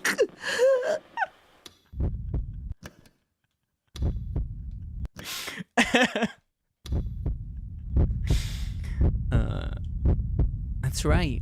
Even if I did have that power, I didn't know how to use it. You're right, we can't. There is neutral. There is neutral. I ended up selecting neutral frequently. でもこれ以上は無理。死にたくないっしょ？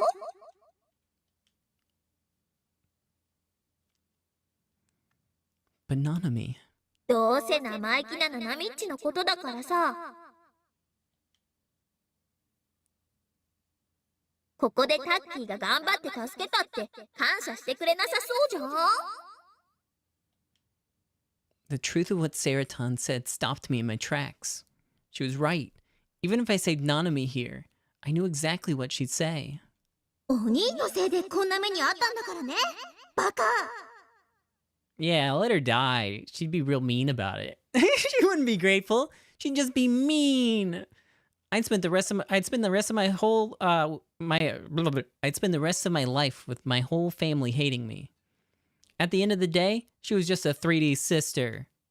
She wasn't moe. She wasn't pretty like a 2D character. She was always looking down on me. She was always openly making fun of me. Whatever happened to that little brat wasn't my problem. Maybe I could risk my life for Seraton, but not her. タッキー、自分のことだけ考えよう。私はさ、タッキーに死んでほしくないな。こうしてずっとタッキーの脳内で二人きりでお話し続けたいんよ。 I want that too. Talking with Seraton was what made me happiest. What happened to Nanami didn't matter.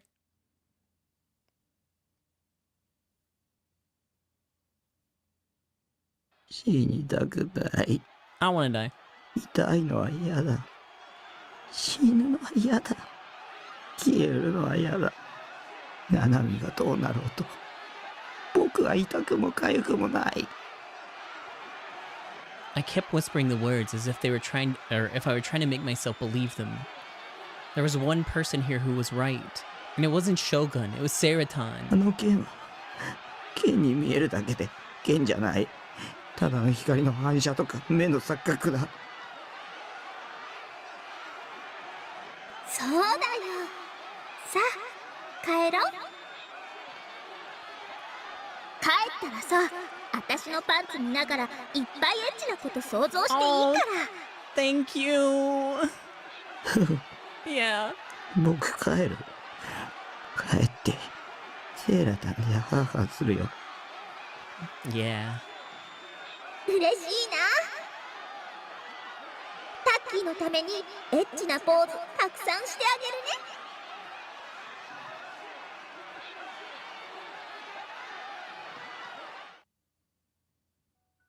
I slowly pulled back my hand. Just doing so made me feel so much better. I took the Seraton figure out of my pocket and stared at her smile. If Seraton was okay with what I was doing, that was all that mattered. I wiped the snot from my nose. I turned around and walked towards Shogun. 誰が動いていいと許可した？クエストはまだクリアしていないぞ。僕は勇者なんかじゃない。妹一人救えないようなヘタレな妹だよ。僕に期待しないで、僕を見ないで、僕をそっとしておいて。ではナナミちゃんは殺すことにするよ。どうせもう死んでる。She was already dead. Shogun had killed her in some horrible way. It would probably be the top story of the news tomorrow. The 6th Nujin case. It was sad, but I couldn't do anything about it.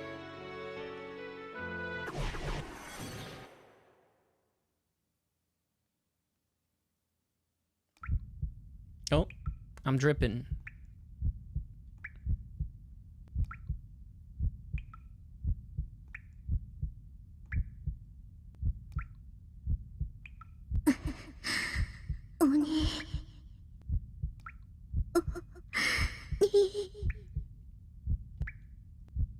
I heard what sounded like dripping water, but it wasn't water.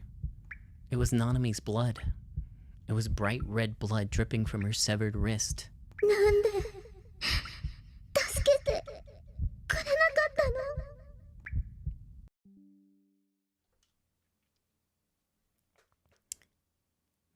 The whole world turned red. Oh no! Did it died? Uh-oh. It's weird because I still have not dropped a single frame.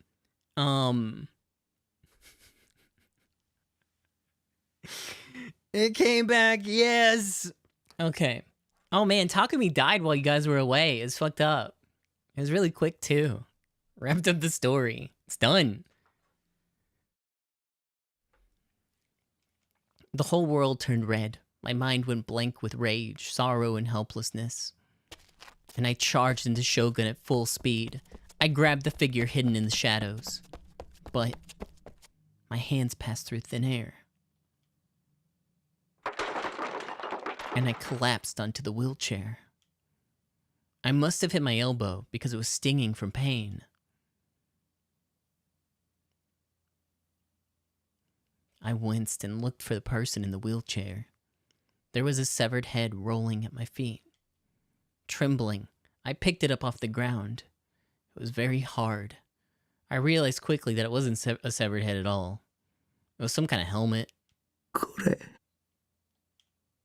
A black helmet.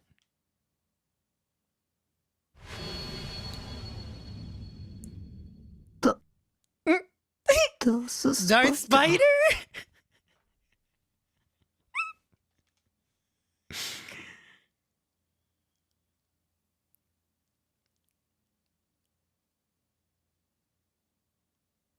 Oh my god, Darth Spider!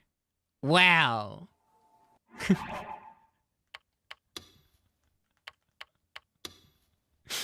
Okay, my friends, that's enough. It's like 3 a.m. now.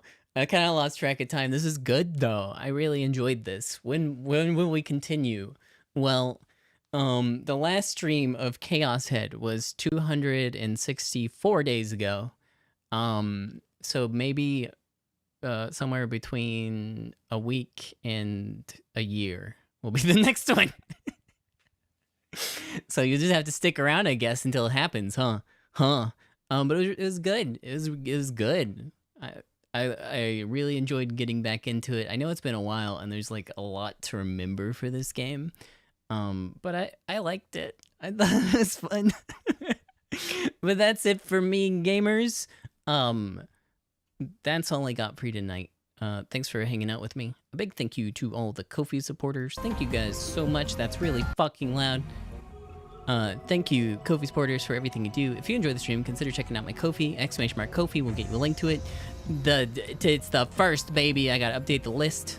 So do that tonight. And oh, it's the first. That means it's a whole new month of trying to hit Partner Plus. This is my last month for trying to hit Partner Plus. I have 2 of 3 months. If I can hit 100 points, my income for Twitch subscriptions increase, and that means a lot to me because I like money. So if you ever thought of subscribing, this month would be a good one. But that's all I got for you. Thanks for being here. I'll be back tomorrow with,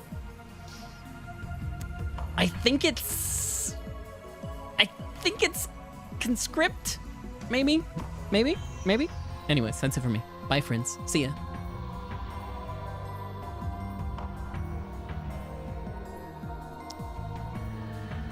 Ooh, I got some alone time now with Seraton.